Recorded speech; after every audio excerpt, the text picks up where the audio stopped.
Every second that I breathe is going down in history. We are victorious, can't stop me. Maybe today we'll fight our battles, show you the way if you can handle it. You follow me. I'm back with a plan, start with a pen, nickel, I be the man.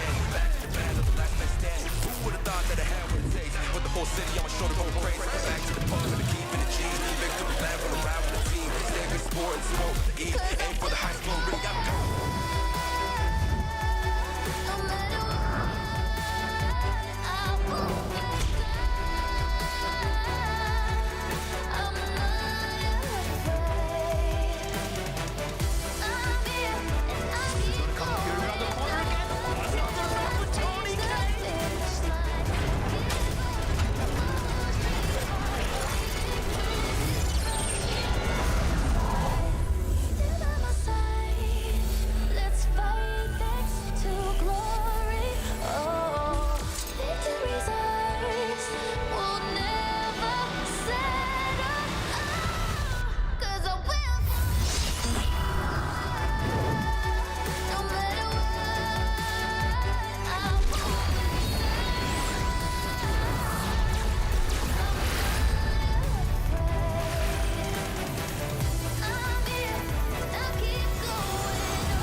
PMGC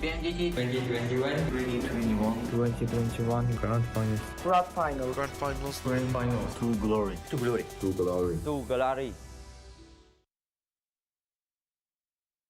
Every second that I breathe is going down in history. We are victorious, can't stop me. Maybe today we'll fight our battles. I'll show you the way if you can handle it. You follow me.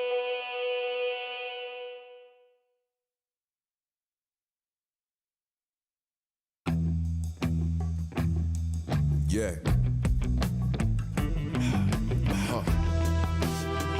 Ready? Strap up. Yeah. Free falling. It's ready for what I'm pushing. Nothing but heaters is in the pick. I'm off from a distance like. Up and get the drop on. Roll up with the squad on. How you gon' survive when we ride? You can't hide around. Tryna stall, but your time will come. We gon' ride it together, better than riding alone. Stuck inside of the zone, but before we head home, I'm right with my scope, and then right where the go. Yeah, if I miss, I don't quit, so best stay with your toes. Yeah, coming at you like I got nothing to lose. Hey. Clearly I might be missing a couple screws. Call me the handyman, cause I'm known for carrying tools. Hey. Ain't a problem that I can't fix, please don't get it confused. Yeah. 6 million ways to try, which would you choose? Many hope to stop our team, but we refuse. Act like you want it, bet y'all get it. Winner, chicken dinner is about to get barbaric. Can't call medics, I embrace pain and walk it on. Meanwhile, these cowards are praying, we call it off. Never not at all. In it to win it, we'll keep trying. All the zones closing in and we're watching the signs flying. No loud sirens coming to save you, you better forfeit. Artists with the shotty, I paint a picture that's haunted. Pretty ugly, missing money, but they nearly struck me too. They must be feeling lucky, spraying anybody that move. About to hit these dummies, get them money before they getting you. Revenge is coming, so one of us will take out your crew. Bring it back. Enemies ahead, about to put her in and they chapter. Survival of the fittest, the only mission that matters. My sharpest a dagger, my mama ain't raised a stacker. Coming in high and heavy to break them and make them scatter. Made a platter that's ready for what I'm pushing. Nothing but heaters, listen to pick them off from drop on them. Yeah, roll up with the squad on them. Hey, how you gon' survive when we ride? You can't hide over. Yeah, try to stall, but your time will come. Yeah, we got the drop on them. Yeah, roll up with the squad on them, and we going hard. You survive the night we ride. You tried to hide and run. Curtain call, dog, your time is done.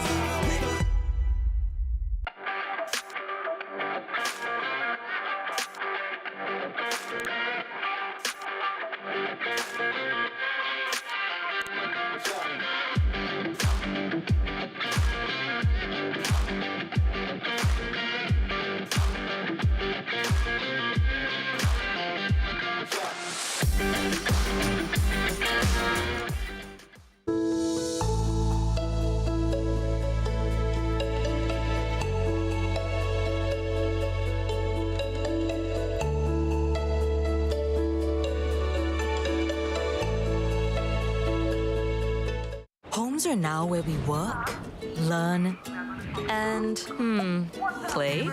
Oops. Homes are where we build spaces to call our own. Power on and beyond with Singapore's most trusted broadband.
capture Earth in all its beauty.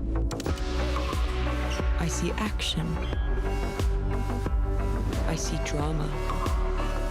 And I see it in the finest detail. Moments of inspiration. And the first steps. I am the 1+9.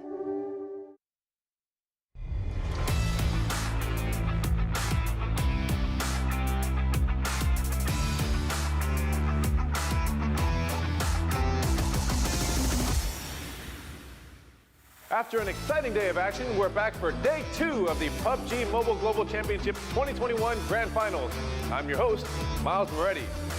Allow me to first thank our amazing hosts, Tencent Games, Krafton, and Lightspeed and Quantum Studios, our tournament organizer, VSPN, as well as our incredible global sponsors, YouTube Gaming and OnePlus. With flagship performance, an immersive 120Hz display, and hyper-touch technology made specifically for gamers, the OnePlus 9 and 9 Pro are your best shot to climb those leaderboards. Thanks as well to our local sponsors, Fairmont Singapore, Singtel, the Singapore Tourism Board, and the Singapore Games Association. Yesterday, we got our first look at how the East and West teams matched up and took our first step towards crowning a PMGC champion. Today, they'll hop right back in the plane and do it all over again. Will the teams at the top solidify their lead, or will new heroes arise to push their teams into contention? Let's find out now.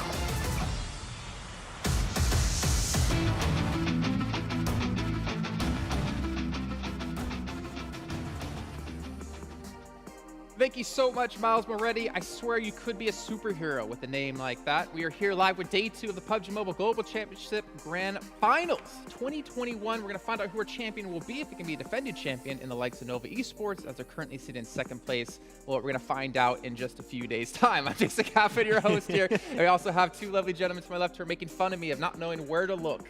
We got Maxman, who's looking directly into my soul, and we got 7-Year-Old Gaming on the very end there. Gentlemen, yesterday had some very exciting matches. We didn't have a repeat winner, but we had a lot of teams contesting to be towards that top, and unfortunately some teams laying us down just a little bit. Yeah, and I think I need to apologize to Seven. Okay, it's the West team. The first day, but it's just the first day. We still got 2 more days. There's hope. yeah. I mean, there is a West team currently in 1st place, so you know we got to sacrifice one. Oh, that just got dark real quick. Okay, yeah, I mean, to be fair, it's just day 1. However, on the back of Frozen, we have seen Ruya really step up here in this very first day of play. However, if he's going to be mean to you, I'll be mean to him for you. S2G7, you were talking them up. S2G is going to be the team to beat. Where are they? Are they in the lobby? I know this was coming. I said after the 3rd game, they needed a little bit more time, and they did not improve, okay? Today will be the day. If not, I might have to shave my head alongside with Max. Well, if it's not today, it'll be tomorrow. If it's not tomorrow, it'll be next year, or this year, I guess. You can see the format if you missed out on yesterday's action. We have 3 days of play, 6 matches a day, meaning we only have 12 left to go. At the very end of it, the #1 team in points will be our champion and win $1.5 million.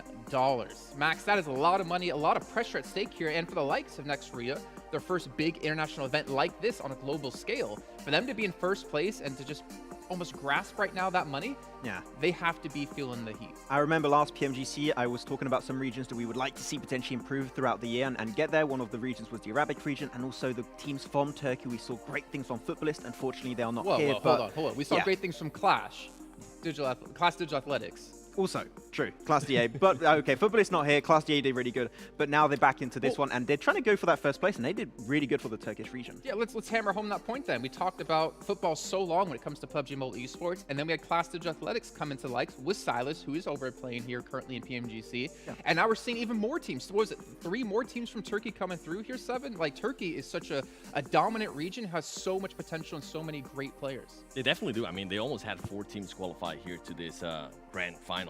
The one question that I do have with Ruya, and it's been a big question mark for me, is they have been relying so much in regards to Frozen being able to frag out, right? Yeah. Frozen currently has 15 ilms. Out of the whole team, the whole team has 35 ilms, so he's contributing 43% towards those ilms. If for some reason he gets eliminated early, how is the team going to be able to react to that? Yeah, exactly. I mean, that's a really good point, because during the interview that we had yesterday, he did mention about how the team was able to set him up properly, and it is really good because sure, he had that 1v3 clutch versus Damwon. There was really good execution, but to get in such a position, you need to have an initial setup, and his team is doing so much work without that squad doing so well to prepare him for this type of engagements. I do not believe Nextria would be so high up in the overall ranking. Whoa. So if they can keep that synergy up there, they could still remain in first To place. be fair, right? Most people would say about Nova, if you take out Paraboy, then Nova are nothing. However, we've seen Order step up. He was our second place in MVPs. However, I think you're obviously right here. We're not seeing that second player necessarily step up in that same kind of capacity as we've seen over the likes of Nova. But we can see here over rankings at the end of the first day, 76 points currently in first place, next Ruya. But Seven, you mentioned something about Nova yesterday that really sticks with me. They've been quiet. They've been just kind of lurking in the shadows, waiting for their time to strike, and they're sitting in second place with 0 chicken dinners at the moment. And the craziest part, actually, in regards to Nova Esports, was the last 2 matches. In the last 2 matches, they were the team that was able to gather the most points. They were able to gather 38 points, which was almost getting very close to half of their points for the whole day. So yeah, an impressive turn up. And this is something we were actually talking about. We're kind of joking around it, saying Nova will definitely show up in second day. They're currently just gathering information. Well, guess what? Nova currently doesn't have any chicken dinners, and they're in second place. So they're setting themselves up really good for today. Yeah, just a 9-point difference away from that first place. They might be able to overtake that position, but from what we saw also from Frozen yesterday, he said, we hope that we can remain in that first place. It's not going to be a given. And once again, talking about the top place, it was next to Ruya. These stats are highly impressive. Average rank is 5.5. That is some extreme consistency when you really think about it, but down to that clutch versus Damwon, once again, you have that also clutch factor, which is very, very important, and those 35 elims. If they can just even have a day that is remotely close to what they did in day 1, that first place should be fine. But as we said, Nova are very silent, are going to be the big threat to next Ruya's position today. I mean, for next Ruya, though, it's important to remember that this is a 3-day competition. Yep.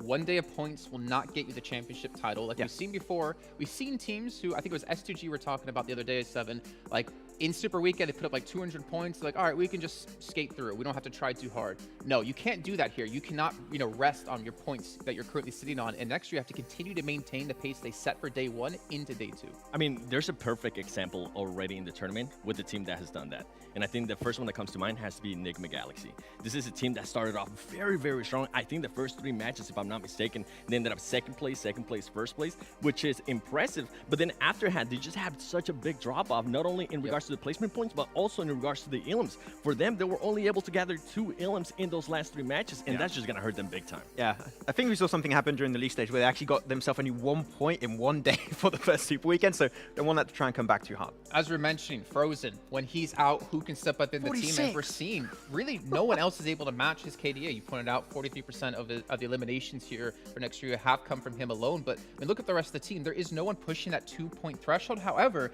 a 1.8 KDA is still damn good. Don't get me wrong. But we are worried if Frozen goes out early.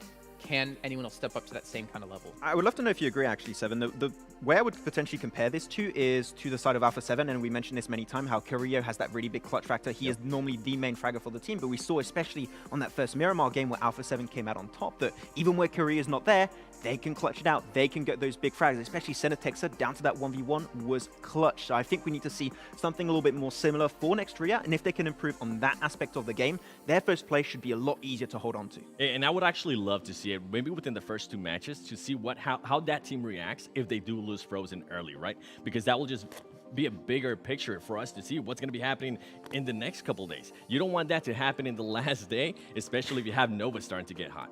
I mean, for Frozen, I mean, such a young player to compete on this global scale for the first time is very difficult to do so, but he's been thriving in this situation, just like Nova have been as well. You can see they're a little bit behind in average eliminations. They're ahead, though, in average damage, really showing that this is a team who mechanically is so skilled that you can never underestimate them. And I think a big part of that average damage, we've been talking about it for a long time. He's one of my favorite ones to watch. It has to be Paraboy. Even though he's currently not leading in regards to elims, he does have 2,900 damage in comparison to Frozen that he is leading in elims. Frozen only has 2100 damage, so you can see the output that Paraboy is currently putting out, Max. Yeah, also the extra survival time he's been able to get Paraboy in terms of the race to MVP position. But by the way, it's an extra $10,000 for that MVP position. So far, Paraboy is looking extremely good. And there you go, got the stats you talk about them. 7 perfect timing, total eliminations, just 1 difference. But if he can stack up a little bit more damage on his side, Frozen could be snatching away that top place for the MVP, because average team contribution otherwise is really close. You can really see the impact. But the cool thing for Nova, and we mentioned it earlier, they do not have only one player. And you said it, Jason, you also have Order that's been doing so good yesterday. If they can keep having these 2 players perform on that level, they might be able to just push themselves right above next Ruya. I mean, the thing is, this has been so consistent with Paraboy across the East League, right? We talked about they had a week where they were 16th place, and yet Paraboy in particular was rivaling the team in first place with the Infinity in terms of damage, in terms of eliminations. And we need to start to really break down at least our top 3 teams, because there is some big discrepancies between these 2, or between these 3, I should say. With Nova and Nextria, you can see the placement points difference of only 6, even though Nextria have a chicken dinner and Nova don't. And then, as you were mentioning before, 7, we see towards Nigma Galaxy, only 20 eliminations, and a majority of those, over half of those, coming from the first 3 matches alone. Yeah, actually, a stat that you pointed out to me, Max, that I feel gave like a stat. I feel like we had to point it out. correct? I gotta give you credit, okay? They ended up getting 57 points out of their 64 points just in the first 3 games. And that's just kind of going back to what I was saying. If you're going to have such a performance there at the start, you have to be able to follow up, not just on the first half of the day, you got to be able to follow up on the second half of the day, and they just weren't able to do that. Yeah, that's the thing with Nigma Galaxy. They have really high highs and really low lows. If they can stay out the highs, they can be a really impressive team. So hopefully they can remain on that point today. Yeah, remaining on that point and hopefully remaining on those high highs. Maybe the special skin as well, the PMGC skin, can help you do so. The outfit coming through, Max, how much have you tried to get it just yet? Or are you waiting to test your luck later on? I'll do it in the green room. I'll do it after. I am ready. I got my 1+ ready to go, and I'm ready to lose. Well, you never have to settle when you use a 1+. Don't worry, and you will get yourself that lovely outfit here in a few. I mean, I'm pretty sure Seven's already got it. He came into this event saying, you know what, I'm gonna get this right away, and he's been bragging about it. I'm waiting to get back home. Okay, that's where my luck is. But I mean, and there's also that. There's also the Scar as well that looks phenomenal in game, and there's a lot of great skins coming into PUBG. There is. I mean, the Scar L. Oh, that. Oh my, the hit-on effect. That's one of the best ones so far, and that's the one that I'm definitely gonna be looking at. You know, if you want to watch that video on Some World's Gaming on YouTube. Yeah, you can follow you there. Not to mention, also follow us here as well over PUBG Mobile Esports over on YouTube, and the plethora of social media channels we have with Instagram, Facebook, Twitter, and of course TikTok as well. And funny enough, you know, not only can you follow PUBG Mobile Esports on TikTok, I think, Seven, you have a TikTok, right? I do. Thank you. laugh, you lose. The 7WG on TikTok. Okay, yeah, you can remember PayPal me. I will. I got here you. for that I got one. you. But you guys at home, you know, we've been talking about a lot of these different stats as well here on the show, and I want to remind you guys, it actually is a chance for you guys as well to follow along and maybe find exactly what you want to see when it comes to our esports station. You can head over to esports.pubgmobile.com/esports station and actually check out any stats you want to see in particular. We need to get a stat in there based on like our predictions, and I'm pretty sure all 3 of us would be. Actually, no, Max, you did get one right yesterday, didn't you? I got 2. You got Stalwart right. And I got the 3rd game too. I got Nigma Galaxy on the Sanhok game. Okay, don't look up those stats, though. I'm glad we don't have those, because I don't want to see Max beating us in any way, shape, or form. But yeah, to bring it back to this, I mean, we were talking about a lot of the teams towards the top, but there's a lot of teams down towards the bottom that were really let down on so far. Navi in particular, we saw them have a great victory when it came to match 5 yesterday over on Miramar. So you see that's going to be coming up as the 5th one yet again.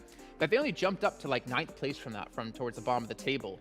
And that's showing that 1 win is not going to be enough to propel you into these top echelons placings.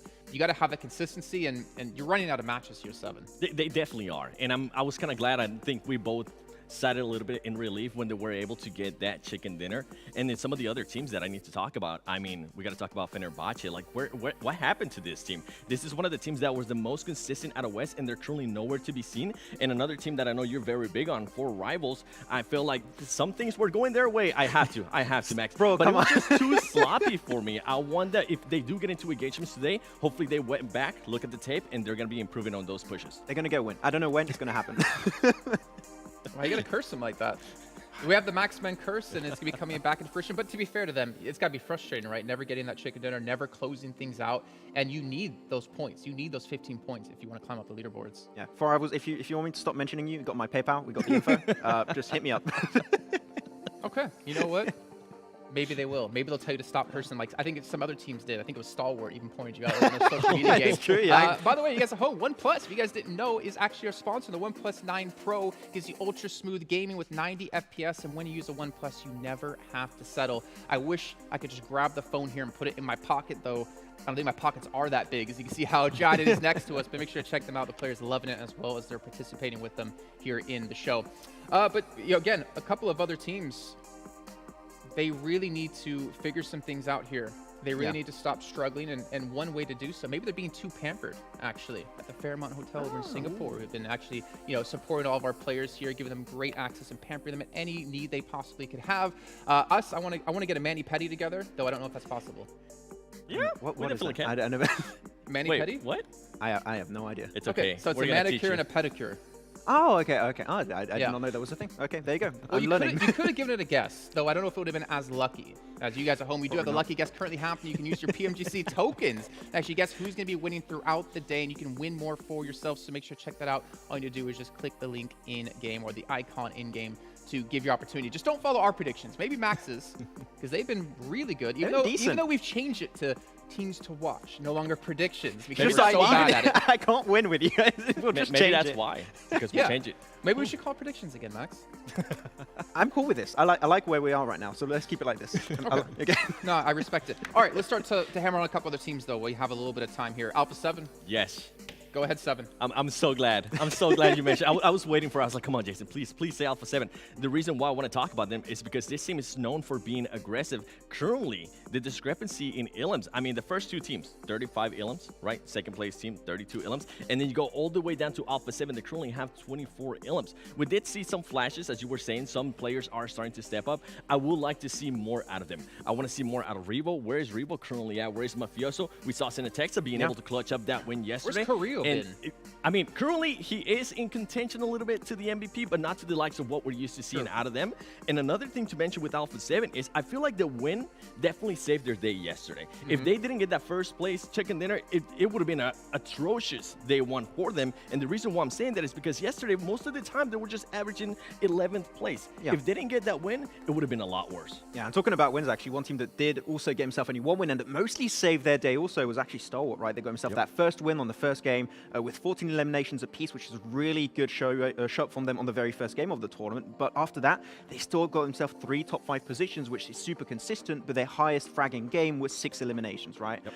Without that win, they would be way low in the rankings, so I want to see just a little bit more potentially podium finishes, a few top 3s, because they've been playing great as they always do, but I want to see those chicken dinners potentially coming in a little bit harder today so they can try and rank up a little bit higher than 4th. I mean, I just want to see some other teams get some chicken dinners, in particular as we talk about our teams to watch here. For me, I'm looking at GodLike. Last place team at the moment. I mean, I know I talked day one. They were my team to watch at the very first match as well, but we need to see more out of this team. Sure. Because if they don't turn their stripes around here, if they don't start to turn their fate around, then they're not going to have a chance to break through. But I will give them this. Like, it doesn't matter where they place. A lot of respect to them because they're under a lot of pressure representing India. The first time I've seen India at a global scale like this in over a year's time, like pretty much 2 years' time, right? They have a tough job ahead of them. They're not GodLike. They're Team India right now, and they need to live up to it. Exactly. One thing that I've seen when I was looking back on the VODs about GodLike, I remember that first game we saw that push on Alpha 7 on the bridge. They are in their meta, in the meta in India is very stacked. You're all playing on top of each another, and you're just pushing as a team. You don't go for these wide spreads, and I think that is something they are currently lacking in their approach to the game. If they can just send a scout a little bit further away or go for 2-2 splits, I think that would give them a huge advantage in information and also angles they might be able to provide for themselves in those fights. So if they can work on that specifically today, they might be able to push themselves out of that top 16 because we want to see them higher. Come on. Yep. Something that I did enjoy, though, was their confidence. Well, they were not afraid to take a fight. I'm not to cut you off there because we need to get your guys' teams to watch as well. 7, since Max just went on for a 3-minute spiel. Mine's going to be Nova. It has to be Nova. I mean, the way they finished off yesterday, I feel like we had them coming today and getting that chicken dinner, and I feel like once they get that chicken dinner, if a team is not able to step it up besides next Ruya, it's going to get very scary in this lobby. All right, Max, who do you got? Next Ruya, I said I looked at the interview a few times, and he did mention that they wanted to remain in that first place, so if they want to show it here, they got to get chicken dinner on the first game, or at least get the good position, so next Ruya all the way. Well, my question is, did Frozen get his hand exercises in today as he was talking about? To be fair, I mean, you're laughing, but it's very true, right? Yeah. You need to keep your hands fresh, everything limber and ready to go. And speaking of ready to go, we're ready to go. We got John out on a blank to cover the first match of the day here of day 2 of PMGC. And we're going right on into it. Thank you very much, Jason, and the guys on the desk looking fine as hell as ever. But we're going to be going over Erangel, apparently, in this first game of the day to kick things off. Next, Ruya, still sat at the top. I honestly, every time we get that cheering from the crowd, it puts me off for just a little bit. I'm like, whoa, who's cheering right? Is it for me? No, it's for Get the out my team. kitchen. No, what? Are you from the kitchen right now? You got your kitchen studio on? Look, these teams, they've been cooking up some big points today and yesterday. They're looking to go for gold. That's Nova in particular. But look at this. Average points in Erangel. Next Ruya with 17 average points. What are these numbers? It is fairly nuts. Over 6 games as well. That's impressive to being able to keep it up over that 15-point mark. I mean, generally at the top spot, you do see just sort of hovering, I think sort of 14s, 13s towards the end of these series. So the question is how much more distance can they go on this average? Because it is right now phenomenal to be able to keep up a 17-point average. We'll see if they're able to repeat that performance, but plenty of other teams fighting at their heels playing. Absolutely, and welcome to day 2. I know the desk is doing a fantastic job at, introducing this, what's all going down, making sure to get all those juicy little extras in there as well. There's going to be some extras here on the broadcast, so make sure you're checking out for those lower thirds, those little graphics coming out on the screen. We'll let you know exactly what they do mean. Stalwart on our screen at the moment, down towards Nova Rep Ruya. This is day 2, match 7, Erangel. Slow and steady for the start of it, but a south circle is going to be given to us.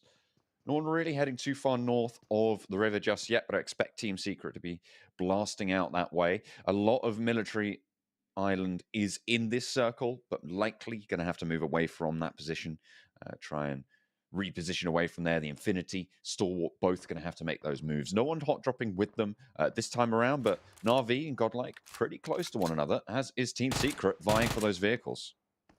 Yeah, looking for them nice and early here, trying to pick up whatever they can. They are fairly surrounded at this point in time, though. I believe we do have our first knock and flush of the game coming through very shortly over towards the top side of North George. So we'll see what actually happens over there. Matic being very much out of the way. Here's Fredo, goes down.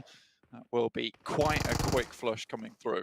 I mean, we saw Na'Vi have a little bit of strength displayed towards the end of yesterday's games. It's good to see them coming back on in. Maybe they're packing those new PMGC Scar L skins that Seven was talking about on the desk and those PMGC premium crates. Maybe. Yeah, you would expect Silas Pew Pew to have the laser skin, right? That would make sense to me. Maybe he can clutch it out with this one, but it is 628 and him all in his lonesome with the Sharks encircling him at the moment. See if he can get away. I'm not sure about it. He does have some fair bit of loot on hand, 3 first aid kits, so he can weather the storm just a little bit, but when you got 4 rifles looking your way, a little bit more spicy than you might have liked. Yeah, it's at least 3 peppers on the menu, It's not looking good. 3 peppers? 3 peppers. Spicy. What kind of peppers are we talking? Oh, chili pepper. Like on a menu for a takeaway? Yeah. When you get anything that spices, certainly in England, I don't know Oh, about right. around the rest of the 3 world. peppers. Well, Like to be the 3 fair, peppers on the menu. Oh, I've got you. Well, to be fair, at the moment, we've got Silas Pugh. He's currently been the ghost pepper at the moment, staying out of dodge, staying hidden, staying a little bit ethereal here. And he's actually able to get out of the way of 628. They don't check that rooftop, but worried there might be some more teams. In the meantime, S2G are actually been able to get into position. This is really, really good stuff. Nice regroup there. Next Ruya flies through with a Vector on board. Ice shots immediately hits the deck. Team Secret not having a good start to their game here. Already down 2 players. Moving on through, and of course, if you're watching live and seeing them move through, you can earn those rewards with the Grand Finals Treasure Box, available until January 30th. So you've still got 8 more days. Got a little bit of time. Got a little bit of time to be getting that on. In the meantime, S2G managed to get out of dodge. This is great stuff for them. That's one of those awkward beginnings where things could go bad. But now with 628 heading on Quarry side, which is their general drop spot regularly for all leagues, now S2G can pretty much take up position over towards Ferry Pier. Might be a little less standoffish between these 2 teams now as they head in separate directions.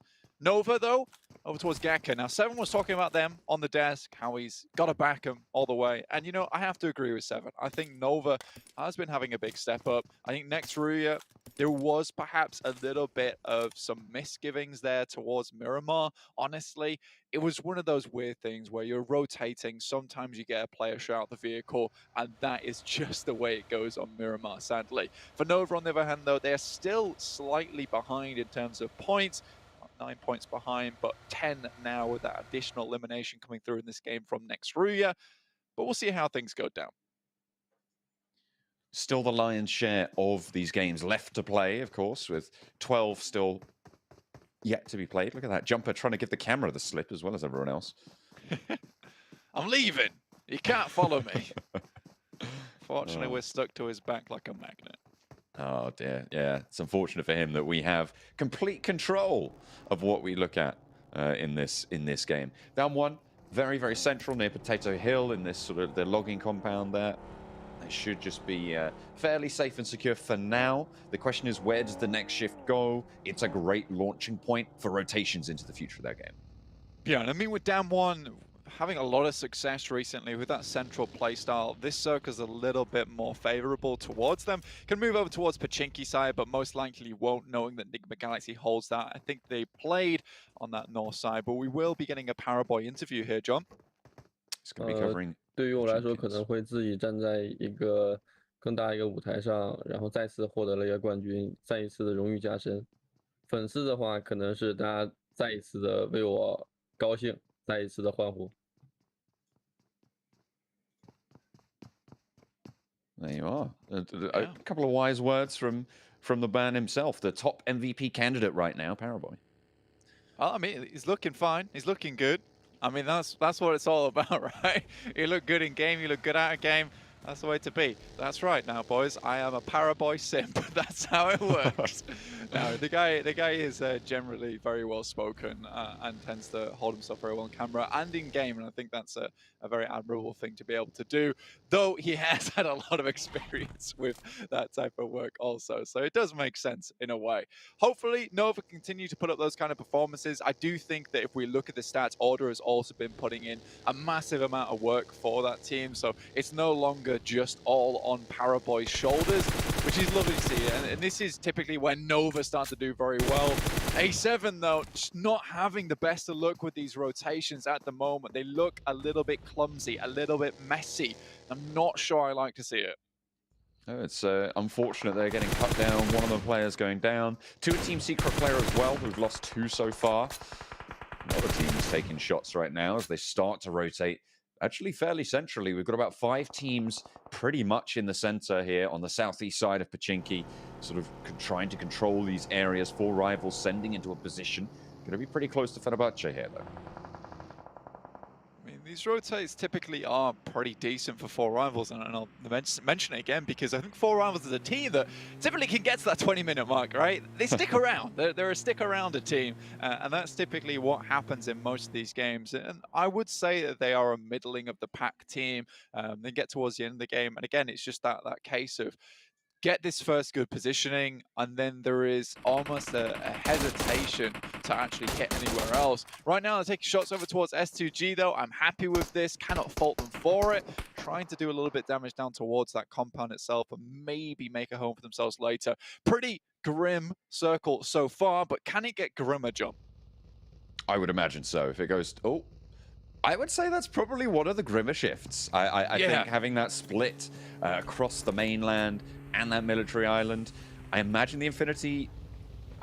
what do you do here? I mean, do you want to commit to being on that mainland, or are you going to bank on having that path down to a south shift if it comes through? I mean, typically, if I'm playing at a high level here, I am banking on the northern coast, just because there are so many more compounds over towards Sosnovka on that northern side that you can pick up, play on the beachhead. So it's much easier to rotate from north to south Whereas if you've got like a position where you can fairly easily hold on the north side, you don't want to give that up right too early. Because if we do get this shift towards that northern side, then you're not going to be in the worst of worlds. If it shifts down to the south, again, you're not going to be the worst of worlds. You're going to be easily finding a position on Sosnovka. So at the moment, we have Team Secret still up in Severny, though.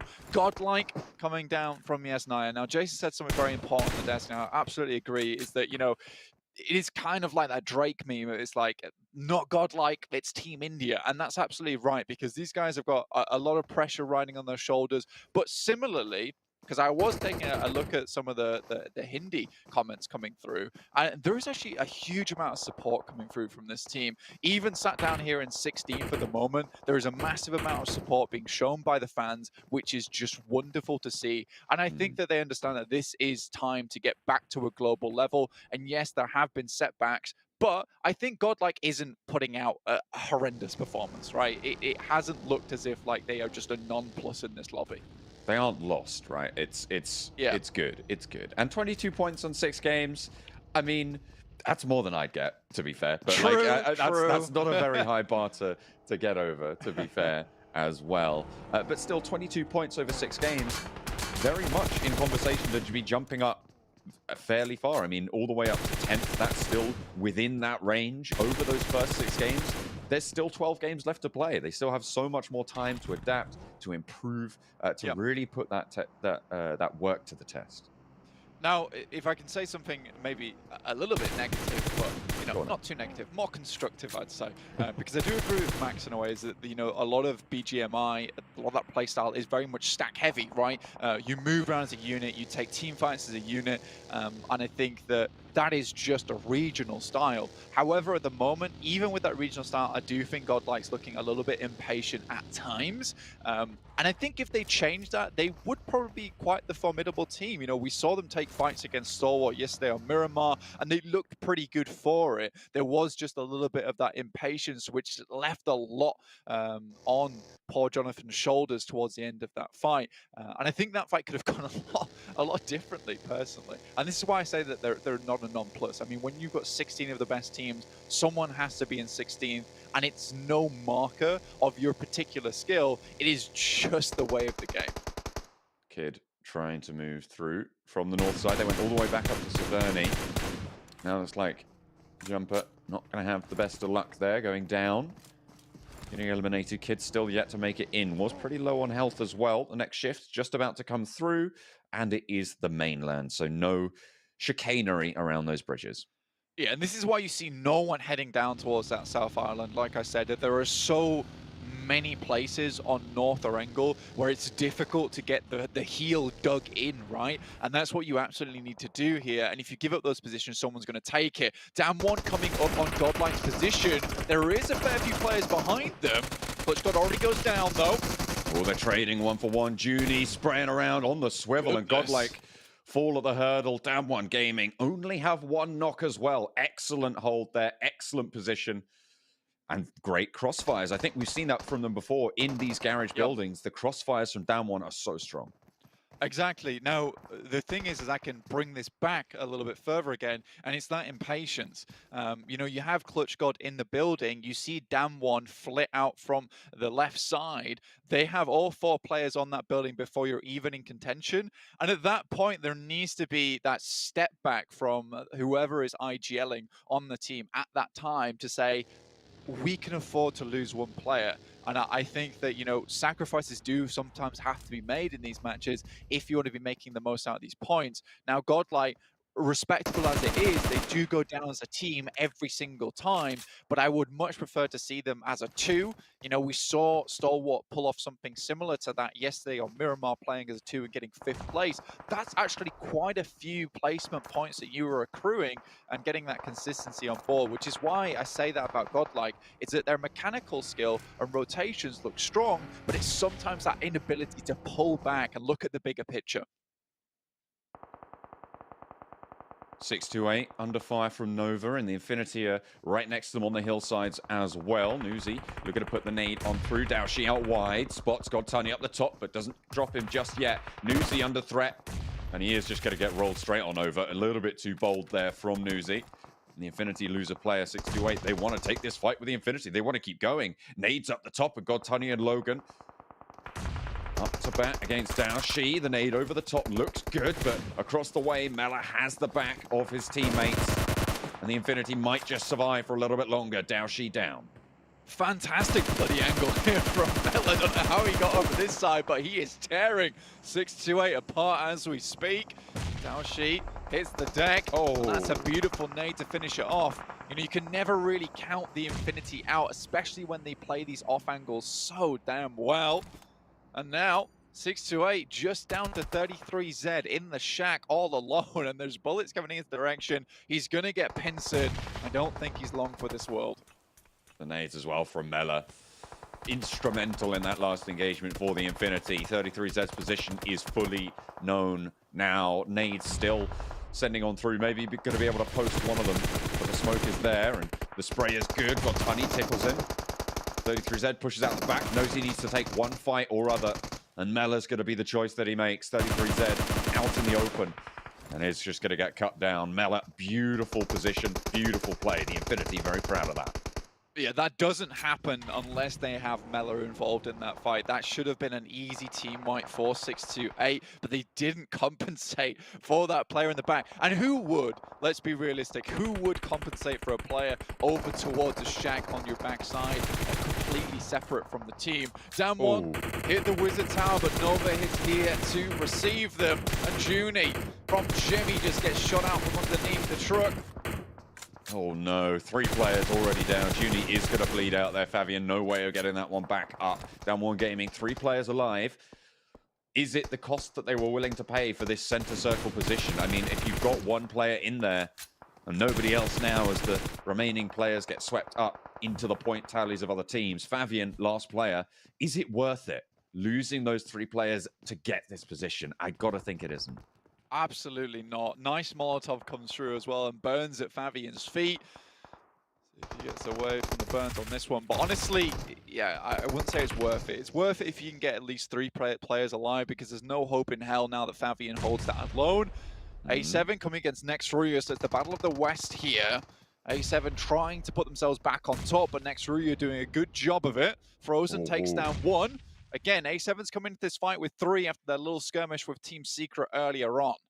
With an early knock against Next Ruya, that allowed Alpha 7 to even the numbers just that little bit.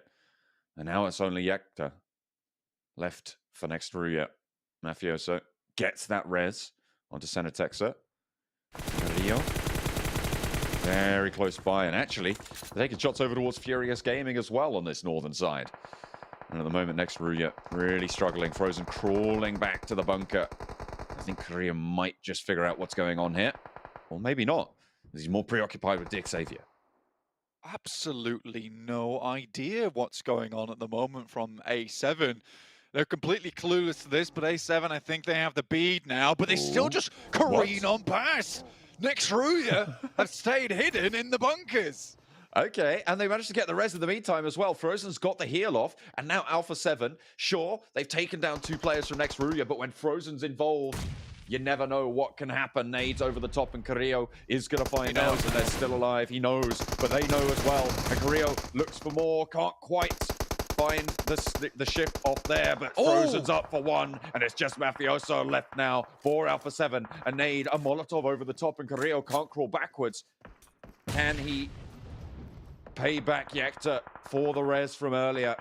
Senatexa is bleeding out as well. Mafioso needs these reses.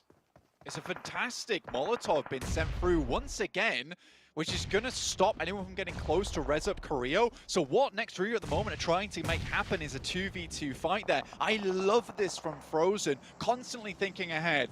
Stalwart, though, down to just 1 in action. See if he can keep this dream alive for them, but Fenerbahçe raining just destruction upon their heads. Right on the top there with those nades. So difficult to move, and they will be going down. Out eliminated, 13th place. The circle shifts centrally. So everybody on those edges are going to have to move. Next Ruya will have to move through this engagement that they've been in for a while now. Fenerbahçe a little bit on the back foot here. Nigma Galaxy are in the way on the northern side, but Na'Vi vying for these hilltops. think with Na'Vi playing from North George, they've done a fantastic job to just slip in unnoticed, honestly, at this point in time. Meku with an unbelievable shot from along the way will take down that player from Furious Gaming. And I think this is what everyone wanted to see from Na'Vi, is a little bit more pacing towards the beginning of the game before they unleash the beast in the end game itself. And I love to see it for one personally, John. I don't know about you. Nigma Galaxy, though, they're on that northern side, still with 4 players alive, and I really respect this. I do think that Nigma Galaxy has this little hidden ability to find their way into circles, which probably no one else would find those gaps within. Somehow they're like the octopodes, as you'd like to say, the plural of, whatever the plural of octopuses is. But I have no idea. Oh dear, that's a cut down and a half. S2G, take care of Fenerbahçe, send them packing. Back their way, 4 rivals. It's that 20-minute mark, and now it's time for the Hail Mary, I would imagine. This is typically what happens for rivals, but maybe it'll change. Yetka goes down, Frozen finds the high ground, and once again, this man clutches it when no one else can.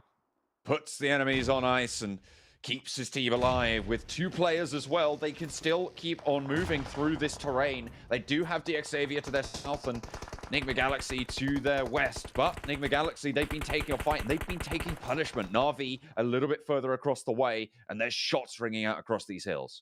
So typical to 2020 Na'Vi of just sweeping from one side of the map, be it west or east. Really good stuff. The Infinity next on the list, though. Tixie's moving up, and I don't think he has any idea of where Logan or God Tunny currently are. Starts to look in their direction now, though, with a nade and smokes in hand. Yeah, they're going to know now. The nades start to come through from the Infinity. And they are just going to back it off. Tixie doesn't want to take this trouble. But downhill, he's got a teammate, and now Meku's a little bit isolated into the fight. A nade over the top finds God Tunny, and Logan now last standing for, well, not last standing actually, sorry. Mela's off in the distance, as he was in their crucial engagement, but this time around not going to be quite as useful. Doesn't have those sight lines. God Tunny goes down. Logan spotted out. Matic gets the first tag, but it's Tixie to do the job. Picks it up there. Nova's still on that south side, but there are shots raining through from S2G, who are just whistling them past Nova at the moment. I'm practically here the heat of the bullet passed by their ears. 4 rivals went for that Hail Mary towards the center of the map. They're fairly open, to be quite honest with you. And with so many teams around you, it's a little bit of a dangerous spot, but they can hold on to it. It will be a wonderful play here made by them.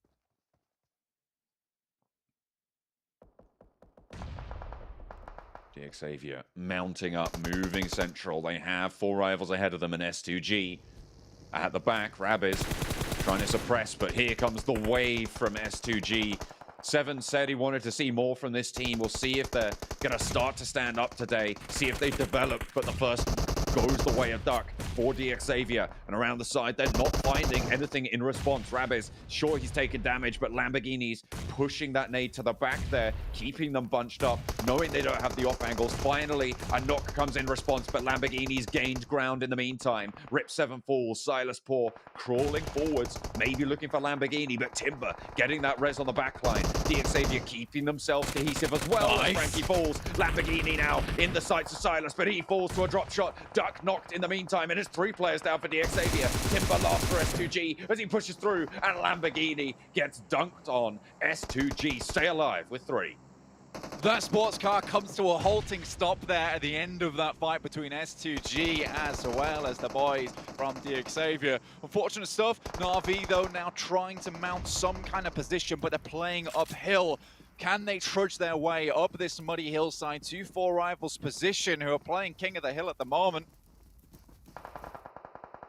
4 rivals, they've been that centerpiece of this circle for quite a while now. And RV have other ideas. Meku still on that off angle. Nova, a difficult push from the south. It's come through. Finds a really nice one on the Rith there. That'll take them down to just 3. And already some more bullets been sent their way. Great angle here from Meku as the rest of the team storm the position. And 4 rivals have nothing in return. Tixie just moves forwards, a hot knife through the butter of this terrain. Pemburu in this smoke could prove to be tricky, but S2G They're pressuring the other side, caught in a vice grip. Four rivals need to turn to diamonds now, as Jason would say, but S2G now up to fight with Na'Vi.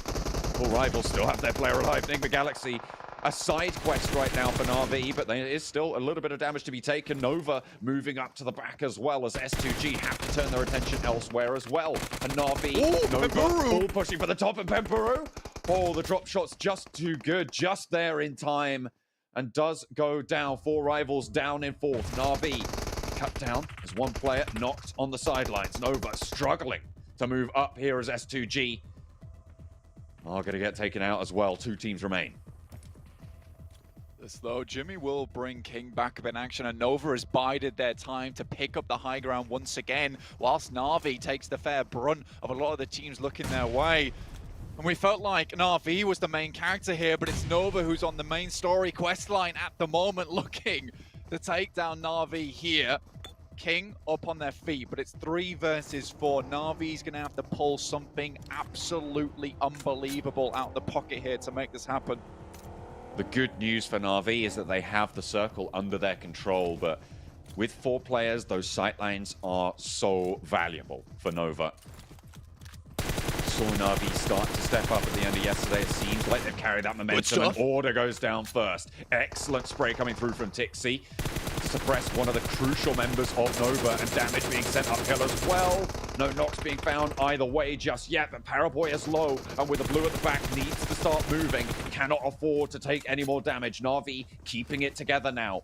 The pressure hopefully won't get to Paraboy falls as well, and King and Jimmy left to stand tall for Nova. The 2 players who have lost their main fraggers here, but they are great in their own right. Meku, Kitsune down the hill, looks for the shots, but Tixi's moved out wide, and King now up for the sidelines, finds Tixi. 1 versus 2.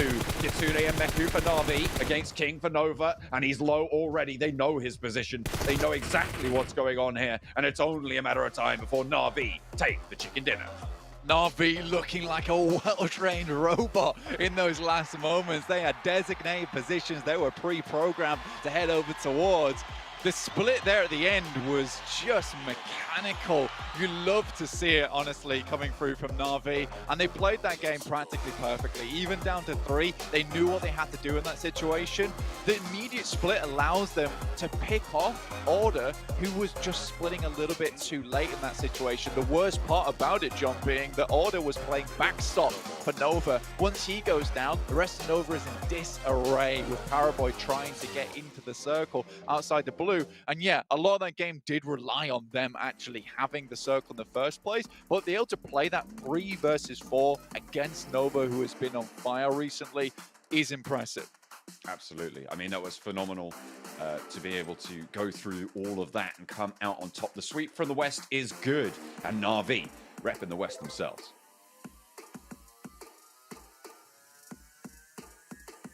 Call him Eiffel65 because John is blue. East cannot live up to the hype as West comes out strong, and Na'Vi take themselves a much-needed chicken dinner. But more importantly, they do it with 15 eliminations as well. We talked about Na'Vi yesterday. They were at the bottom, or towards the bottom of the table, I should say.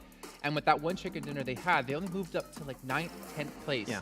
But as we saw here, they were already up to 6th, and with that victory, they should be shooting up the leaderboards, which is honestly what we want to see, 7. We always talk up Na'Vi so much, and they always let us down going into events, but this was a big, big win.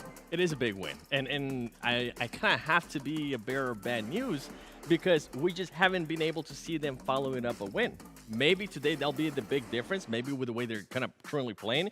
You were mentioning it too, the way they were able to rotate throughout the map, the way they were able to kind of scout with Kitsune was tremendous. Yeah, I think that the point I brought up a lot about Na'Vi yesterday is they had their blinders on. They would just focus on one fight and not open their mind to other opportunities or other fights that could be happening on the side.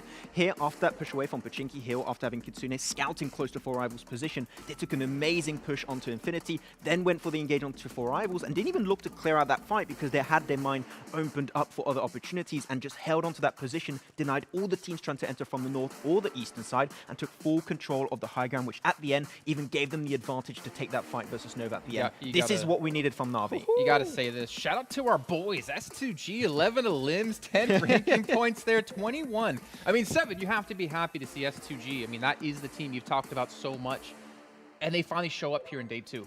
Considering yesterday they got 29 points and they're able to get 21 points here on this first game, this makes me happy. So yes, Jason, shout out to my boys from SUG because this is the kind of stuff that I've been expecting out of them. This is a team that was very dominant during the West to the point that they had two full super weekends to kind of just chill, lay back, relax, try different strats. Right now during the finals, they weren't really showing me what I wanted to see. SUG finally showing up. Yeah, they did indeed, and also Matic here, 1,024 damage.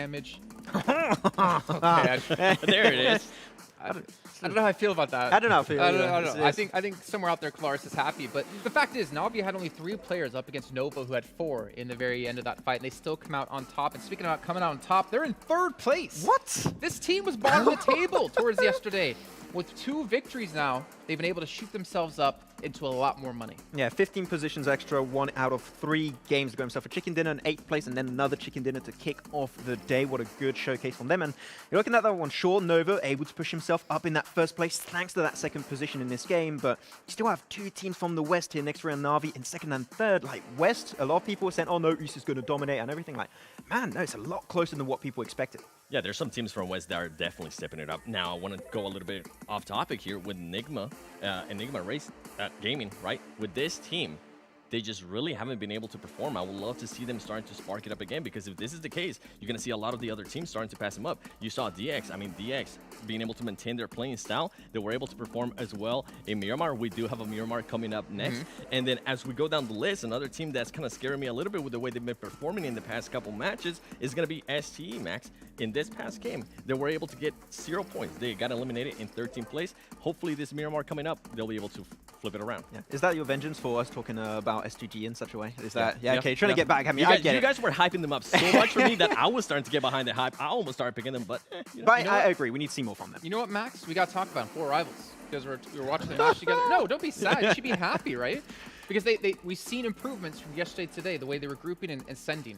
I saw improvements, yes, but I still need to see one improvement on one aspect of the game that I've not seen yet from 4 Rivals, is that they had such a good position. The entirety of that late game, they were dead center on the high ground position. All the teams were fighting each other on the outskirts, so they were just vibing in the middle of the circle.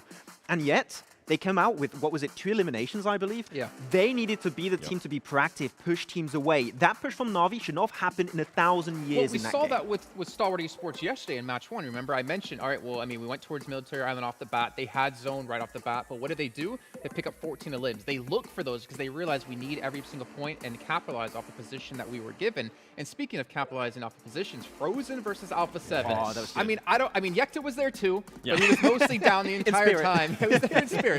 But Frozen was able to pull off like a phenomenal 1v3. Well, to be fair to Yekta, I mean, he was the last player standing for that team.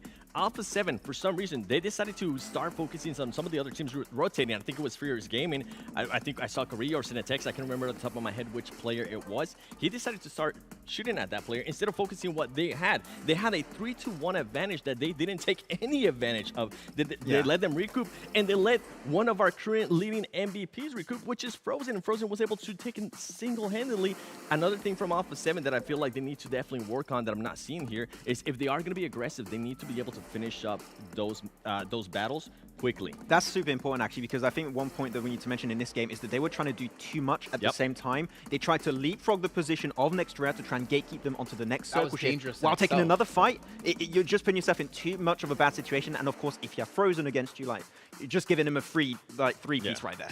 Yeah, I mean, but the fact is, again, like, Frozen, this is his first like global competition to be able to play in that kind of pressure against Alpha 7, who's a very strong team. Never get me wrong when talking about them, but to be able to capitalize off that. I mean, we saw his nerves in the final interview of the day, right? He was still like jacked up, like excited, but be able to keep calm under pressure and in a 1v3 situation like that. I mean, it was important the way he played things out. He had a knock onto Creo. He had a knock onto another player for Alpha 7 towards the back. I want to say it was Revo, but I'm not 100% sure. Don't quote me on that. And he puts like a Molotov down to like separate, to buy himself some time. He played that perfectly. A shame they didn't obviously get further into the match, but they're still fighting against Nova here for that first place. Yeah, the composure he's able to maintain in this kind of situations. I mean, we have actually seen players being able to bring a lot of hype around them, and then they get to this stage, and it just, in a way, dies off.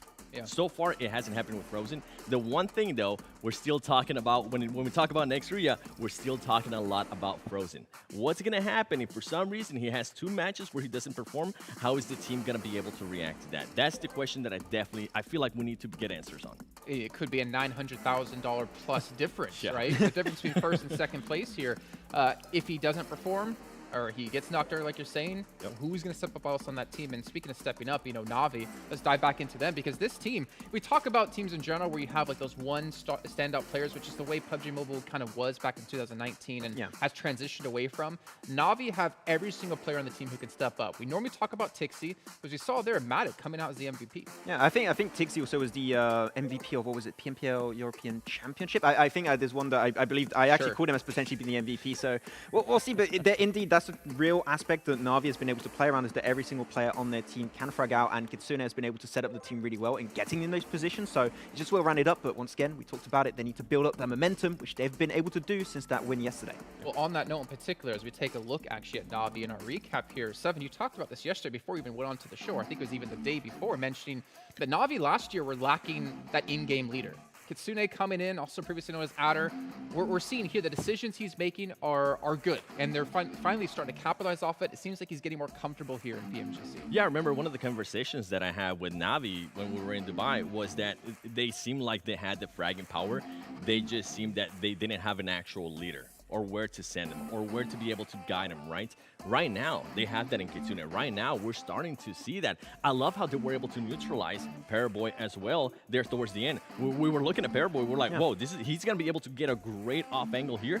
They realized it right away. They make sure they cause some damage to him, and then it kind of make Paraboy back off a little bit more, Max. Yeah, I think they were maybe shooting a little bit in the dark, but now they definitely have a plan in mind when they come to some of these games. Here, they went for Pachinki Hill position, which was also taken by Nova early, so it's really good when it comes to getting that information into the mid-game to transition into late game. And here they move out, and you can see a small bit on the side here. Kitsune moves out, crosses the road, gets the information, clears the spot, and then the team follows up on that rotation. Before doing so, they try to make sure they clear out Furious Gaming inside the rest of Pachinki itself. So they were continuously fragging out, trying to get those eliminations left, right, and center, getting involved in the kill feed to try and hopefully make things a little bit easier as they approach that late game. But here, Meku able to get himself some decent sprays, a few knocks here and there to make it a little bit easier. But the thing is, they only had 2 eliminations there, and they finished off with 15. So from that moment, they just completely switched on, picked up 13 eliminations and closing out the match. Like, they realized we have a good position, they have the high ground, they have the height advantage that Seven has here now, and they made it work, right? And we talked about 4 rivals. They had the position, but they didn't look for those elims. They didn't capitalize off of it. Yeah, exactly. I think we're going to see that push. Oh no, wait, that was actually after the push that happened. But yeah, they just took that position so easily, it seemed. And the moment they had control, they were just gatekeeping everyone away. Like, we got the high ground position. If you want it, you're going to have to take it away from us, because otherwise we're going to take the win thanks to that height advantage. Yeah, and I'm glad that they weren't passive. And this is kind of something of the likes of what Jason was saying. I'm so glad they weren't passive. They decided to be aggressive. They decided to use the position that they were on for their advantage. Being able to get those elims are huge. Now, my main question, I mentioned it earlier, and I'm going to sound like a broken record. Can this team follow up this win with a great performance? We talked about it yesterday. We said, okay, they got this win. How about maybe not go for the win the next match? Top 5, maybe 5 elims. We'll count that as a win towards you, because now you're being able to carry a little bit of momentum. They weren't able to do that yesterday. They got a little bit close to it. I think they ended up with an 8th place finish with 4 elims, which is not bad, right? It's not bad too in comparison to what we're used to seeing from them. But I think in the next one, I mean, if this is going to be a championship team, I definitely want more. I think what's really cool, by the way, about Na'Vi is the fact you do have Kitsune, who's kind of like been the second note to a lot of great in-game leaders. I mean, we had Old Boy used to play with before with, Team Unique, and obviously in Na'Vi at part of this year and last year. Then he was under Beowulf with Cloud9, and who obviously became Ghost Gaming later on. Like, he's been that second fiddle to learn a lot from so many different people, from so many great in-game leaders, that I feel like it gives him such an advantage when we go into events like this. The problem is, I feel like he still hasn't fully maybe come into his own just yet, because we still see Na'Vi with inconsistencies and sometimes with letdown performances. Yeah, and I think those are stuff that he's going to be working on. And I'm so glad you mentioned his time there with Cloud9, because he was one of their main fraggers. So for Na'Vi now to have an IGL that's not only going to be able to just guide you to the right place, but also going to put you in a position where he's more than likely going to be able to frag out as well, I think that's huge. All right, well, ladies and gentlemen, we do have to head to a short break here while we get things ready to go for our second match of the day. It'll be over on Miramar, and it'll be here in just a few moments.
I saw the first light, the first steps.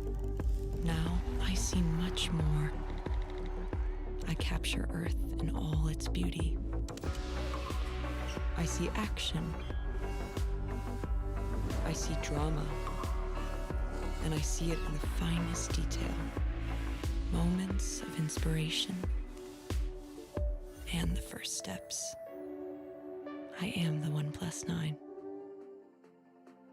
Welcome back, everyone, to PMGC 2021. We are into our second day of play, and we're into our second match as well here on our second day. A lot of 2s coming through, a lot of 7s here on the desk as well. And we have Navi taking home the title here in our very first match. However, going into match 2, a lot of teams have been able to make quite a big step up. And more importantly, Max, I want to give you the opportunity to talk about it. Quite a lot of improvements out of teams from day 1 to day 2, and that's what we wanted to see. Can you take that time between the 2 days to really do your homework and figure out what's going wrong for you? Yeah, and one team, even though it was not a really high placement game for them, is actually Infinity, right? We were talking about it during that game happening, and they had a huge opportunity to take a great fight versus 628, and the execution on their end actually was really good, right? Because they had Mela waiting in the field. I was asking, was it by mistake or was it intentional? And I'm like 90% sure that was intentional, because 628 were not ready for that out-off angle being available. They went for the backstab. 628 had no way to fight back, and the nades from GodTani were top tier. I want to see more of that Infinity in particular, because yesterday was a little bit of a slow burner. They need to step up big time today. Okay, well, I have the flip for you. You're talking about improvements, right? I'm going to be talking about a team that actually has not improved, and I'm going to have to be a little bit more rough on them, and it's going to be GodLike. I feel like they were just blind sending it to... They're playing like a team that used to play back in 2019, and that's just not going to work right now. I totally agree with what Blank was saying there. I feel like they definitely need to start scouting a little bit more. Something that you were mentioning yesterday as well, Max, is I would like to see them start working on a 2-and-2 combination. I'm not sure what combination they're going to end up using, but just do something different, because everything that they're doing right now is not working. An improvement that I do have to call out from GodLike is that now they're not waiting until the third phase to actually enter the circle. So that is an improvement. Yesterday, I feel like they were putting themselves up against the wall and not allowing them to work freely. Right now, they're improving a little bit, but they're just blindsiding it way too much for my liking. And I wonder why they're doing that as well. The fact is, they have every opportunity to watch what's happening around the world within PUBG Mobile. Yep. Obviously, playing in BGIS, the meta might be a little bit different, but they should know and know what to expect coming into this event. And I mean, with the championship team, this is something we always talk about. You have to be able to just adapt to what's being thrown at you. Yes, that might have worked, as you said, in India. Right now, this is the global stage, baby. You're going up against teams from China. Now you're going up against teams from the West. Next, Ruya, I mean, look at the performance they're currently having. Yeah, we are just not seeing the improvement that we need to see. And I don't want to get to day 3, and that's when they start improving. We have seen that over and over again with different teams. And at this point, like, you cannot allow that to happen. It's just going to be too late. But if there's one positive aspect I can give to GodLike right now, is that we know exactly what they need to improve on. I just hope that they can understand that themselves, have a little bit more perspective on their own position, and work on that instantly. If they can get that worked upon today, that'll be huge. But when you have one thing that's so important as scouting, get information, and hopefully working on the 2-2 splits, if they improve on that, they could get huge games, because they fight pretty well. The thing is that they have the gun skill. They showed it yesterday.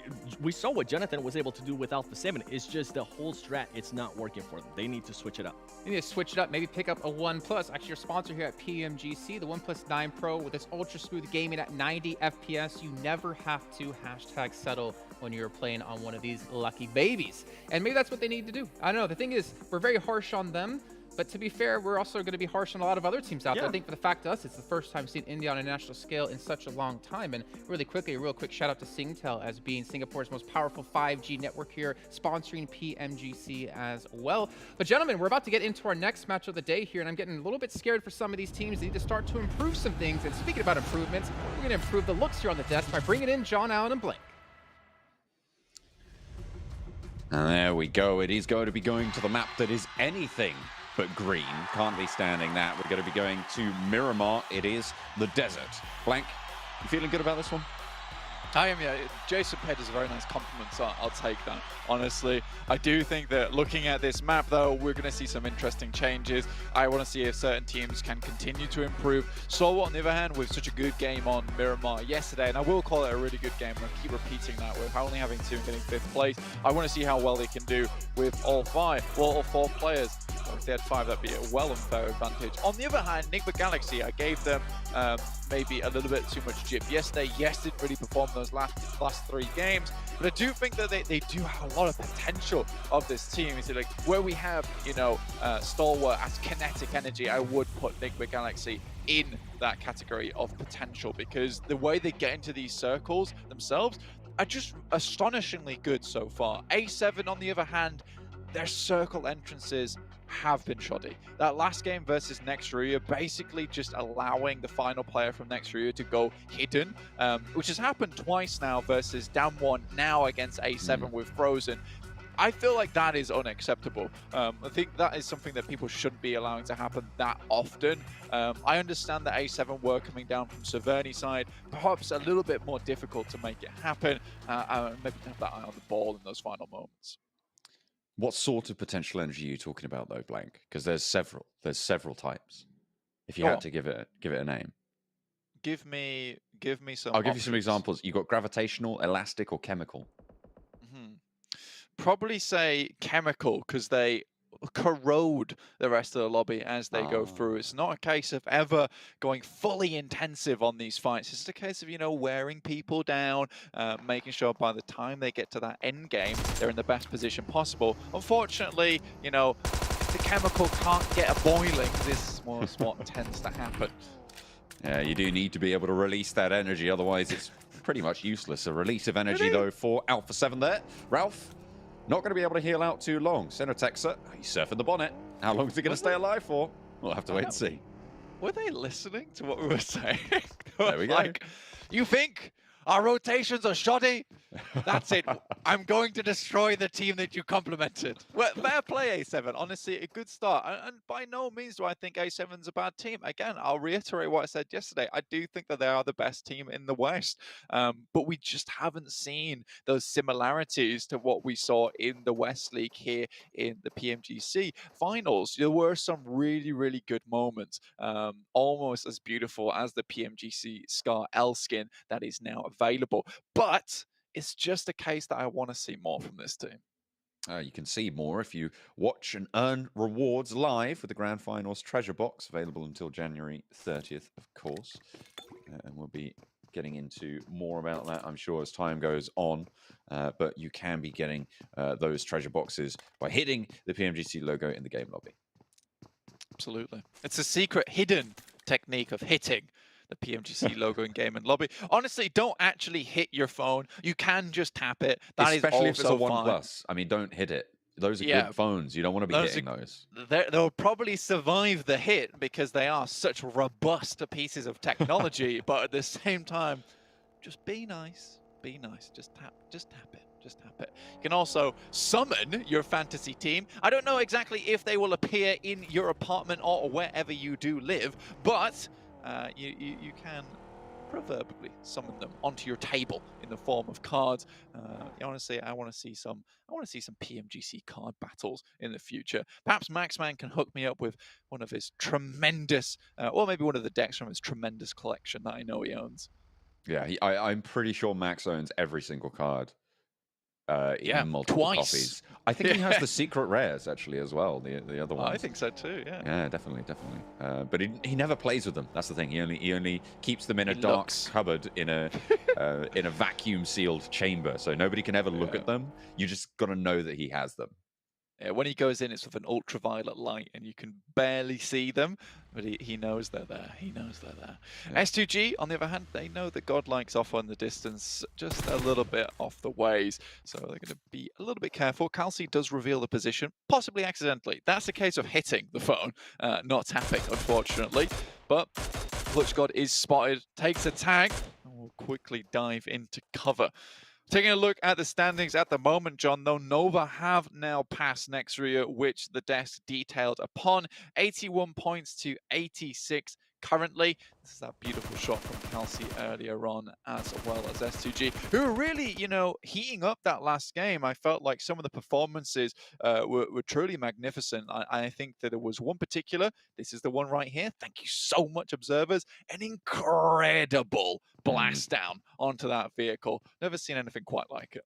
It was brutal, not fun, for anyone involved. But next, Ruya still standing up towards the top. They went down a little bit further earlier than they would have liked in that last game, but not before having their own say. I mean, we saw what Frozen was able to do, even in just that duo against Alpha 7. Very, very good stuff. And, ooh, 628. Find a Crouching Tiger Flying Dragon over Rebellion's head. I know, I think Yu Yang was in the process of reloading and didn't expect the player from Fenerbahçe just to drop out of the vehicle like, right then, lads, let's have it out. Come on then, I'll give it you. And I think in that moment, 628 was just a little bit caught off guard there.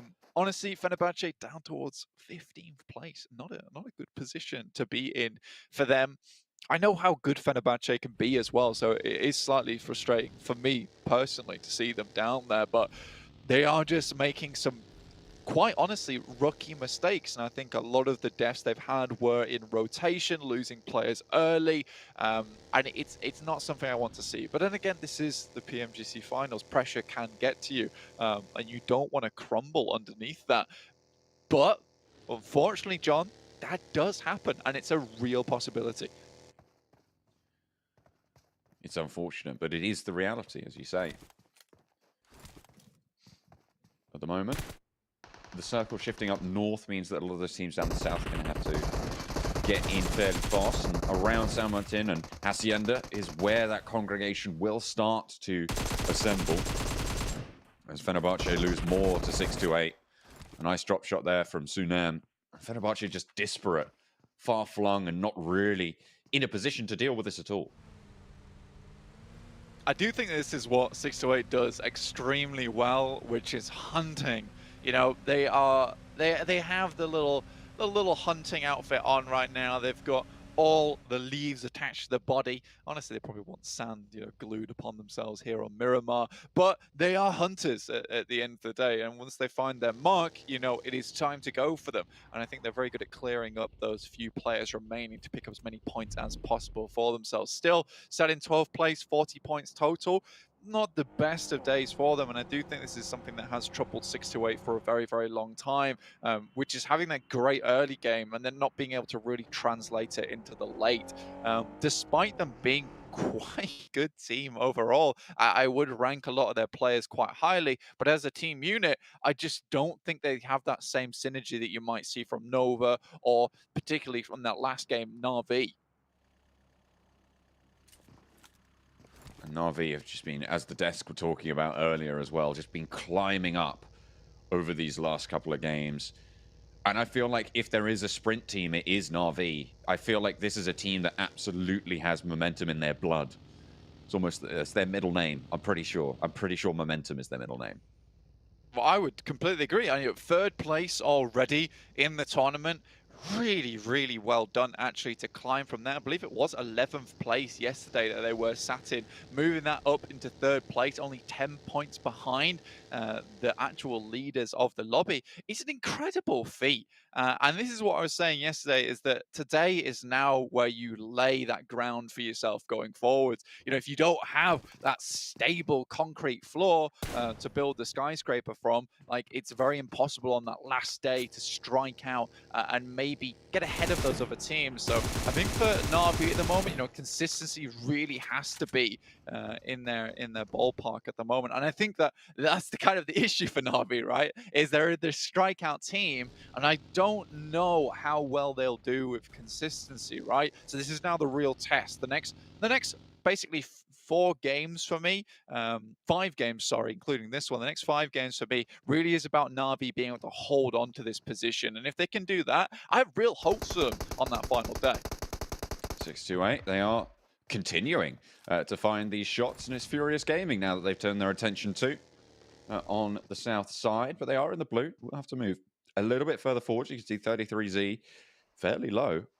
Should be popping out for a little bit of healing sometime soon, or getting as close to that circle as possible. Oh, beg your pardon, as possible. But 3 eliminations already, Blank, and we're only 10 minutes in.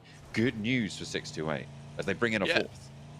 It's very good stuff, and they move up into 11th place with that final elimination as well. Really, really well done.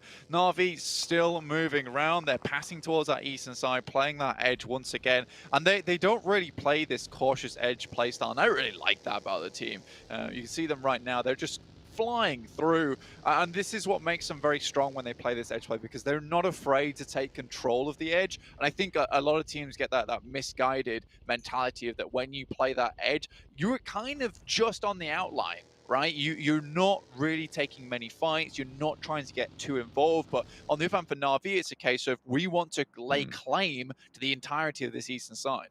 It's a difference between attack mode edge and defense mode edge, right? If they're playing those player cards down. That's what Na'Vi's doing right now. They've summoned themselves in attack mode, but they are still playing on that edge. I mean, you're right. It's that misconception that you have to be passive on the edge. You don't. You can be proactive. Down, moving up to A7's position very slowly as well, but I do think that A7 have a pretty clear idea of what's going on here. Nade in hand, and Forrest tries to send it away to the tree line, but most likely will be taken down. Luckily, teammate finds it.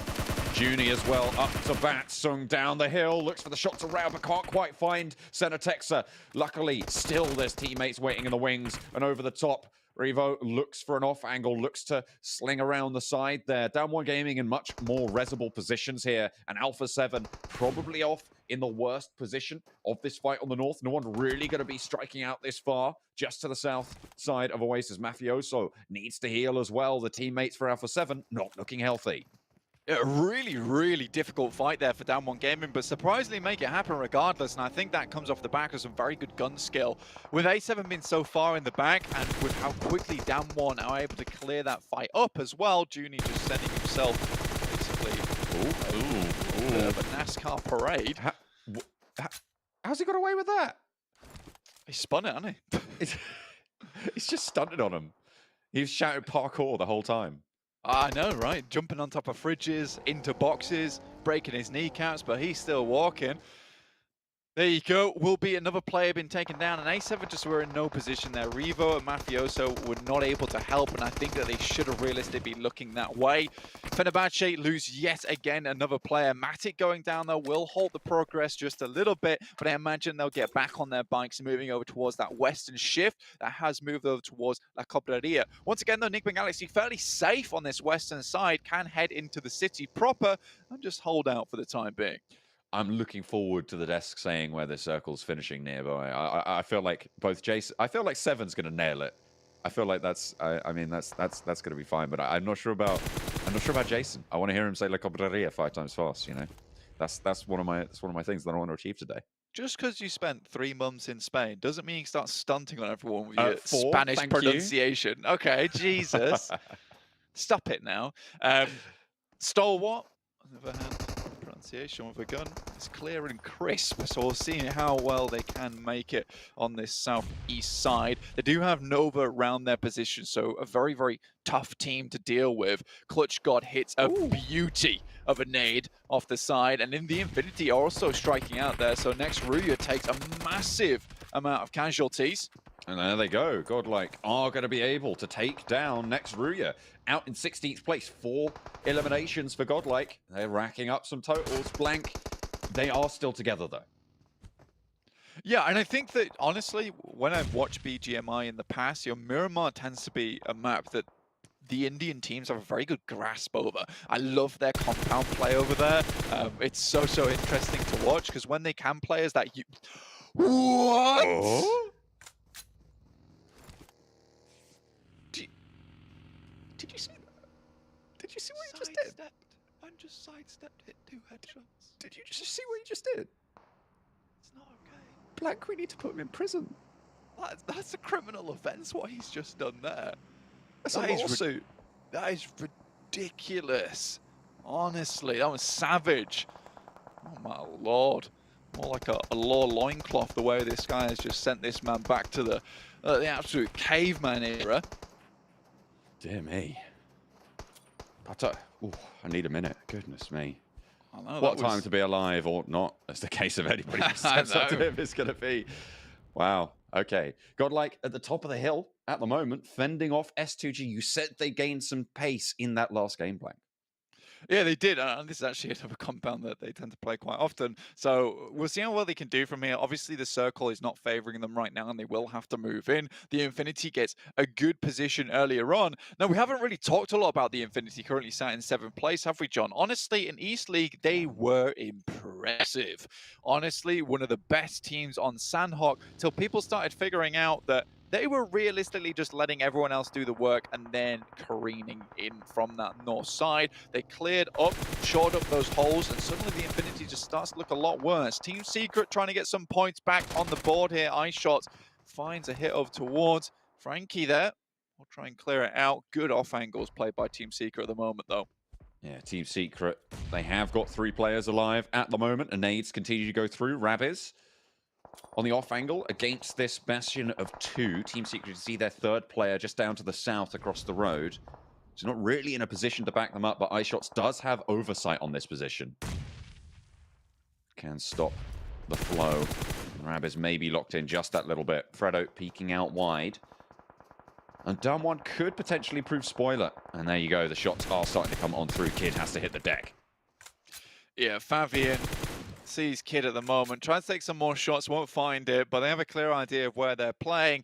Down one currently outside the circle, right on that northeastern edge, continuing to play this hilltop. Quite difficult to make their way down from this position. It is doable, and currently with 4 players alive, like this is a fairly easy path to take. Mafioso also going down to the Infinity now. Revo, last player alive, with no real hope in hell at getting Mafioso back up again. They are fairly split. S2G on the crash towards Furious Gaming. They've only got 2 players to stand up against it, and the tide is just too strong. They're ripped away. Timber also takes a shot from Down One Gaming. Again, they just have massive oversight over the majority of these fights at the moment. Timber will go down to Forest there, and now Down One Gaming feel a little bit more comfortable to start moving down this hillside soon. Uh-oh. Godlike, they're still fighting. They find one Scry off the back of Action's buggy. An Action on the broadside of this hill. Not really sure what you were trying to get done there. It's such a difficult rotate, sure, but keeping going on such an open broadside when you know the top of that hill's occupied, I've got to question it. I mean, Stalwart just really falling off recently. I can't say I'm too impressed with the recent performances, at least today. You know, I'm more used to that tactical style of play that they're able to show us time and time and again, but right now it just feels a little sloppy. Down One Gaming, though, now they're taking their chance. They know that these teams have many casualties on side and are here to pick up the pieces. Really, really well thought out push. And they move down from that hillside. Sure, S2G were at their back on the south side, but now they're in this compound. There's no real oversight towards them. And they have an excellent foothold. Nades starting to push out. S2G, they can't really step up because GodLike have the angle. GodLike have been playing the circle extremely well at the moment. Fredo finds Duck. Again, this is all off the back of Down One Gaming. They find one knock and a flush onto S2G. That clears them to move in from that south side. They're not going to take too many shots from them because they're going to be more worried about keeping themselves alive now. And with a couple of knocks over towards this fight as well, now they know they can clean up. With the circle heading down towards that southwest side, the question is, do you leave this fight alone? Do you try and find a better position in the circle? Because currently, the Infinity is in a very good spot on that high ground with a couple of compounds to play with, regardless of where the circle goes. But looks like Down One is accelerating the pace of this fight. They absolutely want to take this one and get it done with. They don't want anyone at their back. Kid with the M249, plenty of bullets in the chamber, but Fredo's gone down. Finds one knock with the M249 and down the stairs. Will not be able to stand up, unfortunately. And that is going to be Team Secret. Losing 2 players. iShot still across the way. Still alive for Team Secret. Sung goes down and Junie goes out wide. Looking for the fight with Lamborghini, and he's caught with a nade in his hand. He's taken around, he's turned it around, and Lamborghini able to get to safety. Duck knocked on the upper floor there, but Down One Gaming, they're going to have to slow down a hell of a lot here to get Junie back up, if they even think it's worth it. But they know the damage they've done to Lamborghini. Medkit in hand as well will bring him back up to full HP, allowing to fight just a little bit longer. But yeah, we are at zone 5 now. That res is impossible. Junie was extremely over-aggressive. And now it's iShots, the remaining player from Team Secret, taking actual fire over towards Down One's position. Could spell absolute defeat for them here. iShot fighting out, moving out from this compound. It just gets cut down, but in the meantime, Forest is low. Sung on his knees right now on the open hillside, and Fabian racing for the cover of this building. They've managed to get in a pretty decent position as DXavier cannot make the same cross. Luckily for Damwon, at least they're out of the blue into this safe area of the circle, so they will be able to get that final player back up and action, but that is not how they wanted to get into this circle. It should have really been 4 members alive. Junie just a little bit too over-aggressive there. Nova, once again, a remaining party in these final circles. It's Paraboy moving up towards the Infinity's position. They were fairly split before, but they've started to reposition back towards one another. On the south side, Nova, they've yet to get any eliminations in this game, but they have got all 4 alive. Moving forwards, Order sailing up now to regroup as a full 4. Moving down, should spot out the 4 rivals. They'll have info on their flank now, but they're in a solid end of this compound, and the Infinity getting challenged. Nades would be absolutely stellar here from the Infinity, but they've got a fair few other targets to be worrying about actually poking their heads out. Will drop the smokes. Really, really well done. They want to deny these sightlines whilst they try and focus on the threat right in front of them. Nova, on the other hand, just preoccupied with getting players back up on their feet and getting themselves into a solidified position. Sunan will go down. Pamburu right in the midst of things, and Yu Yang moves up as well. 8 eliminations now for 628. A very good game, and they're looking to translate finally. 8 eliminations for 628, 8 eliminations for Damwon Gaming, and 7 for GodLike. Blank on the eastern flank, but they have taken a knock. They've already lost a player as well. Nova moving through this compound. Logan shuts the front down, and King takes a knee. Paraboy low, but isn't going to have to go down just yet. And Nade might follow it up, and that might be good, but in comes the push. Paraboy, there goes the knock from that Molotov, and around the side, Newsy looks for that flank. Jimmy trying to suppress it. The nades flying out as Nova cling to their end of the compound, but with only Jimmy standing, it's just time left on the clock, and that's going to run out for the Mela. Able to get in that buggy. All 4 alive for Infinity. Goodness me, Newsy looking like King Henry VIII there, passing the law of death by boiling with that Molotov. Goodness me. Now Newsy has to deal with GodLike next, who are moving on the position, but it's also 628. They're getting crunched from either side. Mela, Newsy, Logan in this compound. Mela low on the front. Logan dealing with that push from the back as well. 2 players from GodLike are down, but Logan falls, and Z-God up to bat. Newsy falls as well, and it's a chance to stay alive for GodLike. They still have 2 players in this fight. With Jonathan down the hill, Mela's the last standing for the Infinity.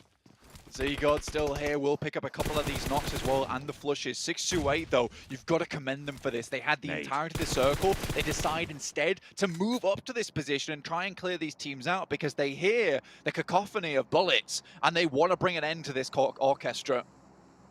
Na'Vi, 3 eliminations, highest on the table, still left in the game right now, but they have got a player down. That forward position from Kitsune, not very strong. As Damwon Gaming continue to rack up these eliminations as well. Fabian from up above does get rained down upon as well, and Damwon finally eliminated, but not before a flush goes through. Huge elim count game here for the amount of players still in this one. S2G with 8. 628 with 11, GodLike with 9, looking fantastic in this match, but Na'Vi still in it. Yes, they only have 2 players, but there's only one other team with 4, so this could be an efficient second place if they play their cards right. But look who it is. It's Nigma Galaxy once again in the top spots. You can call them anything, but you cannot call them not consistent. This is unbelievable stuff. They are tenacious. They are holding on, and they are still going for these top spots. And Blank, they are very much in the conversation. Na'Vi as well, though, trying to deny it. And GodLike, they've had a good game so far. They've had a great game, probably their best so far. But the nades might just put a stop to it. Sunan with 3 of his teammates. All 4 still alive, and Z-God goes down. The knocks for Jonathan. Not really coming through thick and fast enough. A little bit of damage, and the rest of it as well. Sunan goes down, but GodLike eliminates on the back. Still, a fantastic game from them. 9 elims total. Kitsune goes down next, and that will be also Na'Vi out, bringing us to 14 elims. I believe the highest we've had in the PMGC finals so far from 628, who have been on an absolute warpath this game. Freak takes a heavy hit. Lord in the back. This guy knows how to clutch up, but How is it possible in this unlikely position? They started it early and they're finishing out. They've been going this whole time blank, 6-8, fighting for this position, playing this game well. They know what they're doing, and they've cornered Nigma Galaxy, who have done all right to be able to get this far, and they will just cut them down. 6-8, control the game, and Miramar is made theirs. Absolutely. Now, 6-8, you cannot say that this team did not do fantastically well that match, but let's quickly recall what happened right at the beginning, John. Nigma Galaxy take 2 knocks and 2 flushes immediately from A7, and despite all that, this team are filled with survivors. They are unbelievable to make it towards the end there with just Lord and Freak and get a second place on their cards. And again, it's that hidden ability to almost see through the fog, see through the mist, and be able to find exactly where they need to go on the map to find a winning position. An excellent game from 6-8, but great games coming through from GodLike. Let's not forget they had a really solid position on that eastern side. Na'Vi as well, putting in those numbers, and it's going to be great to see what that's done to the tables. Over to you guys on the desk.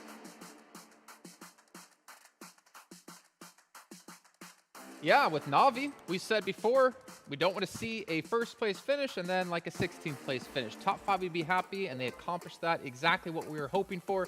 And 7, Na'Vi looking good, but let's talk about them a little bit later on. Let's talk about 6-8. This team has been extremely quiet throughout the first day. Pretty quiet in the first match of the day as well, but now they come out of nowhere, dropping 16 eliminations, our highest fragging game so far, and really put their foot down and say, all right, we got to start showing up. And this is perfect because yesterday they actually, their most consistent map, I think it was Miramar. Yeah. So this is just playing along to what I wanted to see from them. Now, are they going to be able to back that up, right? It's going to become a question of what we saw from Na'Vi as well. Can they also back up this performance that they had, especially when you end up with 16 elims? That was an impressive match for me. But we have to mention this. Come on, guys. Like, GodLike able to get himself as second place here with 9 eliminations. Finally, a step up from the team. Well, it's not GodLike anymore. It's Team India, as you called them earlier, Jason, right? They are coming in hot into this game. They got pushed upon very heavily, I believe, at one point in that game. It was by Ruya, if I'm not mistaken, and they just took that fight so perfectly. Still, I think that they maybe need to focus on information gathering, but this is a very clear improvement that they can win these fights if they have the opportunity. I will be talking about them a little bit more later. But another team that I'm seeing there that we've been calling out for the longest time, Jason, is 2G, baby. And they're also now starting to get the elims. And then we have Newsy here. I mean, we saw the Molotov that he put on Max. That molly was perfect. I think that you just transformed Nova into Odin of One Piece for their second. They just got boiled to death, as Blank said. And it was a hard one. They just got pushed in. Okay, it's an anime reference. Yeah, we don't watch. It's fine. One Piece, best anime in the world. That's all I have to say. But yeah, it was a really good execution for them because they knew anyways that Nova were just pushed in the corner. There was no escape. You molly the exit points and Nova just can't really fight back, so we want to see more of Infinity. I still want to see a chicken dinner at one point in time, but there's some improvements on some aspects of the game. Yeah, I'm sorry, Max, I don't watch anime. I was too busy watching Seven Worlds Gaming over on TikTok to do that. You see over our rankings, though, Nova starting to, well, I was going to say starting to lengthen a lead, but as we see here, actually not much of a lead, though, as Nigma Galaxy right behind them at 86. But for me, next Ruya falling down the table. They ended up the day in day 1 at first place. And now they're currently sitting in 4th, but 6-8, look at this jump up out of them. 69 points, 5th place, considering they were, I think, in 12th at the start of this match. 12th, yeah. Huge. That's a huge step up from them. And what I love the most, actually, Seven, we were talking about that during that game. The fact is that they had the circle south of that road, and they could have just cowered away in fear and just waited on the edge of the circle to hope the game goes their way, but they were willing to push out 3 players outside of their zone of comfort, go for those extra eliminations to allow them to get that 16 elimination game just to get the advantage and keeping Dalshi on the other side. Like, they were looking aggressive because they wanted that win from the very start. And this is what we want to see out of them in every single match. Like, this was a completely different team. I expected this out of Stalwart. Yeah, it was 6-8 that actually showed up. Is the other STE. Yeah. Yeah, there's 2 STEs, and right now we need to see at least one of them start to put down some dominance. Again, $1.5 million for the winner of this entire event. But again, we've had so many different victories across today. We've only had will now Na'Vi be the only team to get 2 chicken dinners so far. We've seen, obviously, the teams only get 1. But now, as you said before, 6-8, we see them continue the momentum into the next match. GodLike, for me, that's what I'm looking at, right? Yes. Yeah. Can they continue that momentum? Do they finally feel some confidence that they're able to get some frags? So the thing is that we were talking about confidence, and this team was very confident yesterday. They were willing to take into fights no matter who it was. Something that I think it played out wonders for them in this last match is they didn't really have to rotate in late. Whenever next Ruya were mentioned, whenever next Ruya push into them, they were being able to get set up. Another thing that I saw too, I think it was Clutch God, if I'm not mistaken, he was able to take out 2 players from STE, which I thought it was amazing too. Overall, their playing style, they're starting to improve, and another thing that I really enjoyed was their 3-2-1 split. During a rotation, I think it was maybe phase 4 of the map, but I really enjoyed that rotation. Yeah. It actually backfired a little bit to them, but now they're starting to be a little bit more dynamic. Now they're starting to adjust, and this is the exact same thing that I wanted to see out of them. Just being able to adjust because they have the gun skill for it, as they were able to showcase. I mean, 9 elims is nothing to be ashamed of. I actually want to go back to a point that you mentioned about Clutch God and that spray on Stalwart in particular. Yep. Not only is he getting some damage done and getting some extra 2 eliminations here, he's also looking towards the next circle shift, and he's trying to get information, which we said that's exactly what they need to try and improve on. So if they keep going on plays like that and actually trying to get the information, and they keep going on that curve, like they could improve exponentially throughout this tournament. Well, there's a team we haven't mentioned just yet, which I feel like deserves some sort of credit here. Damwon, actually. Yes. We saw them put up some good numbers. I mean, Fabian doing some decent damage, it seems to be every match, and as well as eliminations. A team that obviously, if you guys remember, they won East League. They won the finals. And they haven't replicated that performance so far here in the grand finals, but we're starting to see them step up a little bit, and I think this is obviously for them the perfect time to do so. Yeah, I think that their strength we've been able to see into the League East finals, and also in this game in particular, is their breaching potential. Like if they intend to breach, I think at one point they went on to Deeg Xavier, and they just got out of there almost completely unscathed. It was really good execution. I think the breaches is definitely where they play the best, and if they can keep playing on those and going aggressive, getting those big elimination games, they could rank up really high once again. So Damwon, their aggressive nature is the best part of their game, but if they can try and improve maybe how they rotate and which position they aim for, I think that could be a very clear improvement pass for them. The way they were able to recover against the fight with Alpha 7, I thought that was really impressive. They also didn't have the height advantage like I do, and they were able to just they were able to take advantage of it, and they were able to take the fight to Alpha 7, and then that kind of leads me on to Alpha 7, where I'm agreeing here with Blank. I thought this was one of the best teams out of the West. Alpha 7 is nowhere to be seen right now. Yeah, and in that match in particular, I think we were talking about how are they going to perform without Carrillo, without Senatexa alive, and we saw, well, they didn't really perform. And not to call up Mafioso or Evo, obviously, but it's very difficult to play when you don't have your star players in that one. Obviously, with positions they were in as well, but we obviously still have, a lot more matches to come up today. There's still a lot more in general, and teams like Alpha 7 looking to continue some sort of momentum today. S2G have been playing fantastic, but we're going to head into a quick little recap here, and it looks like it will be 6-8. And I feel like, honestly, we haven't really talked about this team whatsoever until this moment, until this match. And that's really, I guess as we talk about Nova being quiet under the radar, so is 6-8 considering the placing they're now in. Yeah, they're going to pull off the PEL or 2.0 where they're just going to get those last few games at the very end, get that 2 1v4 clutch, and we're going to see that coming up potentially from Yuyang. But from the very start, they were trying to get those eliminations early on versus Furious Gaming, and it started off, but especially, and we're going to see as we go even further in this clip, in this replay, we're going to see how good that push was towards the end, where they sent Daoshi on the other side of the road, and those 3-player push here, 7, that's exactly what allowed them to get that 16 elimination game. Teams sometimes will just have the circle and they just stay there, like we see from 4 Rivals. Here they were proactive, willing to push, and I just love that from them. Taking advantage of everything that they have, and I'm so happy this happened to the team, the chicken dinner, and not only that, being able to get those 16 elims before we actually got to the halfway point of the tournament, right? You want that to happen because look what has happened so far with Na'Vi. You mentioned it earlier, Jason. There are teams so far now that they have gotten 2 back-to-back, not back-to-back chicken dinners, but they've been able to at least get 2 chicken dinners, and that has propelled them. This was a team that at one point it was in 12th place. If you're going to be 6-8, this is great for them. I want to continue to see those improvements out of them. And with them as well, I mean, going into Sanhok, how are they going to be able? Are they going to be able to see some of those splits that we saw there in Miramar? Because you mentioned it, those splits were beautiful. Yeah, talking about the split, here you go. This is exactly the one we can see on our screen. Daoshi being actually the player down south of the circle, and the 3 other players going north of that road path and actually willing to take the fights. And also, what the thing is, not only Daoshi is serving as a extra opportunity for you to claim a win if the circle goes down south, he's also giving you that sneaky off angle from a distance, just forcing teams that are still in the game, such as Na'Vi, Nigma Galaxy, or GodLike, to avoid them from peeking over the road, and then you're just making sure you're clearing that space, and then the teams are going to have to push out of the blue, lose that high ground advantage that you have, Seven, and actually lose the fight eventually. We always talk about splits. Look at this split right here. This is just perfectly to what we're talking about. 3-1, they were able to recover that player that was down. They didn't. They were able to set themselves up for greatness there at the end, Max. Yeah, exactly what we want to see. And the thing is, they've been very silent. Can they do it again, though? Can they build some momentum on a huge game like this? That's why I'm hoping to see off 6-8, because they've been just, unfortunately, not that great in that first day. We need to see a comeback in today and hopefully also tomorrow. I think they'll be able to do it. Well, the downside is for them is because it is Sanhok coming up next. It's so hard to be consistent and to have a repeat performance. Well, yeah, unless you're them or your Nigma Galaxy with Ruya Healing or your Infinity just seem to always put up points there. But it's going to be really tough to do so, but I feel like it's a sigh of relief for them. You know, we talk about GodLike and the pressure they have coming from India, but we can never underestimate or understate, I should say, the pressure coming from China, right? Because this is the 2 teams who made it through. We saw back in 2019 in Malaysia, I think it was Top Esports, the only Chinese representative there. They're under a lot of pressure from other fans who are watching at home, and I feel like this finally takes some of that off their shoulders and maybe allow them to play a little bit more free and not so strict. Yeah, and I think that's always a big thing, right? We talk about players having pressure on their shoulders. Is it going to force you to maybe push in a location where you shouldn't have pushed? It's going to force you to make an action where you maybe otherwise wouldn't do it.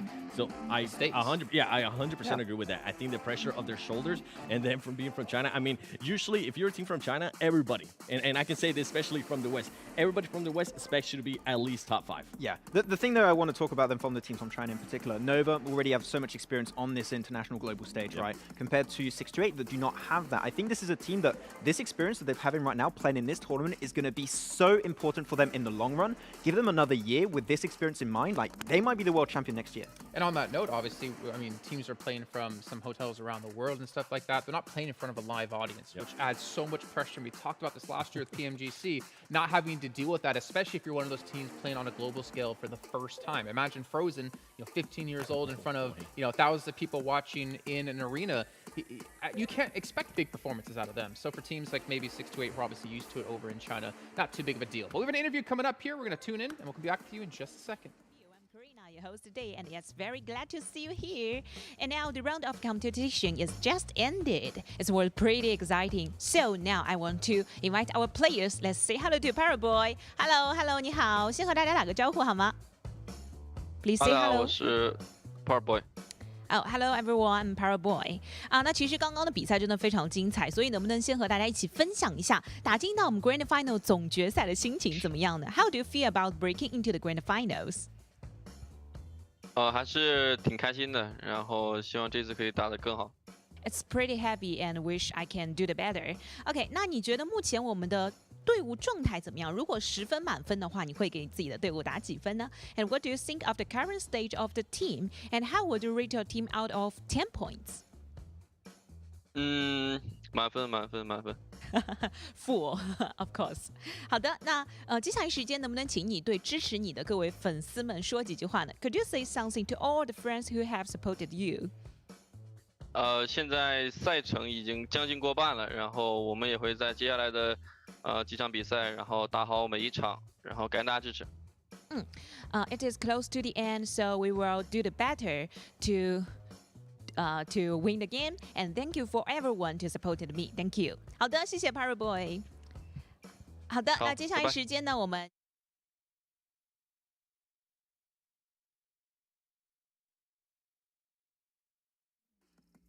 It is unfair.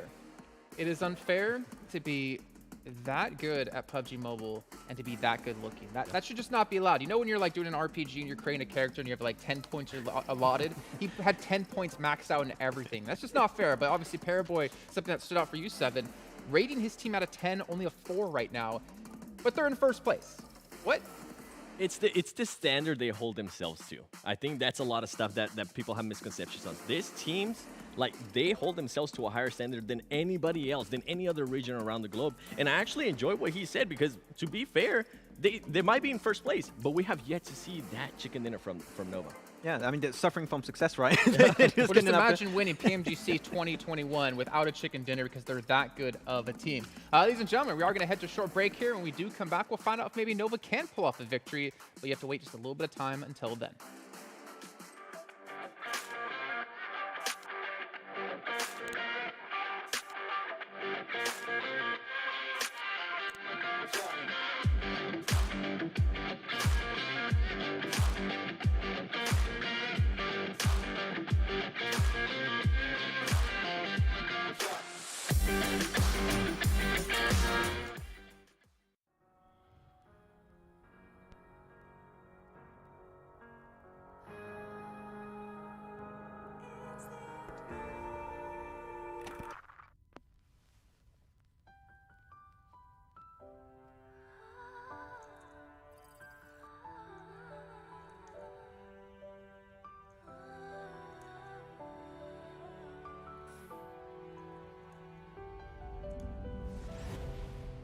Every second that I breathe is going down in history.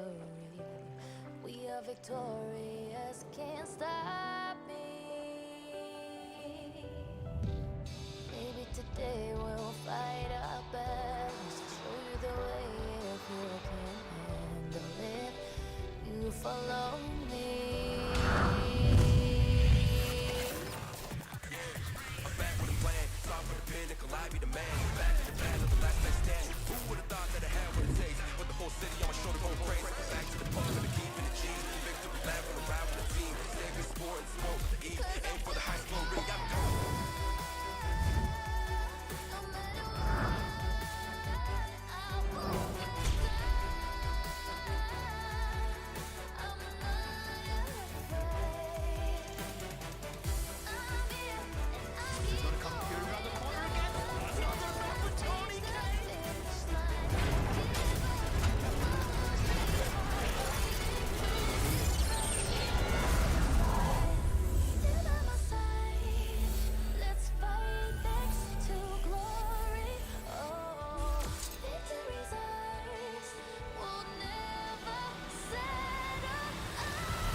PMGC 2021 Grand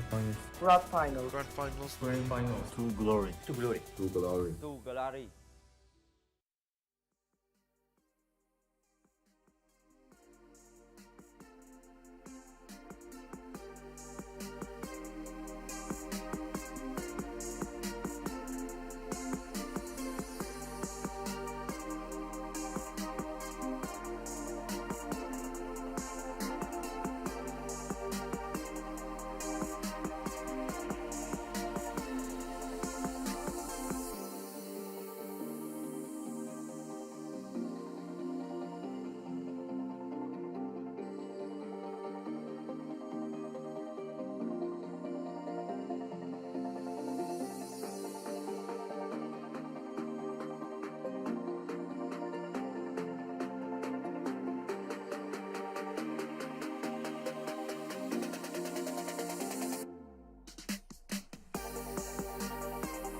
Hopefully you guys are doing the lucky draw and pay attention to all the giveaways we have here at PMGC 2021. If you missed out on yesterday, well, you missed out on your chance to win one of 51 pluses. So if you weren't here, well, you know what?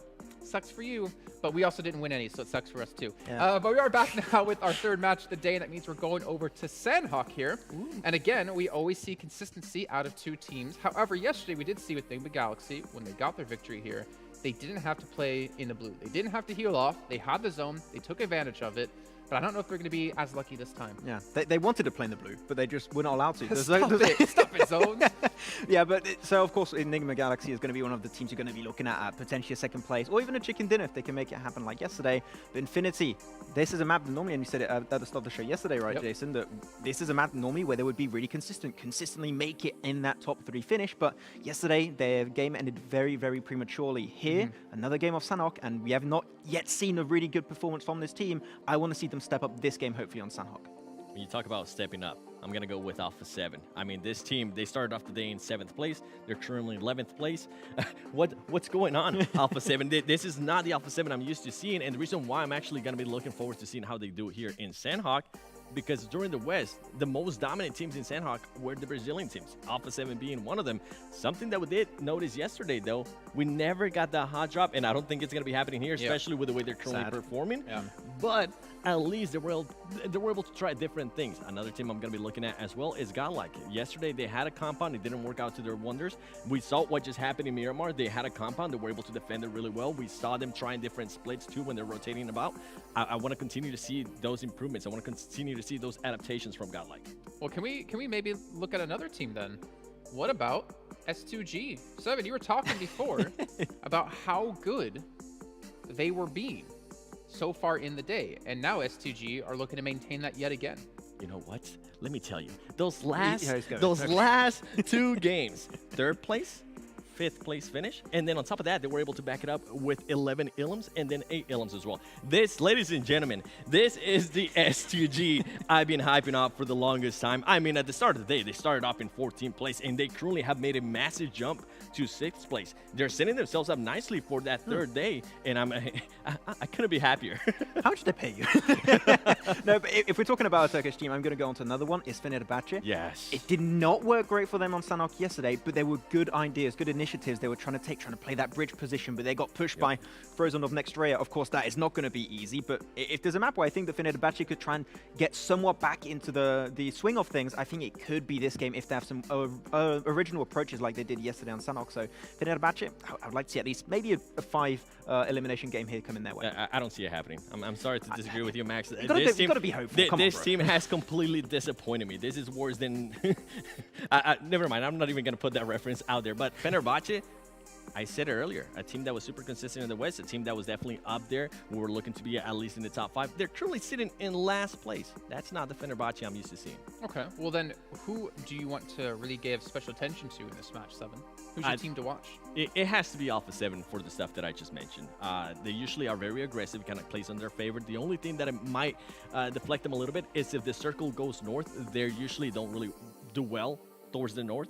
I would like to see them do well here in Sanhok and snap out of the current state that they're in, because they're just going more down, and it's not going to work on their favor, especially tomorrow. You know what's unfortunate for them? They dominated PMPL Brazil. Then they started to struggle against these Turkish teams, and now they're struggling really hard against the global scale of teams. I mean, they have players who played in previous global championships, and right now they can't replicate that dominance. Maxman, who are you looking towards? I already explained somewhat, but Nigma Galaxy, I'm going to go with a safe one this time around. Even if they just make it a top 3, if they just heal in the blue, that's fine. But if they can get another win, I will be impressed. So it's going to be Nigma. They're going out in 16th place. My choice, though, a team to watch, and this is the last time I'm going to give it to them. Infinity? GodLike. This is for me. No, for me, this is their last chance to be impressive, to show something. Because if they don't step up here, I don't think they have a chance to get into first place. I know you want to say something. A winner or top 5? What are you looking for from them? Top 5. Okay. Top 5. They got to get something going here, and we got to get something going because we got to get out of here. Let's bring in John on a blank once again to bring us Sanhok. God, he doesn't put much on GodLike, does he? Top 5 every game. Oh wow. I've extrapolated his words a little bit there, blank, but I'm sure he'll tell me about that later. 39 points so far on the GodLike tally. They climbed up 2 places over Fenerbahçe and Furious Gaming, but there's still a long way to go to get to the top of the mountain. I do feel kind of bad for GodLike there. There's a lot of pressure on them after a game where they had 9 eliminations on Miramar and did fairly bloody well, actually, in my opinion. They got 17 points. This is like last chance saloon. It needs to get 29 points here, apparently. But no, I think GodLike's last game was pretty good. You know, keep it up, though, honestly, at this point. 3rd game, halfway point right now in the tournament.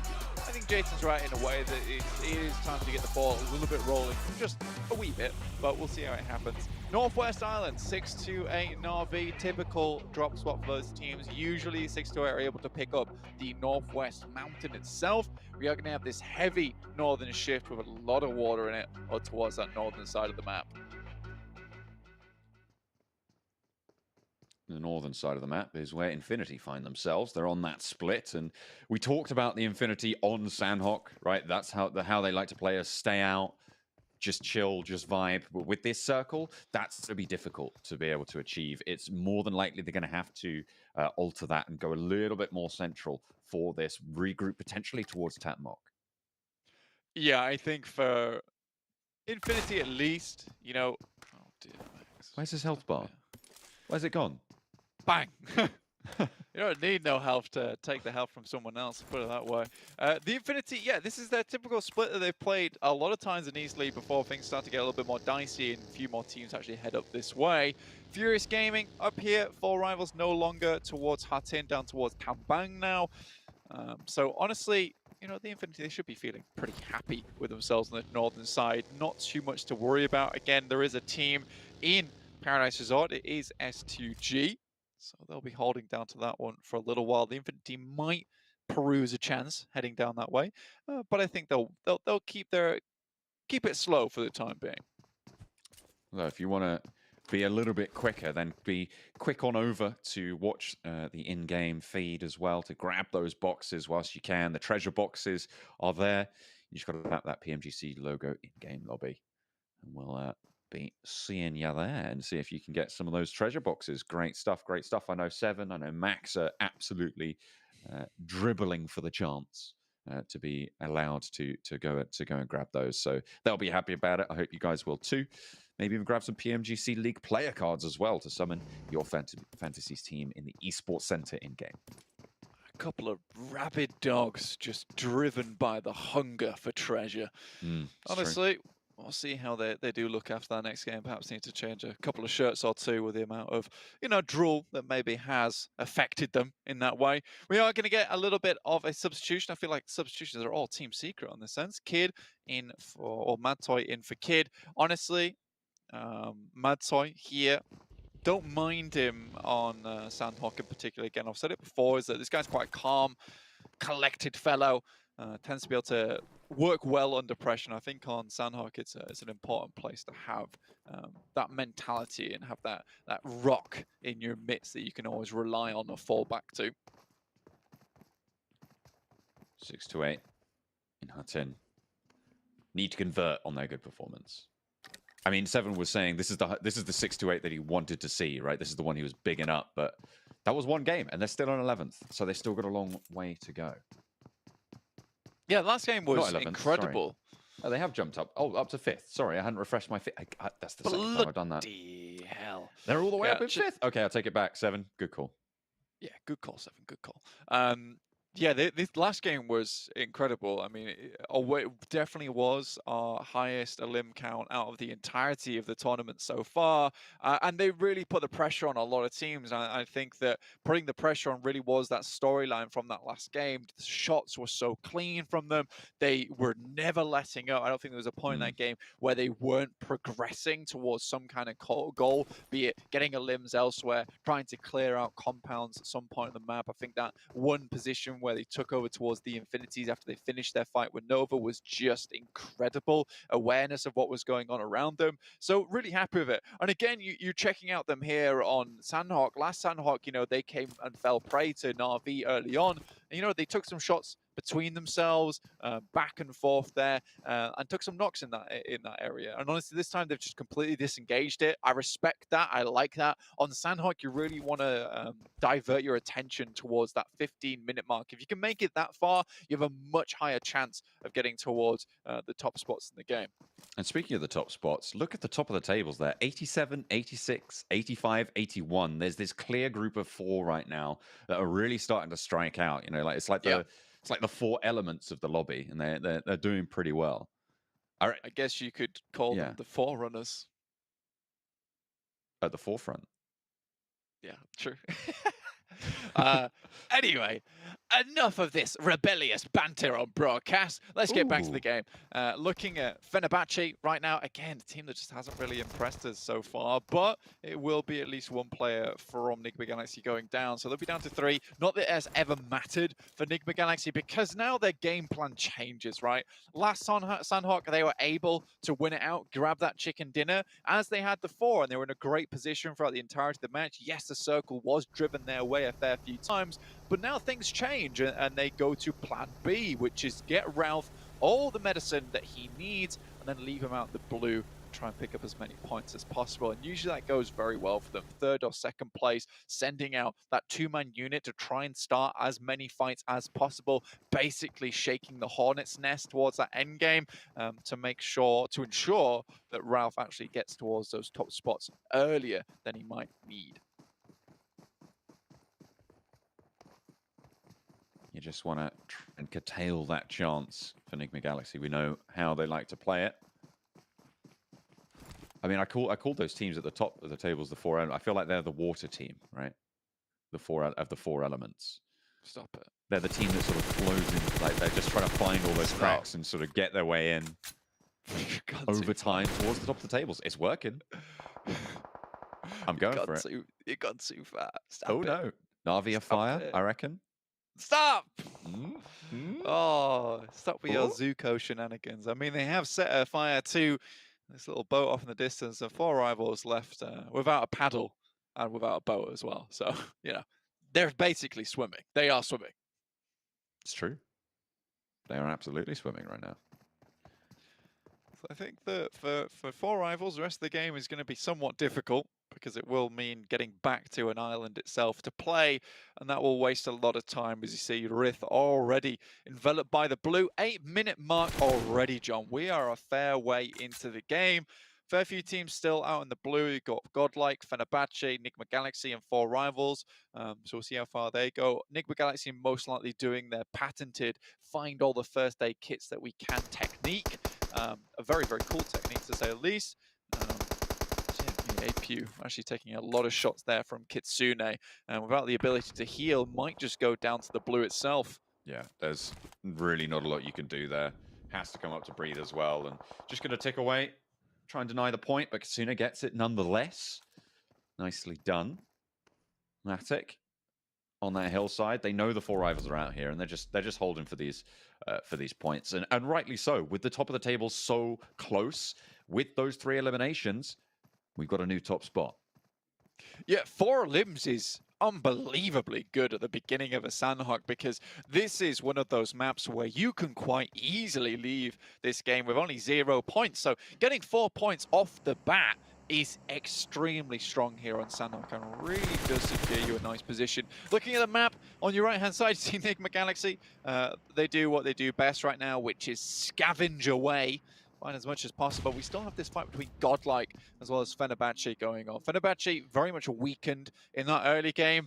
I doubt they have much to say versus GodLike, though. Might have to eat my tongue here if anything goes awry. I need you to have that going forwards.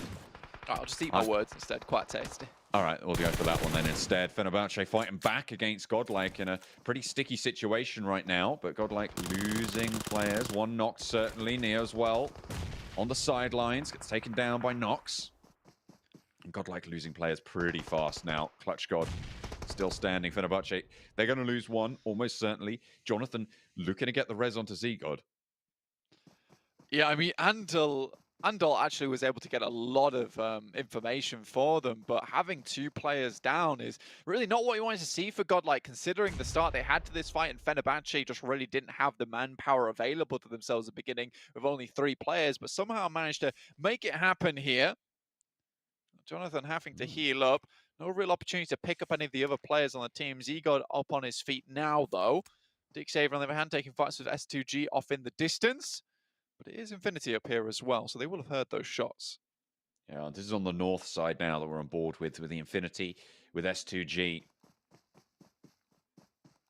Looking to take control of the hillside to the south of Tapmok. I mean, Tapmok was that regroup point, and they are going to move a little bit further south for the Infinity. Can't play on the outsides this time.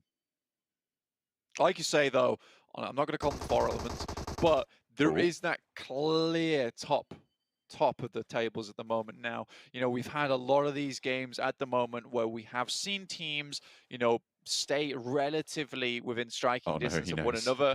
Yeah, he knows that he was going down. So that's 4 rivals out, our first team here on Sanhok. But yeah, that 81 to 69 point difference, which just drops towards that 60 point mark across the board, is quite a big drop. Zigo will get taken down by Doka Machine, who just has an absolutely lovely high ground position versus GodLike. And, you know, I think this is last chance from Jason, already going down here, perhaps out just in 15th place.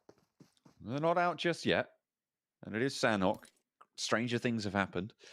And it's only Zone 2, so these reses very much possible. And with Clutch God and Jonathan, I feel like, you know, they can get a little bit further. The question is, how much further can they go?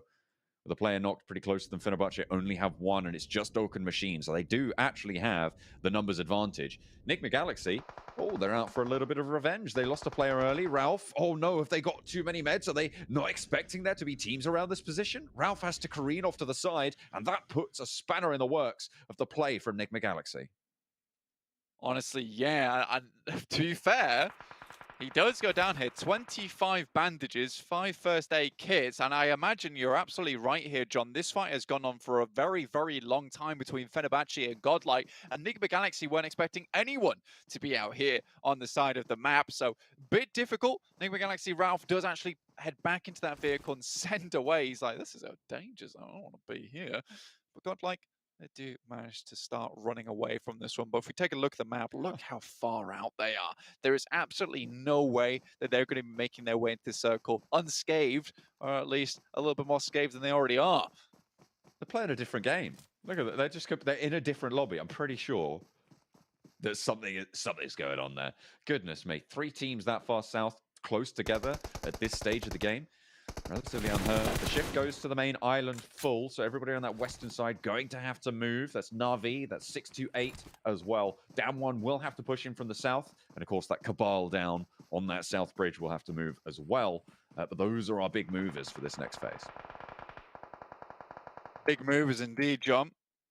Alpha 7 off in the distance. It was just to the southwest of Paradise Resort. 628. Stalwart, sorry, trying to get their way in here. Again, just really massive faller for this team. Literally on the edge of the cliff, and they have just tumbled down. It is not pleasing to look at, to be honest. 628. A little bit of the better of the STEs right now.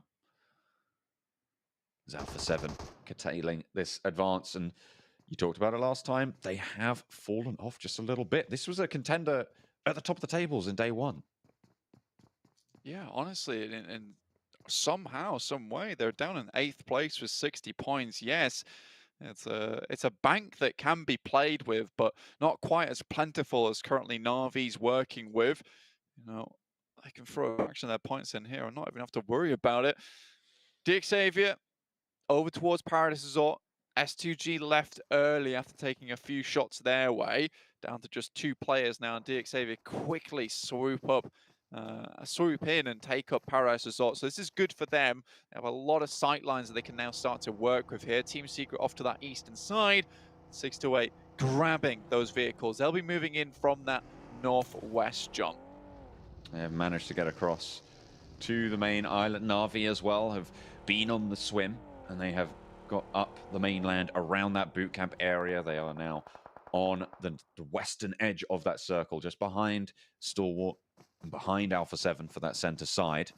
Fenerbahçe do get eliminated, and GodLike is still going, Blank, and they've got 4 eliminations. Yeah, so GodLike pick up at least a few points here. Yes, it's not going to send them flying towards the top of the table, but it's at least something.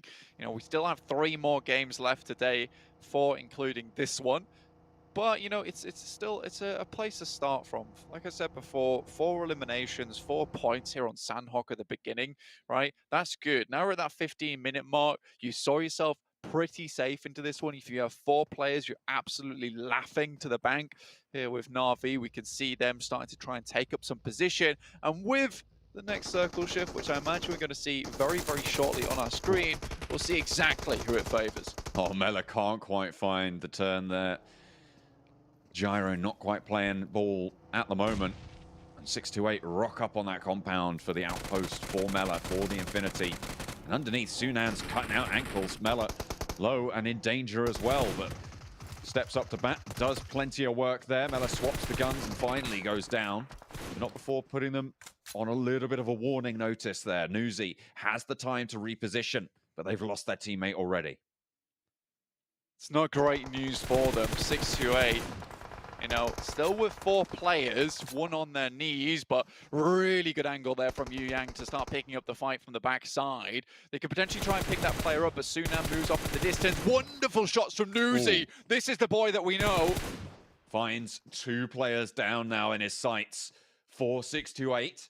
And an aid from Sunan to try and piece together the knock over towards Godtani, towards Logan as well. Another nade might just be good. Here's those steps. Pops the nade over the top, gets the knock, and Logan's low. Goodness me. Gets the knock and needs to fall back to the team. Daoshi almost certainly bleeding out here. Not going to be able to get to that one, but Yu Yang a little bit more lucky. 4th zone though, and I don't even know if he can go for these reses. The spray from Nuzi on the reposition as well, but he sends it to the sky and has to fall back. Needs to get ahead of the game in terms of these rotations. 628 down.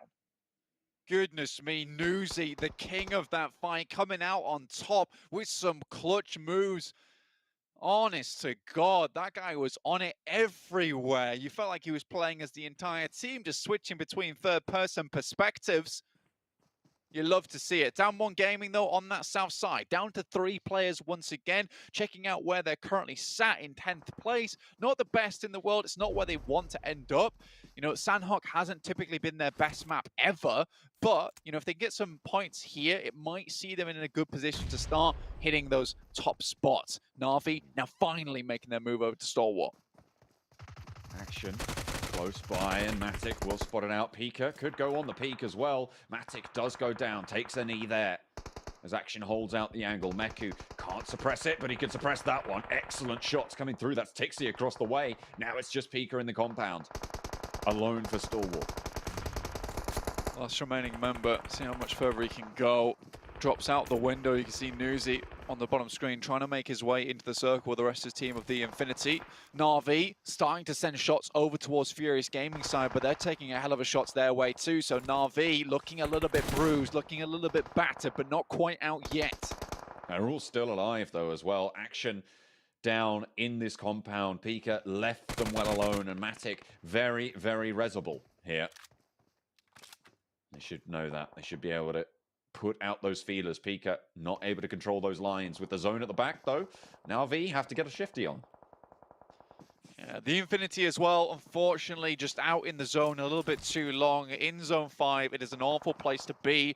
Nigma Galaxy, I don't know if you just mentioned them there, John, but honestly, being able to get on that south side after playing so long on the edge of the blue, goodness me, really, really well done to them. If 3 players still up, a potential to keep going in this game. You know, there are not a lot of teams here with huge amounts of players.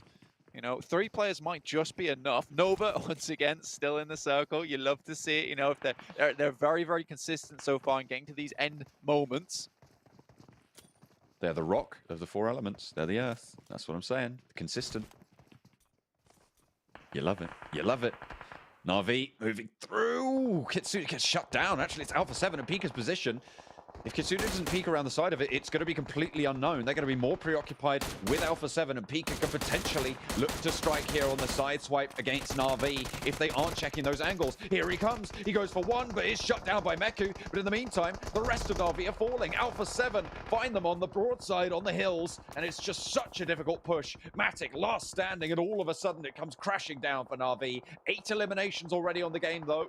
They've done a lot of work. It's a good point scoring, and with the amount of teams that are taking casualties so far, you know, if Matic can stay alive for just a little bit longer, might be able to get up to a 7th, maybe even a 6th positioning, and that might just be good enough on the point scoring to see them at the top of the tables. But Nova has a position on that southeast side. This is their time to reclaim that first spot. There's a lot of first aids on board as well for Matic. The rest of his team just fell right next to him. And you know that Alpha 7 are going to have to move from their position. They're going to have to relocate if they want to go further in this circle. They are going to go down, though.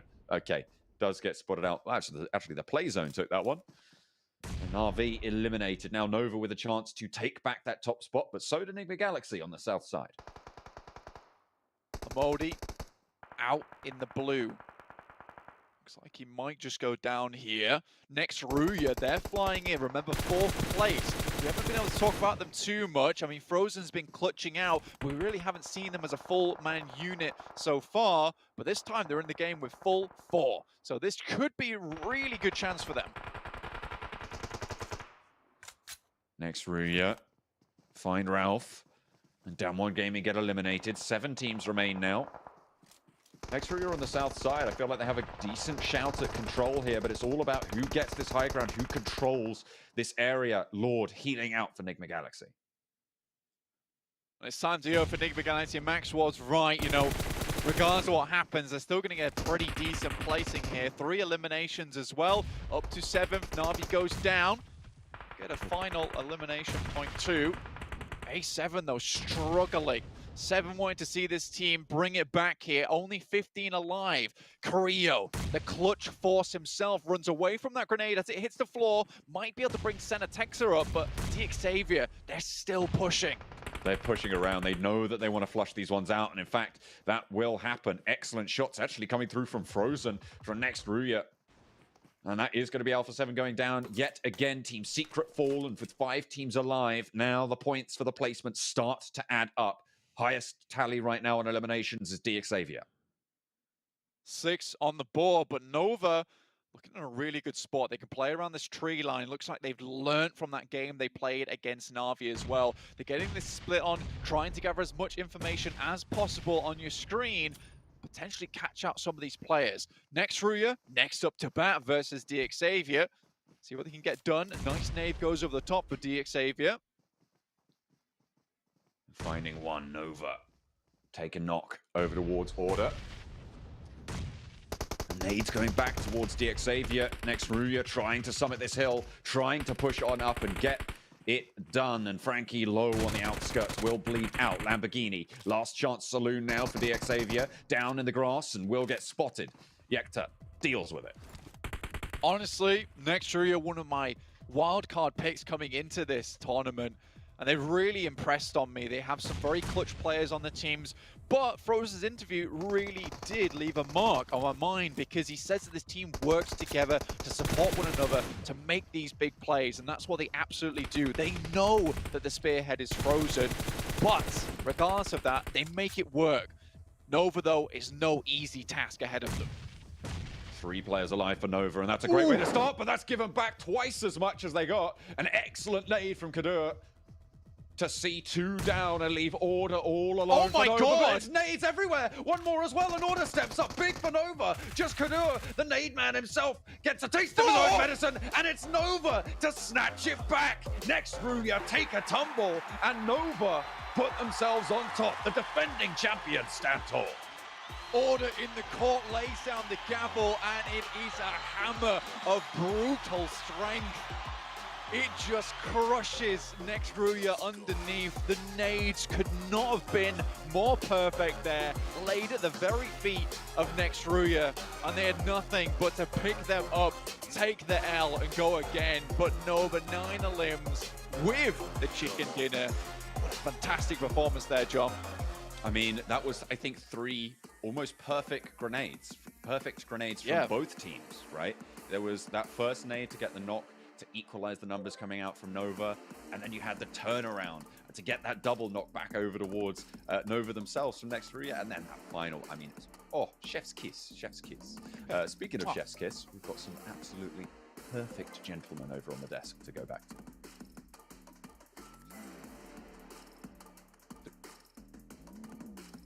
We do, Blank. There are definitely some gentlemen up here. All three of us. I did leave it a little bit open in case any of you wanted to voice I thought you were going to single me out again. No. I'm being nice to you today, Max. At least on camera. Off camera, who knows what's going to happen. That is true. But Nova, what a big win out of them. I mean, a fantastic job, though I'm kind of sad they actually won. Not because I don't want them to win, but because I wanted to see them win PMGC with 0 chicken dinners, just to really rub salt in the wound for every other team out there, showing that they are the best team in the world 2 years running. But what a finish as well. You're talking about order in particular here, Max, at the very end of the game. I mean, Nova really put their foot down and almost came out of nowhere at the end. Yeah, that's where Nova are so good at PUBG Mobile, is really they create an opportunity for themselves and they strike when they have that opening already created. Order gets an initial nade thrown onto Yekta, instantly turns into a knock, but because you don't have too much time before the circle starts closing up, you know that they're not going to be able to move away and they're going to try and force a res. Just throw it the same position, exact same angle, and that's going to be Nihat also getting knocked down, Yekta getting confirmed away, and then it's just a 3v2. You go for the push, you win that one, easy 7, able to get himself 9 eliminations this game once again. And for me, I think I have to give some props there to next Ruya. 7 elims for them, and second place finish as well. This was a team that I felt like it was shutting down. They weren't really showing what they were able to show us yesterday, so it's a great step up from them. And I feel like we have to talk about Navi. I mean, Navi, you mentioned it. At one point there, we saw them pushing themselves up in the way to first place, and the consistency, we're finally starting to see it from Navi. The past 3 games, or 4 games actually, before this Sanhok, they were averaging about a 3rd place finish, and that's just impressive because they weren't just averaging that, they were also being able to gather a lot of elims.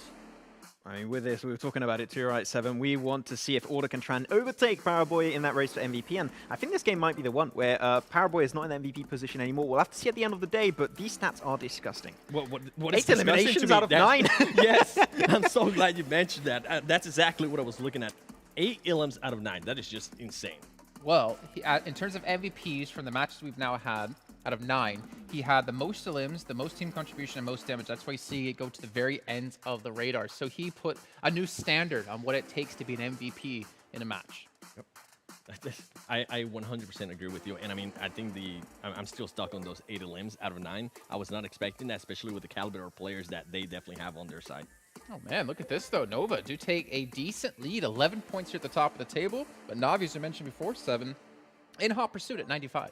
They definitely are, and I think the elims is another thing I wanted to mention. It's not just the consistency in regards to placement points. The elims they've been able to gather are just amazing. I think during their chicken dinners as well, they're being able to take full advantage of that. They've been able to get 10 elims. They've been able to get 14 elims. That's really impressive to me, Max. So I'm seeing a big issue right now for Nigma Galaxy, Deke Xavier, Infinity, and 4th, 5th, and 6th, respectively. 27 elims, 27 elims, 26 elims. And when you look at the replacement points, they're really good, but it really goes to show here, and we mentioned this many times, you want to have that disparity between your elimination points and your rank points. If they can start fragging out a little bit more, they would be out of that position they currently stand in, 4th, 5th, and 6th. They could be aiming for that 2nd or even 1st place here. So those are 3 teams that I need to start seeing fragging out big time, because you could be going home with 1.5 million by just getting more eliminations, and they're desperately lacking on that side. 7, I have a question for you.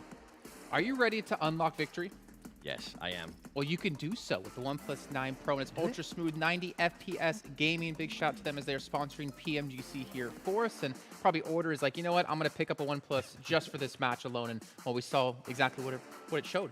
8 eliminations out of 9 total, able to be the MVP, so big shout to them here to sponsor PMGC. Another year running. They did it last year, they're doing it yet again. They must like something. Yeah.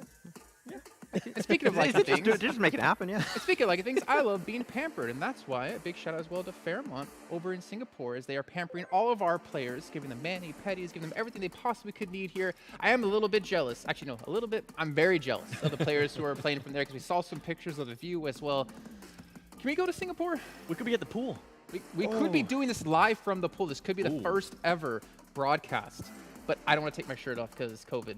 Yeah, you not don't want to see this. Not because of what I have been doing. I'm like, you don't want to see this. We had our time in Malaysia to go to the pool tanning. But yeah, they're obviously sponsoring the event as well. And let's talk about a couple teams. Talk about Nova looking consistent. Talk about Navi looking consistent.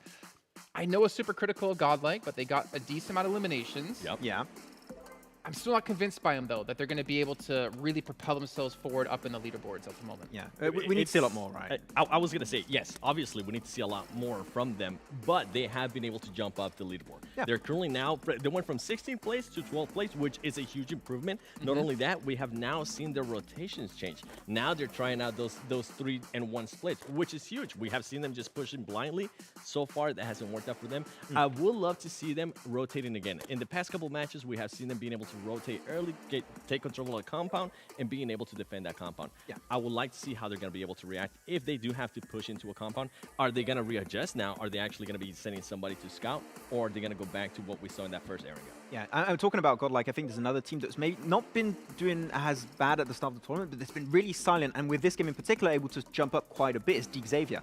And Xavier actually had a great 2-2 hold on that, what was it, a Paradise Resort position, which is a position that we remember back in the East League. They had a lot of history with that position, ready to take fights early on. They know exactly how to play that position. There was like always a 3-way fight there, I believe. Yeah, I think there was another team, and they just abandoned it at the end. But now they're back in that main position where if they can rotate there in the mid game. And the way they held that 2-2 split to then rotate into the circle was really well executed. Unfortunately, they did lose out on that fight versus next Ruya, but if they win that, that could have been a chicken dinner coming their way, but it just didn't quite happen towards the end. Okay, if we're talking about that, I actually would like to give some props to Alpha 7. They didn't get a chicken dinner, but I did enjoy the rotations that they were doing. We saw them being able to rotate on that trifecta that you love to call out, because they're not going for that boom cap anymore. They just gave that up, but they're being able to rotate faster. They're not just being stagnant. They're being able to rotate faster. They're being able to be a little bit more aggressive, which is what I expect out of Alpha 7. If I'm not mistaken, they dropped in 2 different locations now, right? They dropped towards Swipe Trifecta split. yesterday, and this time they dropped like near Paradise. If I'm not No, mistaken, or was it East of Boot Camp? They still dropped Trifecta. They just decided to rotate a lot earlier, which is an improvement. And I was wondering how they were going to do with the Northern Circle,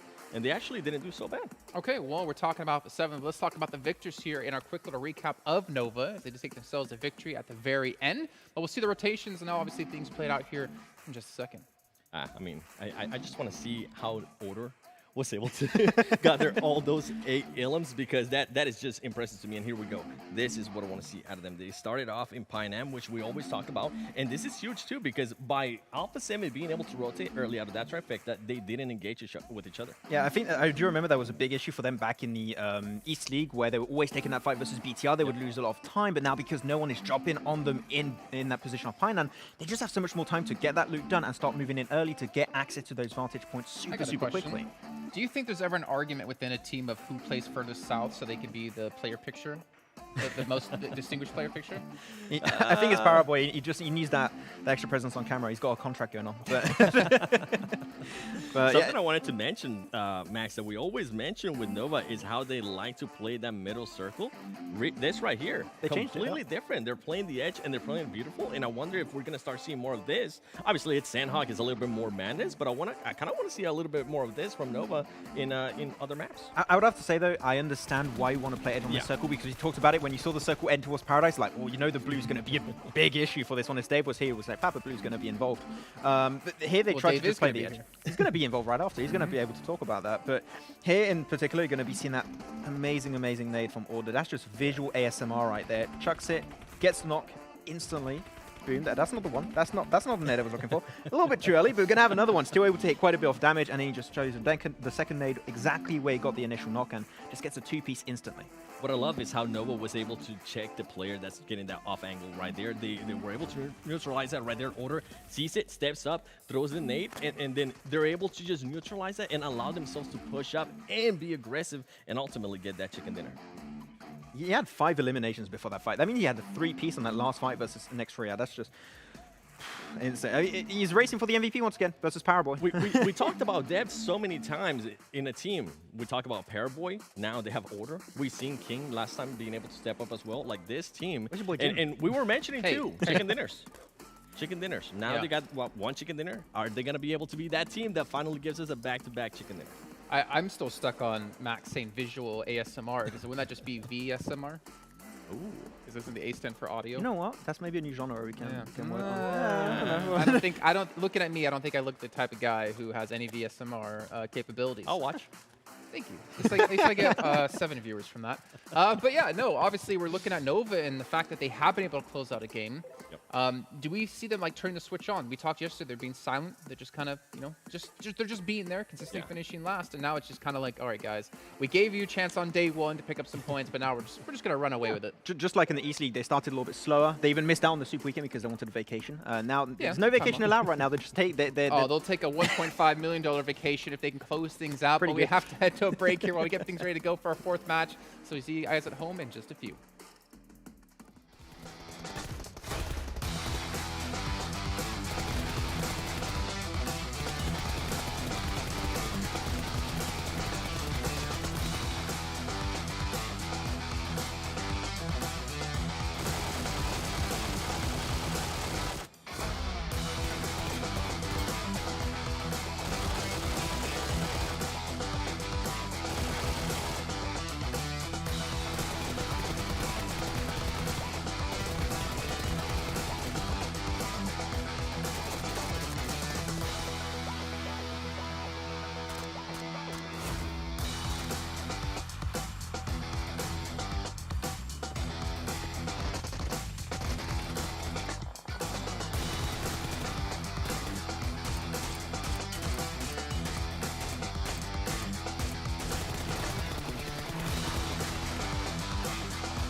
first light, the first steps. Now I see much more. I capture Earth in all its beauty. I see action. I see drama. And I see it in the finest detail. Moments of inspiration and the first steps. I am the 1+9. Homes are now where we work, learn, and, play? Oops. Homes are where we build spaces So loud. to call our own. Power on and beyond with Singapore's most trusted broadband. Welcome back, everyone, here to PMGC 2021. We're into our second day. We're actually past, get this, guys, we're past the halfway point of the entire event now. You can't see me right now, but I'm dancing. Seven, get away from me. What are you doing? Seven, stop it. No, he's just dancing. I mean, the thing is, some teams can be dancing, but hopefully not celebrating too early. Order. Max. Oh, yes. There I it feel is. like indirectly he was trying not to do it, but still did it. I knew you were going to ask me. I was like, I was Well, just waiting. Okay, well, you know I'm not going to ask anymore. You ruined it for me. I'm sorry, Jason. 1,200 damage, though. I mean, Order. Again, this isn't the first time we've seen him step up like this. Thinking back to league stage, he was definitely the number 2 behind Pairboy. He was an integral part in Nova getting as far as they have been so far in this year, and it's amazing to see, right? Because I'm so happy, and obviously it's not against Pairboy, but I don't want to only talk about Pairboy day in and day out. The fact is, he's got a great team behind him as well. In Order, we're seeing him get some on spotlight for him. I mean, when you're looking back at yesterday, the top fragger of the lobby over those 6 games of yesterday was Frozen with 15, right? He's done about half of that now with one single game here, getting 8 eliminations out of the 9 eliminations total for his team. I mean, I think those eliminations alone might put him first in terms of that race to MVP. I mentioned it earlier, right? But it's good to see that the entire team is doing well, because I had that fear coming out of the East League where Paraboy might be doing the same thing, where it's only him performing, but that got taken care of almost instantly coming in this tournament. So my fears have been addressed really quickly. As we see some of the players there with Illims, I actually kind of wanted to break down some of the teams in regards to Illims. I mean, we have Navi. Now Navi has 51 Illims. They're currently leading in regards to that. But then the third place team, Nigma Galaxy, they only have 27. DX only 27, and then the Infinity as well only has 26. And then when you go even one more down, then you have ST with 38. I would like to see those 3 teams, Nigma, Galaxy, DX, and the Infinity, step it up in regards when it comes to Illims. One player that did step it up there in that last match that we were able to see was Frankie, being able to gather 5 Illims. I think that's huge. Hopefully they can continue on that trend. Okay, well, does that mean you're putting DXavier as your team to watch here in this match? That does not mean that. I think that the team to watch, it is going to be one that I mentioned. It is going to be Navi. I am enjoying the consistency. They're finally starting to show us, right, what we've been asking for the longest time. I will love to continue to see this consistency, and I would love even more if they can just continue to get those top 5 situations and at least 5 Illims. Yeah. Well, you know what, Max? I'm going to skip you for now for a reason, because I chose Navi as well. I think for me is we're seeing Nova be so damn consistent in this event so far. If Navi want to have a chance to close that gap and catch up to them and ideally pass them, they have to remain as consistent as they've been so far in the day. They need to continue to do so every single match, and obviously we're going to find out if they can. We talked about no mistakes, right? You can't have any mistakes, Max. Sorry, Max. I'll just go. It's fine. I get it. It's okay. It's okay.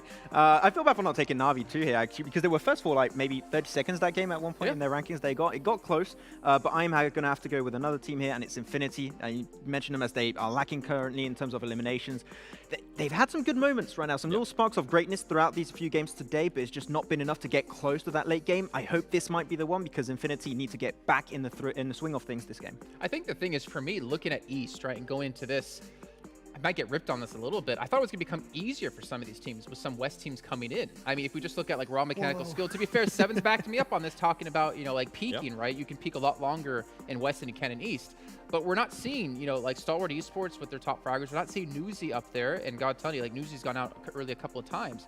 We're not seeing them be as dominant as they were in terms of eliminations as they were in the East League. And I don't know if it's just the change up in lobby, maybe change up in styles or what, but if they could hit that previous performance we've seen, we're easily going to see these teams shoot up the rankings. I'm 100% with you on that one, too. And I think it was a sentiment that was shared by the community for the longest time, that maybe this West teams coming in now fighting against the East teams, we're going to make it easier for them, that we're going to be able to gather easier Illims. That is not the case. I mean, even regards East or West, let's talk about the Indian team, GodLike. That team now starting to step it up. They're not anymore in last place. We do have Fenerbahçe there. Hopefully they can step it up, because, boy, this is just such a big disappointment. But I 100% agree with you. And, I mean, for us to have next Ruya at 1 point as first place, I thought that was huge for the West. You can talk about Max. Okay, I can go. Wow, that's actually insane. But no, I agree. It's hard to know exactly down to what you can put this, that the Eastern teams are struggling more versus some teams from West, right? Because I think a lot of people expected the Eastern teams to dominate that far, but I don't really know what down you can put it down to. It's just really hard to go down to the intricacies of it, because the Eastern teams haven't changed really much on their side of things, but it's just maybe the clash of metas making it hard for their meta to really develop and be as successful in this kind of ecosystem. But yeah, I mean, the Eastern teams are having a little bit of a rougher time, and great for some of the teams like Next Ruya, they're just popping off right now. The bottom line is, though, every single team here is like the best teams in the world, right? We talk about, you know, Fenerbahçe towards the bottom of the table. they're still a top 16 team in the world. They're not bad whatsoever. They beat out so many great teams to be here.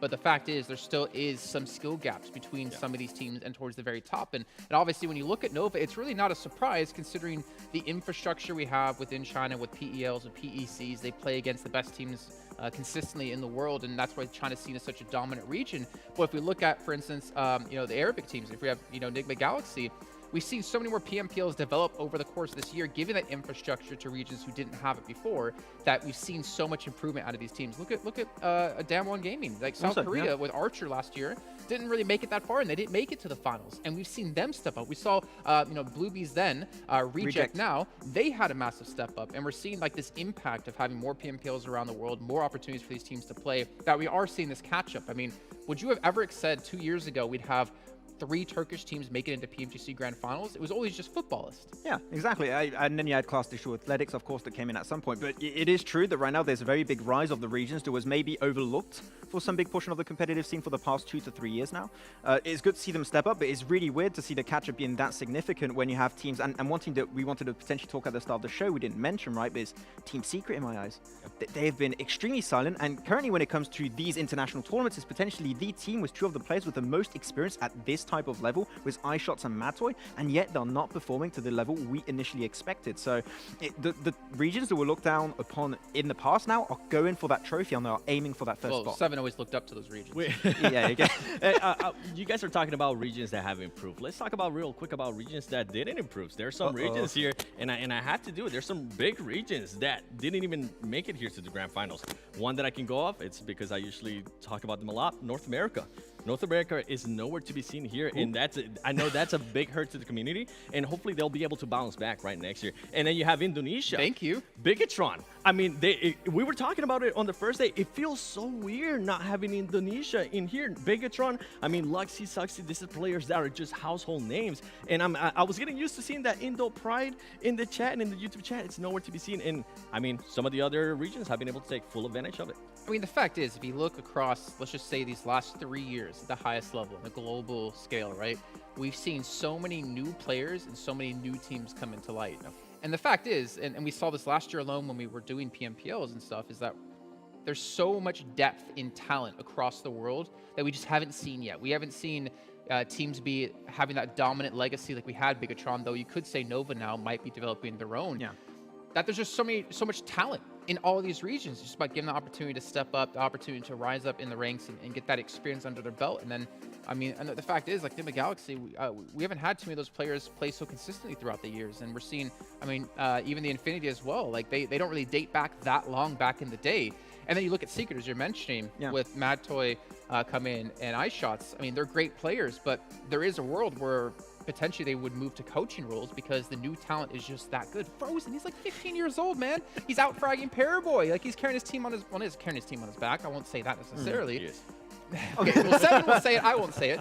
But the fact is, like, there are these new blood people, these new blood talent that completely dominate all the old school players. I have the impression we're in a transitionary period right now where you have some other regions and teams that are stepping up. For example, if you talk about Indonesia, right, you were mentioning how BTI is weird, and I truly have to believe with it and go in agreement with your sentiment that it's weird BTI's not here, but exactly that's the point I wanted to make. Genesis Dogma showed that they can compete with the top. Sure, it didn't quite work out for them in the finals, but they could compete on that type of sphere. So I think that given next year, we might have a complete even differentiation in what team we have available now at this moment and next year. Except for Nova. They're always going to come back at some point, but it is changing pretty rapidly at that, so teams need to stay on the get-go to change and adapt their playstyle to remain in this type of tournament. A team that comes to mind, and I'm so sad they weren't able to make it here, is going to be Knights from North America.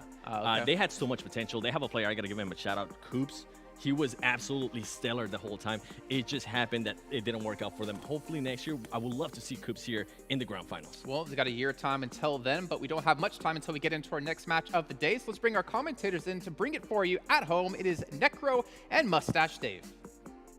What is up? J-Cap on the desk. We got Max, man. We got 7 spitting nothing but hot fire here. 50% done, Necro. 50% done with this tournament. It is heating up, man.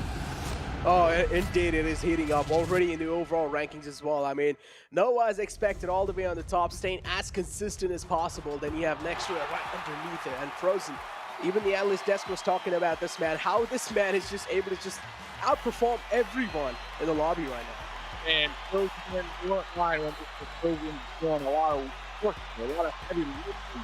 I was running the numbers. I believe Frozen has around 40 to 50% of the team's damage and elim points. And talking about elim points, look at right there on that left-hand side. Look at those average points of Erangel. Nova Esports are dominating, 14.8, and the next Ruya right underneath them with 14. So with Erangel being 50% of the map pool, this is exactly where you want to be with average points.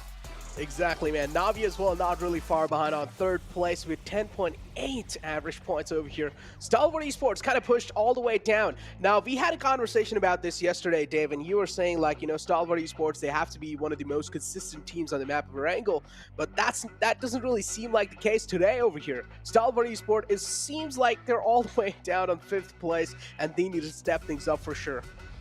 Talking about Stalwart Esports, Action said yesterday their biggest competitor is themselves, and they weren't lying either. Is that true? It is true. It is true. So with that being said, they are midway, you know, that mid-pack team. So I'm not too concerned. As long as you're in that mid-pack, tomorrow is another day, another 6 games to play. But they have 3 more games to play here this evening. So there's definitely some room for them to shoot for the top echelons.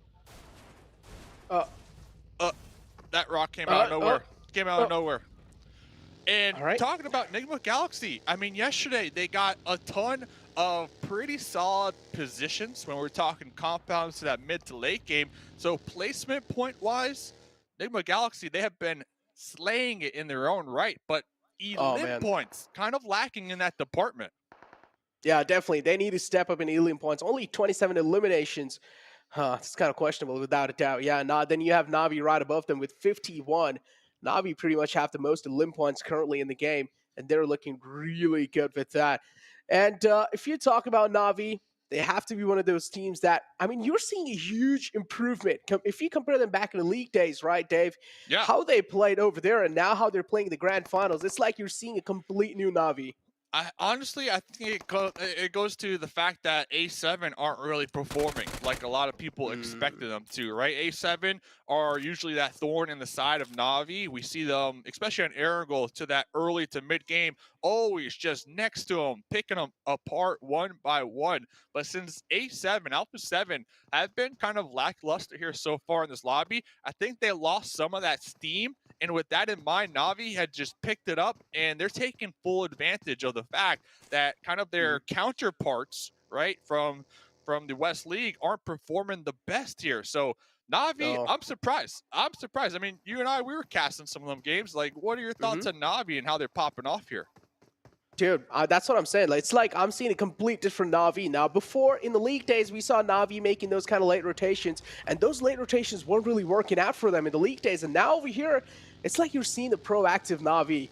Navi, their presence of mind over here, it just seems like it's on next level right now. And if they just keep on playing the way they're playing right now, even the analyst desk mentioned, there's going to be no stopping. Navi, they will have to be in the top 2 somewhere down the line. They're in top 3 right now. A little bit of more good, consistent points that can help them get in top 2 and pretty much in top 1 as well. But this is how things really looked like.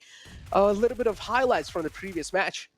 Yeah, talking about not stopping. Order. Oh, man. Hey, did you see that little order flex, by the way, we just saw a second ago? It was like, bam, look at me. I'm here. I'm showing up. What, 8 elim points last game alone? Like, order is on fire. And ladies and gentlemen, talk about being on fire. Watch live and earn those rewards. The grand finals treasure box.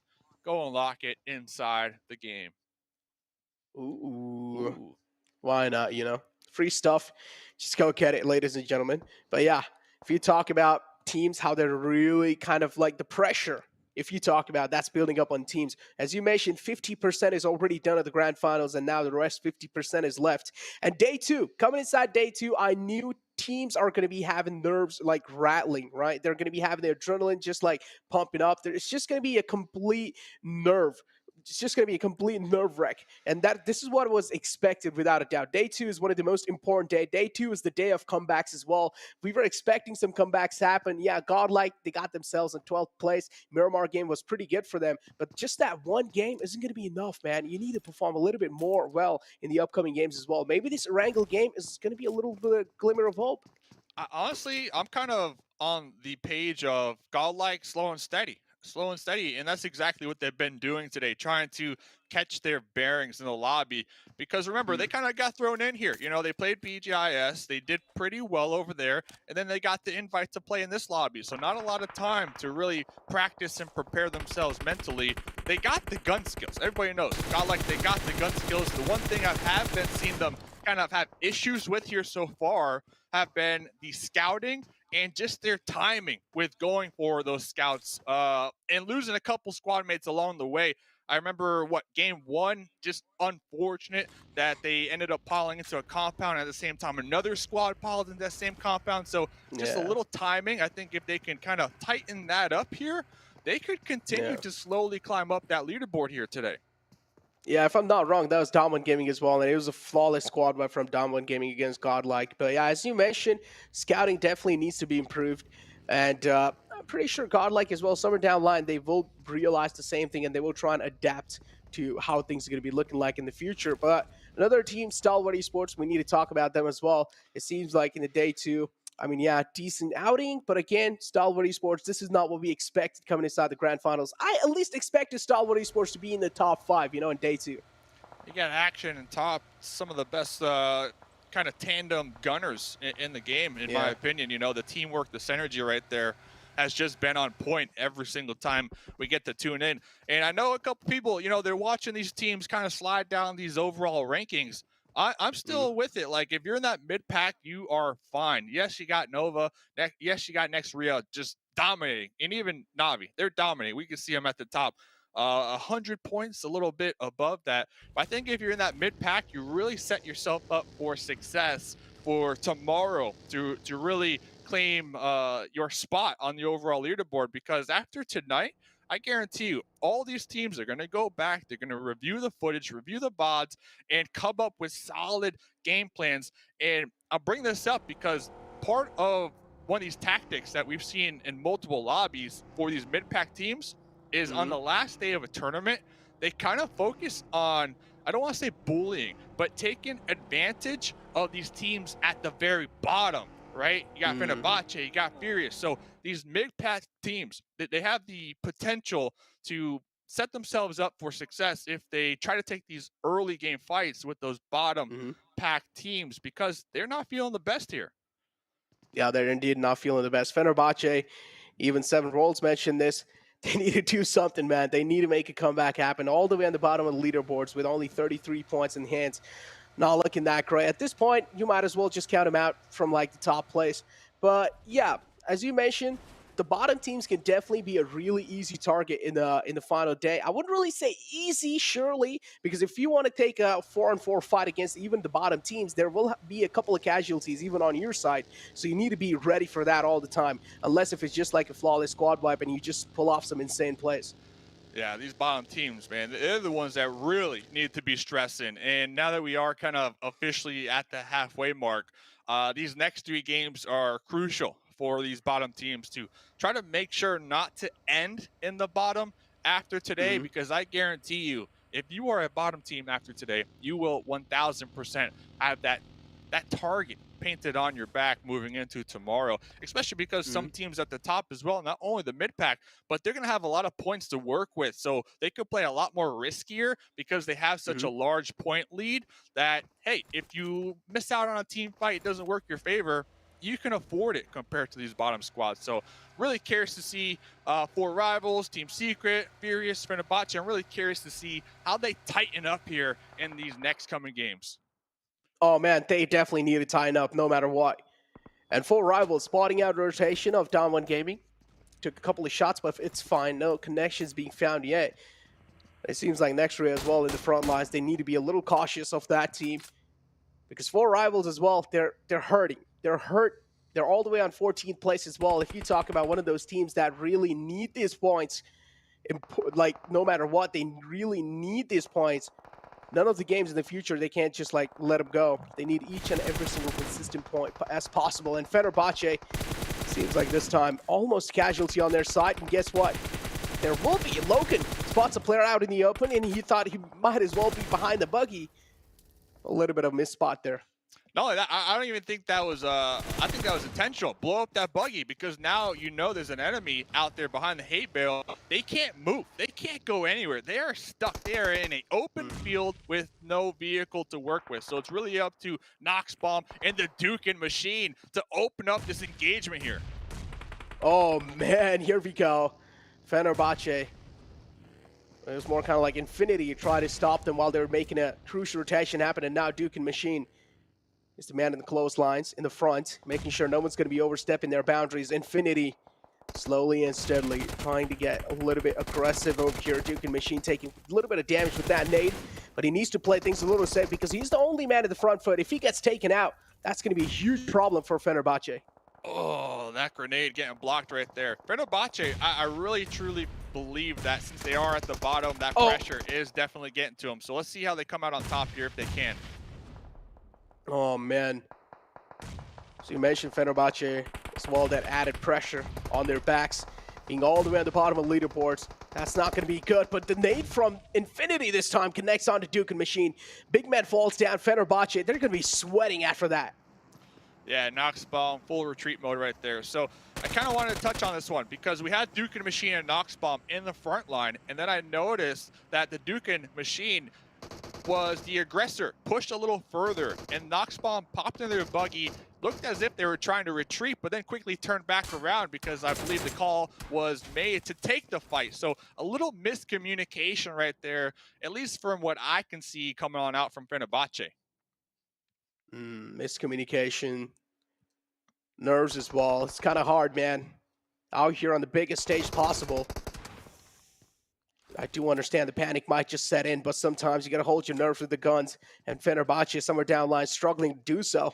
But Nigma Galaxy realizing the Xavier in the front lines, but still taking things a little slow. As you mentioned, Nigma Galaxy, one of those teams that don't really go for fights themselves. Instead, they try to play things as safe as possible, and in the final zones, this is where they really start to just take teams down. Dude, talk about the zone. Oh, man, we got a nice shift up there onto the mountain. Yeah, this is a Na'Vi game. It has to be. Looks like Na'Vi, they're going to pull back just a little bit to their drop spot near Hospital and kind of let the rest of the lobby deal with themselves because they're going to be clustering up on that east side of the new circle. As you mentioned, Na'Vi playing this really beautifully. And they're playing this really brilliantly. Just going to be falling back a little bit. I think Na'Vi might be setting up a bridge camp on A7. They know A7 are up there towards the north. A7, they have not moved into zone yet. So Na'Vi being proactive with this zone shift, that is amazing to see. Exactly. This is what I even talked about. This Na'Vi in the Grand Finals, this is a proactive Na'Vi. This is way different what we saw back in the league days. And I also do like how they've set up Matic in the front lines just to make sure that the compound is being secured for Na'Vi for the future lines. If they do want to make the rotation back inside the zone, Matic is the man who has the compound held down to. But the problem is next Ruya now might just be rushing against Matic. And we do see that on our maps. But yeah, we might just be able to see that soon. And on the other hand, I also do see in the kill feed, yeah, as you mentioned, Na'Vi, they're doing a great job making sure that A7 is being held off at bay. Dude, Na'Vi, I mean, I'm talking about it because it's such a big brain play from Na'Vi, and I think those big brain plays, being proactive, is the reason why they are at the top right now. So I'm really impressed with that. A7, I believe, losing one and quickly changing the game plan. Not going to be using that Georgia Pool bridge anymore. Going to be wrapping back around. Meanwhile, a lot of teams we see down here in the south, we saw GodLike, they were able to pop into those chopsticks and, you know, get a nice little spot for themselves down there in the south. But right now, a lot of teams still in vehicles, just scouting it out, searching for a compound to call home. Oh, man. This definitely is going to be the case. And yeah, as you mentioned, a huge wave of vehicles was moving inside the zone as soon as the circle took a shift. Furious Gaming all the way on top of the Big Bear Mountain. It seems like the Xavier do want control of that as well. Furious Gaming not going to be happy after that for sure. So the Xavier and Furious Gaming, we might just see a clash in the near-time future. Stalwart Esports over here, though. They have found a knockout on the player of Infinity. Confirm shouldn't be that difficult. Easy confirm coming through, but Infinity has a little bit of high ground over Stalwart Esports, so they need to watch out. But no, there's a little split coming out from their side. Yeah, and they also have this terrain to kind of work with and use their advantage to not expose themselves. And we see Logan trying to pull back just a little bit. Stalwart, though, 2-2 split, so very interesting. This is going to be here on the edge. The next circle is going to shift here very shortly. Popping over here to DXavier, though, another team that has definitely, for me, been underneath the radar. Hasn't really been popping off, but they have been getting those consistent placement points here so far, and they're doing quite well for themselves. Oh, they are doing quite well. But look at the circle shift, Dave, and I can already tell it's going to be a huge wave of vehicle just moving inside from down south all the way up, and this is where a lot of teams are going to be caught off guard when they're trying to make the rotation happen. Might as well Noah be one of those, but Team Secret, they're trying their best to connect the shots, but it seems like no connections are being found yet. Bullets not landing. Team Secret going to be a little unhappy for that.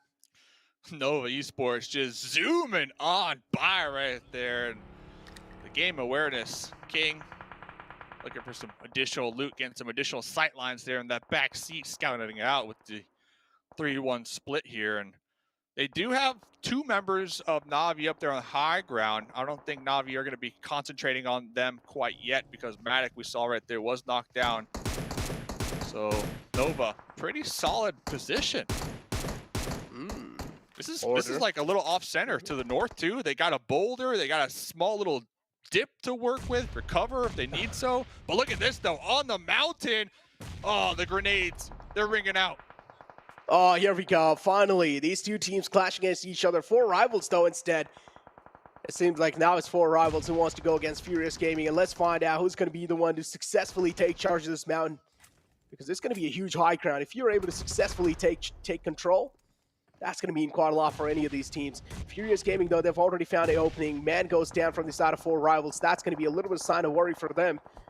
They're going for the res as well. I do like the play from their side, but the rest 2 players will need to make sure that they're providing as much as cover as possible.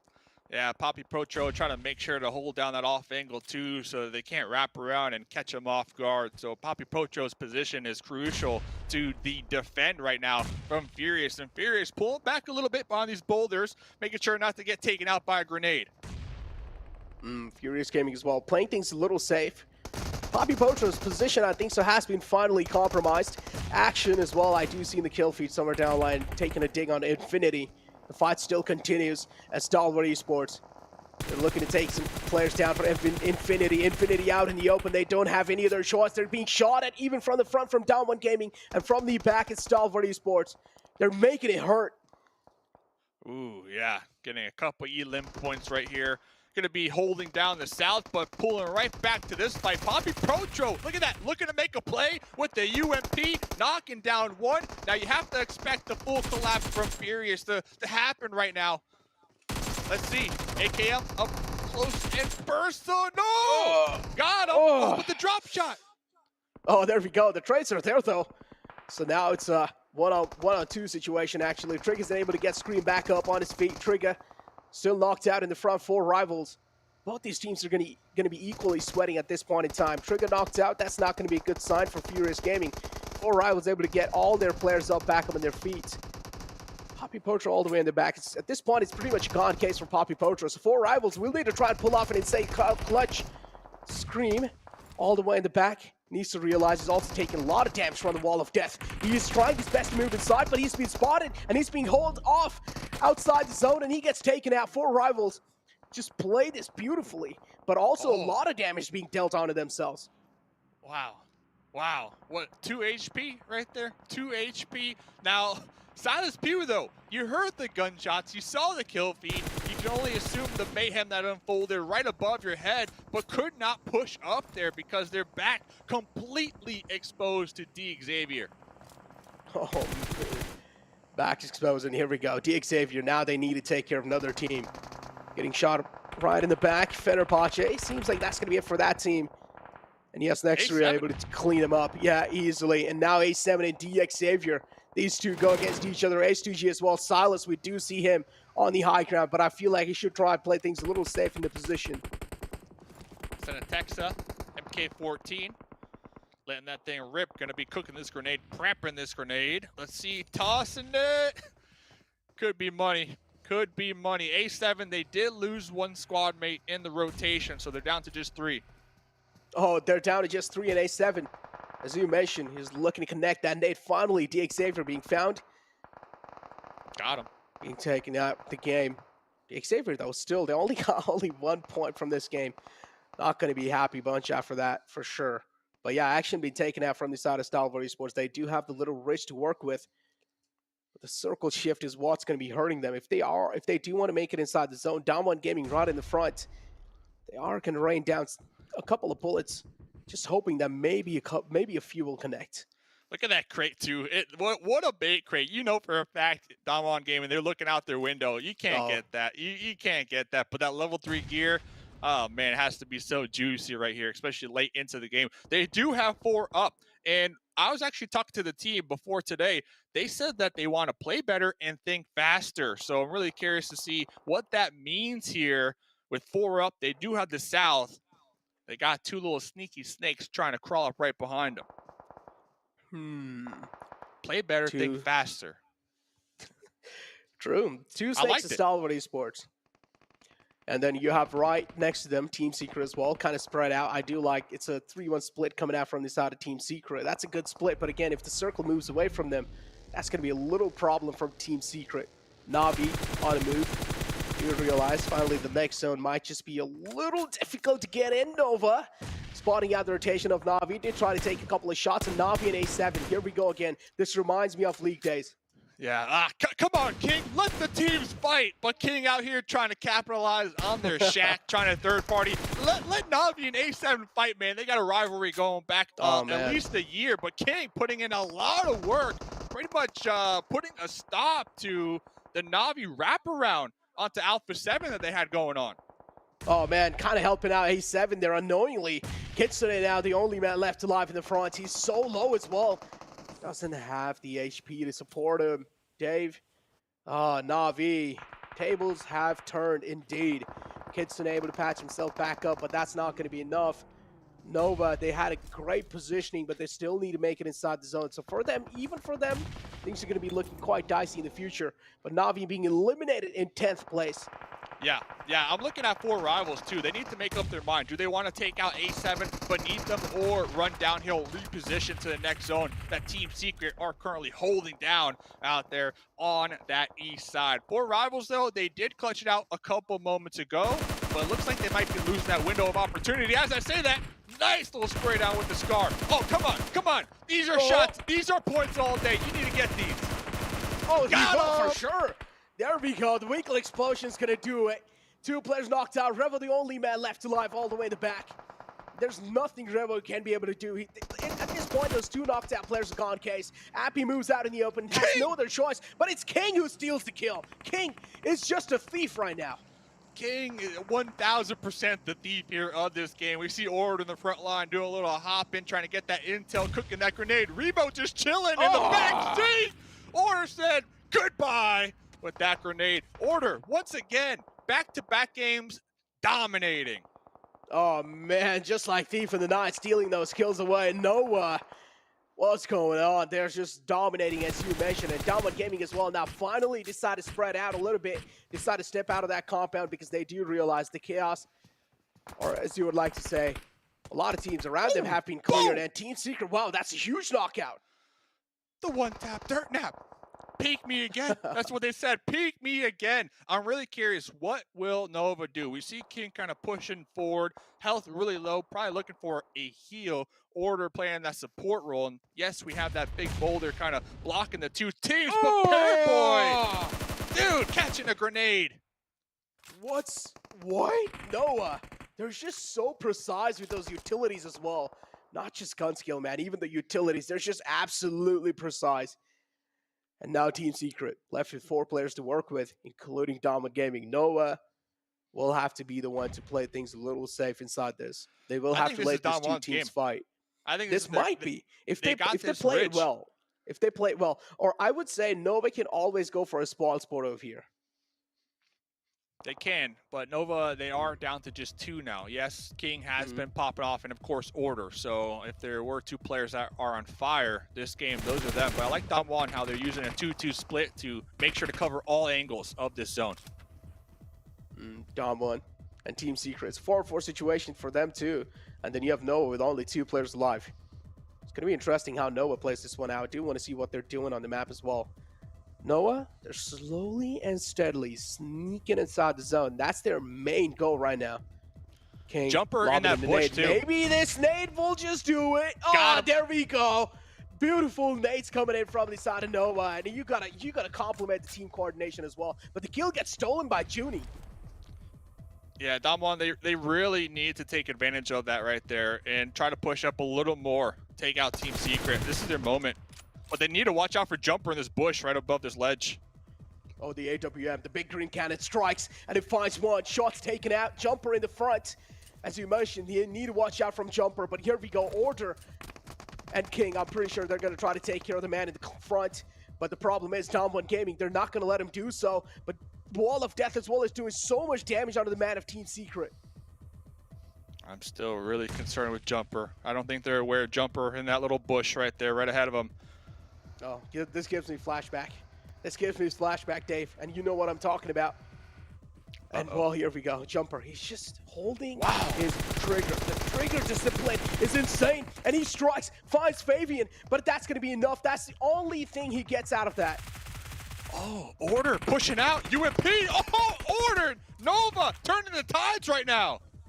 Oh, Noah, look at that. Even though they have the man advantage working against them, man number working against them, but they're still not proning out. Instead, they're challenging the fight. They're standing tall, but finally, Damwon Gaming able to put the final nail in the coffin for Nova, and they get this chicken dinner. Look at their faces as well. They're so happy.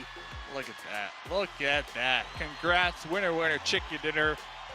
GG, well played. Now, they showed up mid-game. They got a really sweet spot, a nice compound, and they were able to defend that compound up until the late game when finally they did have to push out, and they used their numbers to their advantage. And I like how they didn't just all push in one area as a group. They decided to split 2-2, and they wrapped around both the east and the west side, trying to make sure to clear all those angles. And I think right there, that was the game-winning play for them. Yeah, I do want to see where Damwon Gaming has found themselves after that game, you know, like in the overall rankings. 25 points from that game. I do want to see what kind of position Damwon Gaming has now. All right, well, ladies and gentlemen, what an exciting game. Let's hear what the panel has to say about that match. Well, before I want to talk about the match, I got to give props to the Godfather over there. Necro looking fancy as hell. The white jacket, the red tie, man, he is looking good, and I'm a little bit sad of how I look now. Yeah, I know, right? He's making me feel undressed. I want to wear my white jacket now. Okay. I feel like I have I thought in my contract I have to be the best looking person on the show, and I mean, here on the desk, obviously, I am not, but... You broke his contract, sue him. No, I'm not going to quite sue him, not like some streamers. But looking into this game, though, Damwon, what a victory for them. Able to pull back the Damwon we got to see back in League Finals for East, but Nova as well coming so close to the very end for that back-to-back.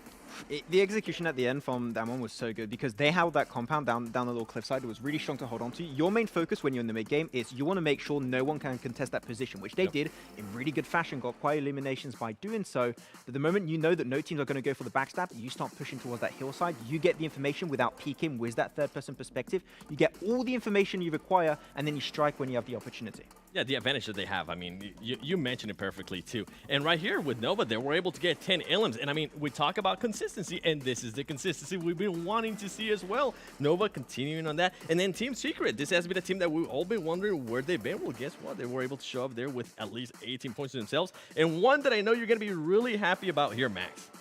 4 rivals. They were able to get 8 elims. They were able to secure good placement points as well. And I think that was really good because we saw them take into some fights. It was still a little bit sloppy. I think the fight I'm mostly concentrating on was against Furious Gaming. They had Furious Gaming on their backs, but we'll talk about that later. I really want to talk positively of 4 rivals, but they're making it really hard for me right now, 7. MVP? He's getting the MVP, though. I can't argue with stats. You know, 7 eliminations from Happy. That's great to see, but it's still the execution takes way too long. If they were able to come out of that fight with 4 players coming down from Everest, they could have had the best entry point in the circle, but unfortunately, it just wasn't meant to be at the end. Yep. It seems to be the story for 4 Rivals. It wasn't meant to be at the end, unfortunately. I've said that many times. I don't say that in a bad way. I'm just saying, like, they're just not able to, like, close things out. I don't know what necessarily is going on, but one thing I can tell you that is going on currently at the top of the table is Nova now 29 points in the lead, looking to continue to build up momentum, to build up this lead against the other teams out there, as next Ruya are going to be sitting in 2nd place still. Same for Na'Vi, same for Nigma Galaxy, but damn one out of nowhere. Up to 5th place. And look at their eliminations. This is the funny thing, right? They're 3rd in the limbs overall. And I was saying before at the start of the day, seeing some of the players, like if you look at their average limbs, their average damage, they're actually really high up there, but they've been so quiet. And something that I loved in that last match, and this is something that I mentioned at the beginning of day 1, is that Junie, he was a player that was able to transfer a lot of not that much damage into actual illims. And I saw in that last match, he was actually being able to steal some of those illims, which is huge for them because any illim, any point that they could get is huge right now. Yeah, and you had also, I believe at one point towards the end of that fight, you had Sung that was just waiting onto the backside, towards that cliffside actually I mentioned earlier. And the fact that you waited there while the rest of his team was pushing, you had a backdoor opportunity in case you wanted to make sure you could secure that game. So if you full send that team, you might not be able to win it out, but Sung was able to just make sure that game was going to go their way. Yeah, indeed. As we also have to give a big shout out here to OnePlus, our sponsor, the OnePlus 9 Pro, giving ultra smooth play here with 90 FPS. 7 to trip me up here. You're wearing glasses, you're not wearing glasses. I would do that, but then I wouldn't be able to see anything happening. I wouldn't be able to see this beauty to my right-hand side, your left on the screen. The OnePlus looking phenomenal. Make sure you guys can unlock victory because you never have to settle when using a OnePlus. But Max, you know, one thing I want to touch on really quickly after we do talk about another lovely sponsor of Singtel, giving us Singapore's fastest 5G network as well to help you guys with 2 times lower latency, is a fact that, I don't know how I transition back into this, is that the way Nova actually used Jumper at the end as a distraction, we talk about this so many times, right? Nova, they know they're at a man disadvantage with only 2 players. They get Jumper to shoot up a couple of shots. He does get the knock, but doesn't get the confirm. And Nova immediately, like second we see that knock come through, they just rush out to this, realizing this is our only opportunity to win this game. Yeah, they see the kill food pop up. They're like, okay, now we got even better of a chance to go for it because the man advantage has been dwindling because I think at that point it was a 2v4 and the fact that they got a knock like that, it was only down to a 2v3. There was a clear opportunity for them to get a chance at that chicken dinner, right? That is what Nova do so well, is that they have that slim opportunity to go for a win and they're going to take every single time. Yeah, and I think if maybe they would have had at least just one cover, I think it would have been telling a completely different story. I love the decision that you just mentioned. As soon as they saw Team Secret being able to cause some commotion, they decided to go for it. There was no ifs or buts. They just went for it. And that's something that a lot of teams, I hope they go back, watch the tape, and actually do. What's wrong?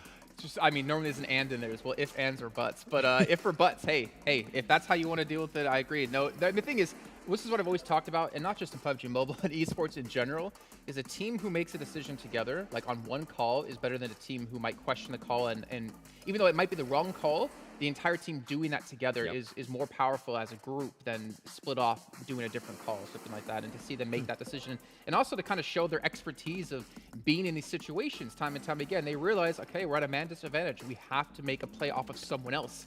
And I feel like that's why we saw Nova play so slow initially towards that final zone. Yeah, it's just better to do the wrong call but together instead of doing the right call but just being split and doing your own thing on the side, right? And that's what Nova's been able to improve Said it better on than I drastically did, Max. over time. Thank you. I know, right? Thank you. It's like the No head of the ifs or spear buts. and everything. I don't know. But, to be fair, though, I mean, we look at a couple of Team Secret. It's great to see them come alive again, right? We were very critical about this team, and yeah, they get some good eliminations. They get relatively far in the match, but they need to do that every single match from now on. Yeah, Team Secret actually, I went back on the map feed a little bit to see exactly what was going on their side. They played super slow, almost invisible for a big portion of that game, but they were playing down southwest of Everest, which is a very good compound you can actually hold on to, and they let all the teams pass right in front of them.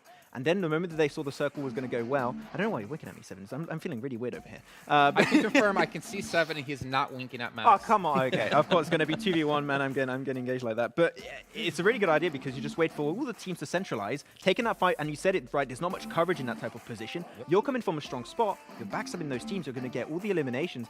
Team Secret, this is not something that I usually see them do a lot, but it worked out this time around. Maybe I want to see a little bit more of that type of playstyle. I will love to see a lot more from them. And so we're looking at the recap here from Nova. Going back to Team Secret, I mean, yesterday they were able to put up good numbers. They had a 3rd place finish with 9 elims, which is good. And right here, I mean, I'm seeing Nova, and this circle kind of worked out perfect for them, right, Max? They usually land on Gatka. And another thing that actually worked out perfect for them here is that we were seeing a lot of Navi versus Alpha 7 fights. That's something I'm going to be mentioning after this recap. But overall, for me, if they would have just had a little bit of cover, just a tiny bit of cover, I think Nova might have been able to edge out the win. I mean, and talking of cover, even though the other team had a lot of angles, I feel like Nova is just that good right now. The thing that I think could have actually helped them out a lot is if they had some utility, and in particular smokes, and I think that they used a lot of that utility to get in that position in the first place.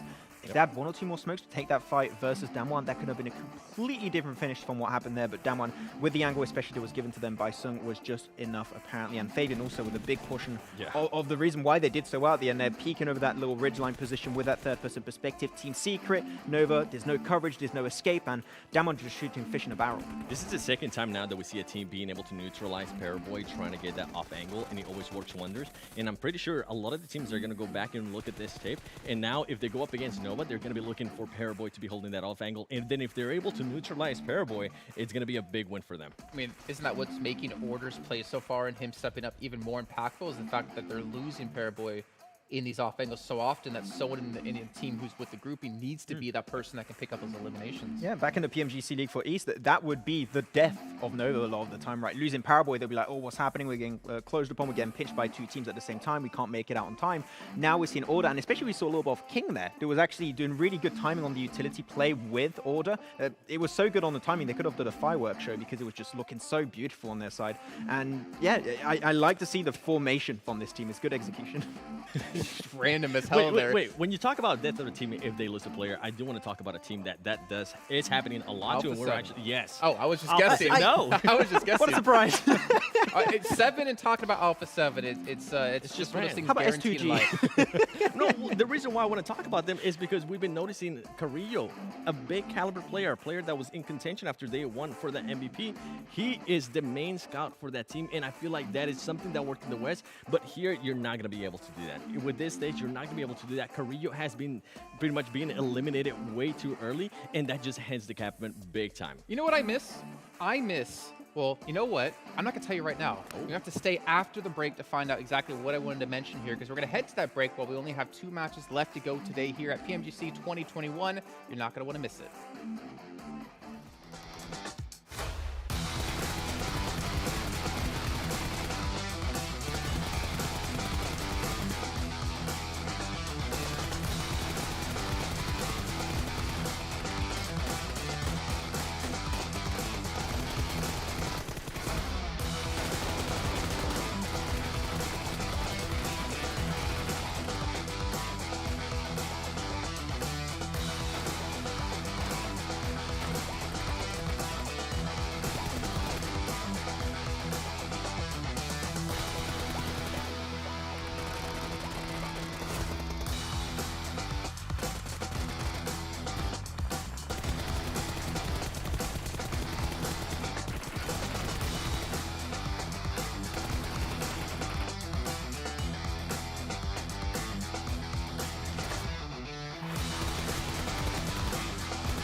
welcome back everyone to PMGC 2021. And I know you at home are like, what was Jason Kaplan gonna be talking about here before the break? And I'm gonna fill you in with what's gonna be right now. Curio with Alpha 7. You know what I want to see, 7? What? I want to see the Curio who dominated with Loops Esports back in 2020 when we were looking at PMPLs. Loops beating teams out by over 100 points. Loops dominating other teams, taking on Cloud9, winning themselves like 50,000 bucks. I want to see that Curio of how aggressive, how strong, and how good of a player he was. I want to see that domination out of him once again. I would love to see that too. I think he just had extra motivation in that team, but he'll be able to get it back on this one here. It's gonna be very interesting. I am gonna go back to that scouting. I think it's really hurting them. Them losing Curio literally within the first 5 2 minutes. circles. Yeah, it's too much. And they were also getting gatekept by Navi, which was actually really impressive because Navi has not been able to do that. Make your points back. We finish our sandwiches. But the question, 7, go ahead. Is Curio the one deciding to do this for his team, or is his team deciding for, hey, we want you to scout? I feel like if you're going to bring in a player like him into a team, you're going to mold your team around him a bit. Yep. So I feel like, in my opinion, and I could be completely wrong, is that he's the one decided, I want to be the one to go scout like that, which, as you're saying, is not the right decision at the moment. Not at this caliber of play. I feel like it's a team thing because they've been working on this and they've been trying to perfect it on the West. But as we were mentioning, on the West and the East, there is a huge discrepancy in regards to skills and certain things that you can get away with the West and certain things that you can get away with the East. Right now, they're truly not being able to get away with that, and they need to be able to readjust to that. We haven't seen it at all, and I mean, I sound like a broken record here, but they cannot afford to lose a player of the likes of Curio, especially when you have Revo, which was an MVP at one point for, I believe it was Americas. He hasn't showed up. He's not here. The only person that I've seen showed up is Cinetexa, and he's usually not really big and known for fragging. He's a very veteran player. He's one of their IGLs, but right now, they need Korea to step up, and they need him to remove himself from that scouting position. Yeah, I agree. And I think especially on that last game, it's so predictable because you know now that Na'Vi plays Southern George. It's not that big of an issue. Just go for the wraparound towards box or cube if you want to call it like that. Also, that works perfectly fine. Then to just enter that position towards crates. That is a valuable option, but they're just taking the risk of crossing the bridge. And Curio scouting on a bridge position, you can't escape from that. If you're being shot at, there's no escape. So it just makes it really rough for Curio. And losing him, what is that, another game today? I think we lost him early on Miramar too. Like, it's just happening too often, and you want to see Curio make it to the late game, so Alpha 7 actually has a chance to convert those games in a win. It's hurting one of their major stats, and that is going to be Ilin points. Right now, they're currently sitting at 38 Ilin points, and that's just not the Alpha 7 I'm used to seeing. In comparison, we have GodLike. GodLike currently has 34 Ilin points. If GodLike, let's talk about GodLike a little bit more. If GodLike is able to improve on their placement points, on being able to improve their positioning, which we've been talking about since yesterday, that I could see GodLike possibly passing Alpha 7, which is absolutely crazy to think of. Okay, well, is GodLike then your team to watch here going into our penultimate match of the day? It's not. I knew it's not, yeah. Well, who's it going to be then, 7? I don't remember. That's a great question. Okay, well, you know I know who Masters is next Ruya. Okay, Max, what's 7's? Finish my sentence. I don't know. Blue Bees. All right. Well, I'll start things off then. I went with actually Damwon. So you did choose next Ruya. I went with Damwon because... Oh, you remember now? Yeah. Okay, good. Because I was trying to stall for time for you. I'm choosing them because if we want to see Damwon repeat performance from the East League Finals, they have to maintain the level of play that they're showing. The thing is, they're doing a great job of continuing picking up eliminations, getting damage in, surviving, but they need to maybe just push it that little bit further, right? We saw Nova doing the same thing, being really quiet in the first day of play, and now they've woken up. We need to see Damwon wake up a little bit more, but credit to them. I didn't expect them to perform this well here in PMGC Grand Finals. Your pick is Alpha 7. Alpha 7. You By the way, spoiled. Damn one. Damn, son. Let's All go. right. Come on, I had to get it in. Let's bring it over to our commentators once again, the godfather of Necro and Mustache Dave. Here we go. The second last game of day 2, Dave. And I can already imagine the teams that are on the bottom 4, they're going to be having a lot of pressure on themselves, especially GodLike. If they want to make a comeback happen, this is the game right here.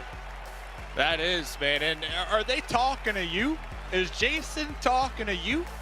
I think he's talking to you, man. But I agree with you. GodLike looking for that come up, especially this game, as we got 2 more games to go here today. By the way, Necro, real quick, on those highlights on the desk, I know you talked about it last game. You saw the AWM clutch play from Forrest, but they had a highlight from Forrest's point of view.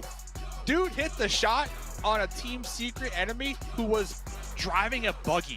Yeah. That was a play. Just cracked out of his mind. I don't know what to say. This man is just absolutely insane. I don't know how he did that. It was just so quick as well, right? I mean, the shot was insane. The big green cannon, we do know what it's capable of. And when you get hit by it, it's just like that little fear, you know, all the time you have. You just never want to peek out. And you know what? We talked about it last game too for Don Gaming. After speaking to a couple of players, they said they want to play better, think faster. And now, after that play with Forrest and the AWM one-tap dirt nap out of a moving buggy, I think I get what they were saying now. I think I understand. Definitely. That was kind of like a statement being made by Don Gaming. But yeah, talking about statements, as I mentioned, second last game of day two. Day two is the day of statements. And GodLike as well, this might just be the final game where they can try their best to make a comeback happen. Miramar game. This is where even the last time they got a little bit of a decent amount of points. And now maybe inside this Miramar game as well, if they get a chicken dinner with kind of a okay-ish amount of elim points, that's gonna be enough for at least GodLike to make it up till like top 9, I guess. A chicken dinner in general for any team that is down there towards the bottom, I think is a huge come up, right? Because a chicken dinner alone gets you 15 points. And looks like Furious, okay, gonna be calling out a little roster swap. So Furious, they've been flexing their roster swaps here so far in this tournament. Team Secret have been flexing those roster swaps, and that's kind of cool. It's kind of cool that you got that 5th member on the bench constantly just staying warmed up, ready to go. And talk about staying warmed up, ready to go, the PMGC 2021 Prestige Scar L gun skin with the new laser effects. It's waiting for you in-game only in the PMGC Premium Crate. Go get it now. That's what the pros are using, the Scar L laser skin. Get it. Look at that. Look at that. Yeah, this is a shot. Yeah, that shot right here. That shot right there. Just what a skull shot. Cracked. I want to hear the sound as well. I'm pretty sure you can hear the skull being cracked open with that shot. And this nade from Junie as well, man. What a perfect nade onto Nova. But yeah, overall, Nova, even if they didn't really win that previous game, just look at the consistency Nova is having each and every single game. It's like they're just either getting top 2. They're like overall, they're just able to keep themselves so consistent, even when it comes to those elim points and even when it comes to those positioning points. And Nova is just able to do really good in general. Well, let's check out this interview with Fabian actually from Don Juan. I know we're talking about him a lot. 지금 달라진 점이 일단 뭐 운영이 많이 달라졌죠, 기본적으로. 그리고 자신감이 더 많이 생겨갖고 많이 변화할 수 있었던 것 같아요. Wow. What? Hey, listen, all those people watching, they want to know how to play like a pro. Number 1 rule to win here in this game, stay alive. Number 2 rule, play with confidence. You heard it there, right there in that interview. And honestly, that's what they're doing here today. They are hot off of last game, the winner chicken dinner. Necro, like, I can't argue with that. Straight facts. Oh, man. Yeah. Definitely facts without a doubt. Confidence is really important, no matter if it's this game or even if it's real life. Confidence is really important in like no matter what field you are in. But yeah, Infinity, another one of those teams, man, Dave, that I do want to see, or at least that I do want to know what's going on in the back of their heads, because they're in 7th position. Okay, not bad, but even this game is going to be important for teams like Infinity to keep that consistency going, or even try and climb up to top 5, which would give them a little bit of kind of, sigh of relief going inside the day 3. Yeah, you got Nigma, Galaxy, you got Infinity, you got a couple of these teams that aren't in that top 3, top 4, but they're close by. And the reason that they have been able to kind of keep pace with the top part of the lobby is because of their ability to get these placement points every single game. We see Infinity 47 placement points, 29 elim points. So they're hold up though. This talk about strat. Rule number 3, if you want to be a pro player, know how to drive straight up a cliff with a buggy. That takes years of practice, hard work, and dedication. Are we going all the way though, or is this where we stop? I think you go all the way up that hill. Yeah, the more high ground you get, the better, right? I mean, Of course, you'll get a lot of visual info to work with. Yeah. The Spider-Man. Remember, you could go play Spider-Man right now in game 2. So they said, I don't need Spider-Man. I got this buggy. Climb up this hill. No problem. Indeed, man. Just shoot up those webs, you know, just get yourself on top of the hill. Easy high ground. But yeah, for now, H2G spotting out the presence of 4 rival in the front, and it seems like they have no intentions for now to take any shots. Maybe they're looking for a little bit more comfortable positioning. At least that's what I'm hoping for. But Timber and Kelsey, man, we've seen these two pull off some insane plays in the league days, especially Timber, Dave. I mean, this man was just going crazy in the league days.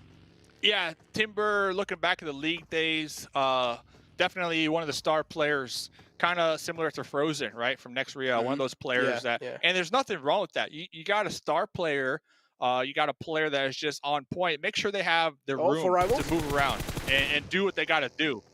And let's see, though, Timber, let's see, can we get this?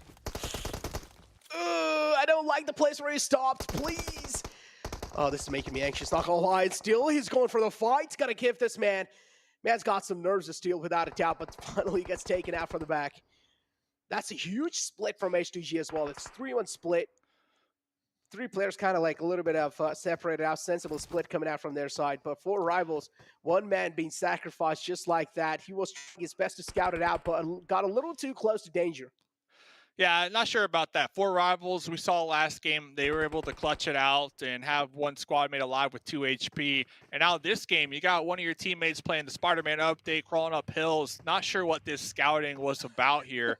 S2G definitely coming out on top, you know, a little more grouped up together, a little more well prepared to take that fight. So those shots, they did ring out, and they did alert Stalwart right behind them.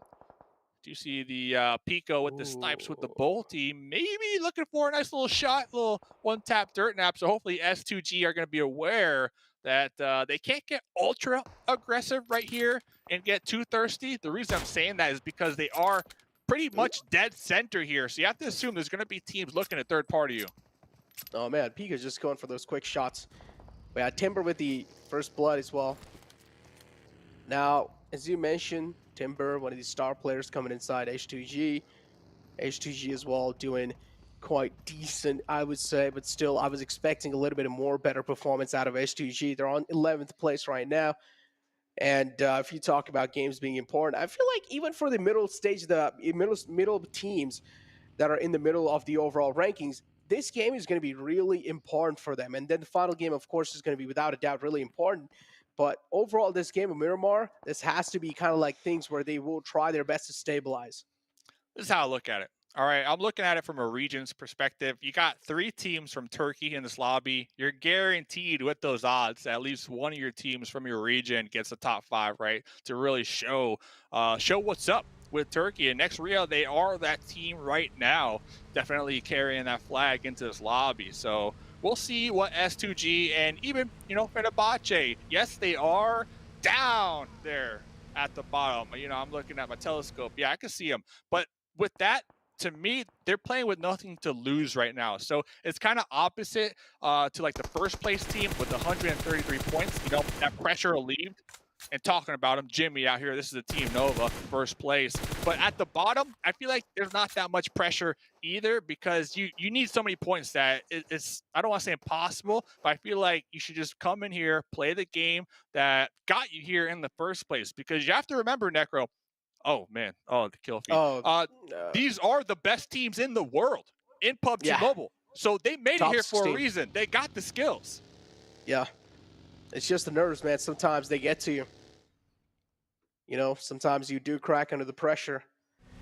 But yeah, Fenerbahçe, one of those teams, it seems like they are definitely cracking under pressure. And we did see something in kill feed as well. A man from Infinity, seems like he accidentally slipped off her. I don't exactly know what happened with that, man. But yeah, as you mentioned, you have to be one of the best to be over here. These are the top 16 teams in the world, Dave. And we've already made a statement coming up till this high, this late in the stage. All they need to do is just try and hold their nerves with the gun. Talking about holding the nerves, look like Touchguard right on the opposite end of this hill. I believe is going to be Jimmy. Pressed pretty far ahead. Here comes King pulling up for that backline support, and then Order, of course, as a nice little vantage point too. Should be able to spot them if they crest over that hill. But GodLike, okay, doing a little bit of scouting, a little intel gathering. Looks like they might be setting up for a play here. GodLike, Replay. yeah, as you mentioned, they also do have high ground to work with. See And ya. well, Gotta wear a seatbelt. Gotta wear a seatbelt. so unfortunate. That's so unlucky. I feel kind of bad for Tenny right there. But yeah, Shout out to GodLike, the as you observers, by the way. Shout out, shout out to them, production. right? They're the real Dude. MVPs. They are just absolutely savage. They're not going to let any kind of mistake slip by. So teams, they need to be a little bit more careful. You can, it's kind of like a little bit of added pressure as well, right, Dave? Yeah. Any slip up will be caught and will be replayed at least 4 times. Now, on a positive note, they were able to pick them up, so the whole team doing fine. Everybody's up and at them, feeling good. So no need to stress with that. So looks like Nova Esports, they did pull back a little bit towards this church position in the graveyard. S2G on that west side, and it looks like at the same time, GodLike, they were able to acquire. Whoa, we're straight chilling right there. GodLike, they were able to acquire that position that they were scouting out a little earlier on. So GodLike in a solid spot here when I'm looking at the zone and when I'm looking at placement points. As you mentioned, yeah, GodLike definitely are chilling, but the problem is, if any other team who decides to go against GodLike, that's where we do see GodLike kind of struggling. And I do want to see GodLike, you know, I do want GodLike to defend the place they've got themselves in. But again, this is where GodLike is actually struggling as well. Maybe this time they're going to be able to get over that struggle and actually reply back to the teams. But yeah, the next circle shifts all the way on the right side. There are already a lot of teams inside the circle. It's pretty much like a team-packed circle. And the rest of the teams that are going to be moving inside the circle, it's going to be a huge wave of vehicles. Oh, can we get the revive? Where are we getting shot from? Right there on the outskirts. I believe we're getting shot from the Infinity all the way out there to the west. So yeah, so GodLike, very interesting. You know, the reason I'm following them is because I did like that position they were able to acquire just a moment ago. But with this new circle shift, it looks like they don't like it, and they're actually splitting up a little bit and trying to send it a little more center. Any thoughts about that? A little 2-2 split as well. Yeah, it's pretty interesting. I feel like we made a point over here about scouting. And I feel like the first 2 players, they sent in the front. They were like, all right, guys, just make sure if the compounds are clear or not. The first 2 players just went in, secured the compound. The rest 2 players now are slowly and steadily moving in. Yeah, well, we'll keep pace with that. And I'm bringing that up because their last spot was pretty secure, in my opinion. But talking about being secure, Big Malo just driving right through Fenerbahçe, the Duca machine, missing a couple shots here. Talk about the BM. If you could drive a buggy right through your compound, right through your little town that you're holding down and still walk out unscathed, whew, I don't know what that says. But next Ruya on the outskirts, looking to make a play. Oh, yeah. Man, the trifecta of death, if you call it. And now Fenerbahçe. I mean, Furious Gaming in the front. Fenerbahçe will need to try and take care of Furious Gaming, but it seems like next Ruya, they're just not interested in fighting at all. So they're just going to be passing by. Furious Gaming, on the other hand, they want all the smoke in the world, and they're going to get some. And this time it's Poppy Potro who strikes. No, scratch that, actually. It was Big Milo from the back who gets that kill. And Furious Gaming now looking to take down the final man, looking to put the final nail in the coffin. Fenerbahçe, they need to be extra careful. There comes the nade, but he's able to move back to safety in the nick of time. But Rebellion, now he has to take care of a lot of things. Yeah. Knox bomb in a buggy all the way down there in the south. Is like, okay, you guys got this. And he's like, oh, no, you guys don't got this. I'm just going to chill back here and go for placement points. I think that's going to be the strat here of this game on Miramar. Kind of play the edge as a solo, keep your vehicle alive, and just play it nice, slow, and steady. Try to get these placement points. Nigma Galaxy as well. Talk about placement points. Another one of those teams. They're kind of like the placement specialists at this point in the game. All the way on 4th position, looking really good. And this game as well. Intentions are pretty clear. Try and play things as safe as possible. Rauf in the distance, knocked out. He should be confirmed in no time. Infinity are looking to steal the kill away. 628. Looking to confirm it. But Hamoudi, quite close. Did he connect that? No, he didn't. No, he didn't. Oh, that was close, though. Little update, though. Next Rio, we did see them rotate just a couple moments.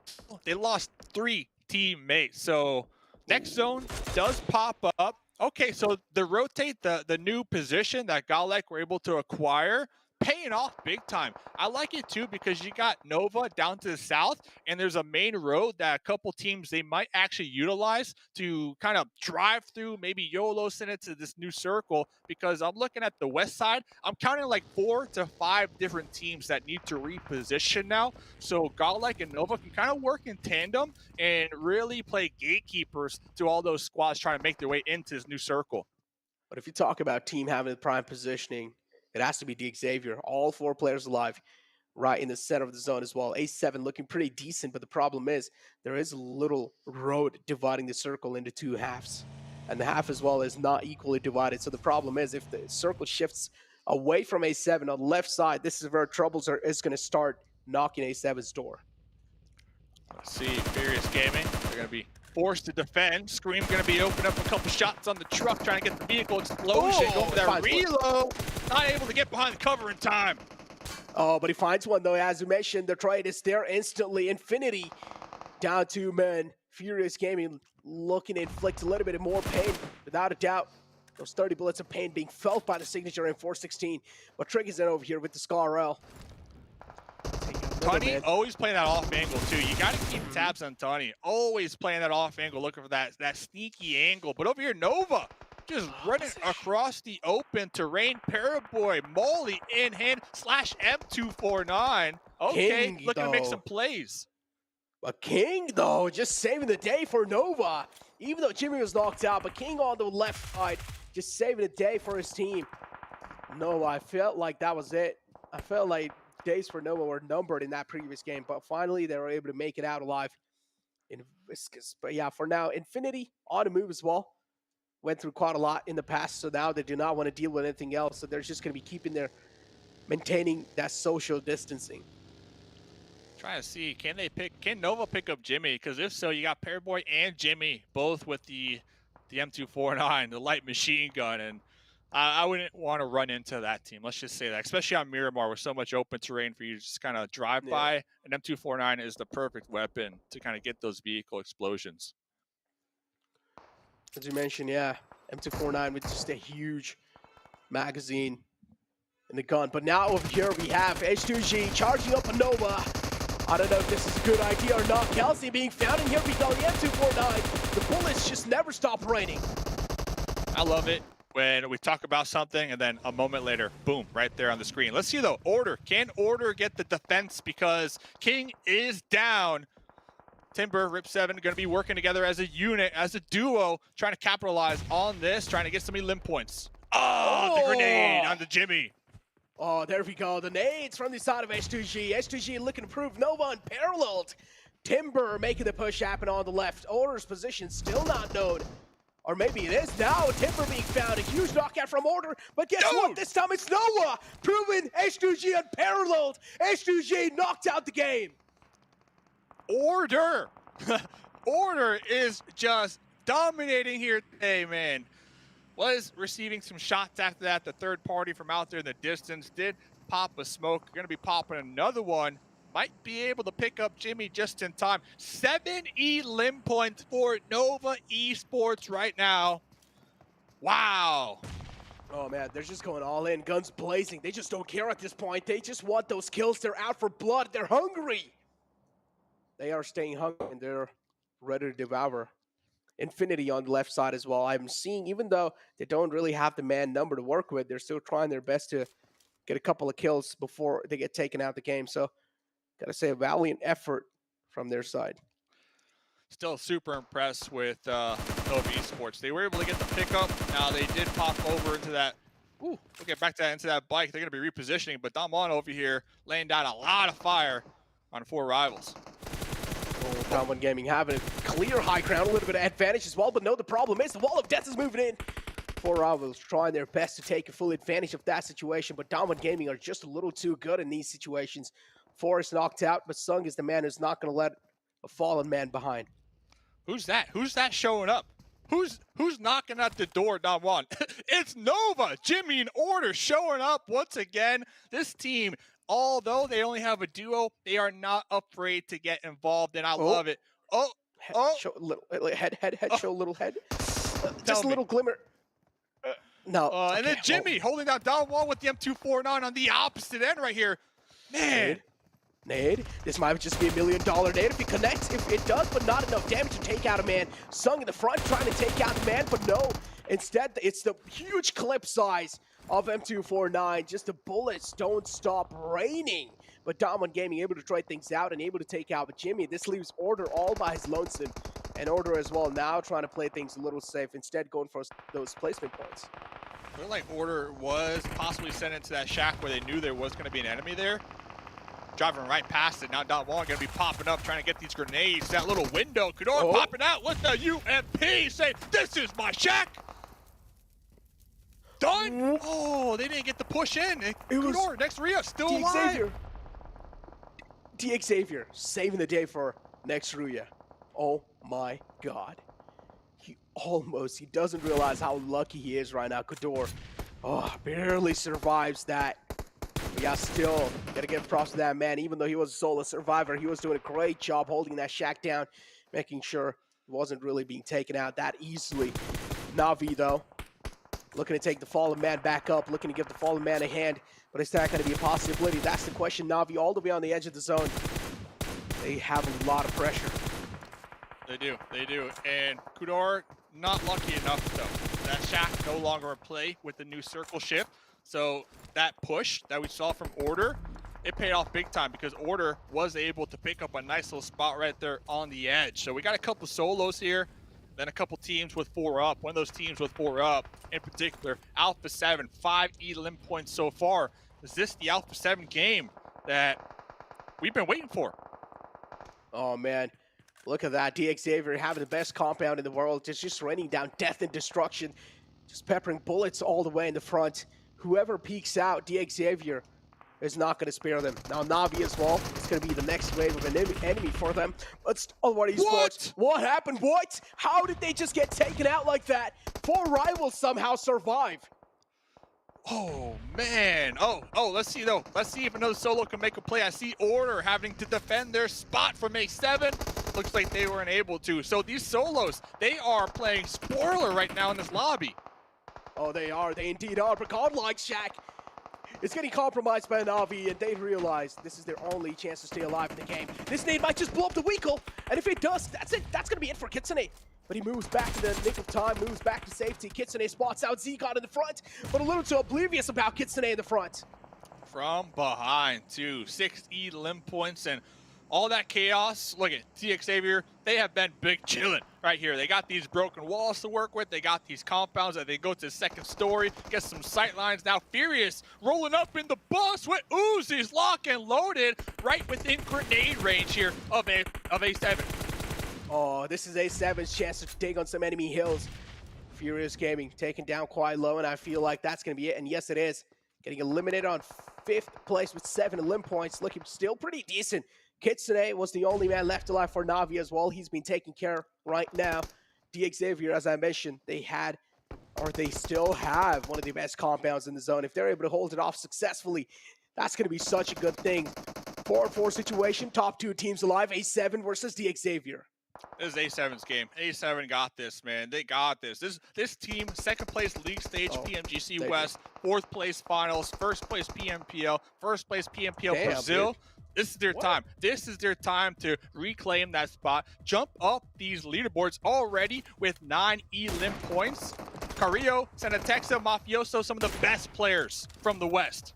Oh, every single player in this team is just one of the best players out there. And now DXavier, they have to move out in the open because the circle shifts away from them and it favors A7. And I'm pretty sure DXavier are going to start to sweat. They will need to use each and every single piece of smoke to make that cover and then try and move inside the zone slowly and steadily. But still, DXavier will need to find at least 1 knockout on the A7 if they just want to buy enough time. I think if the trio from A7 can apply that pressure and force DXavier to push out where Mafioso is, Mafioso can really play spoiler to that push if they don't kind of let them know where their current position is. Oh, man.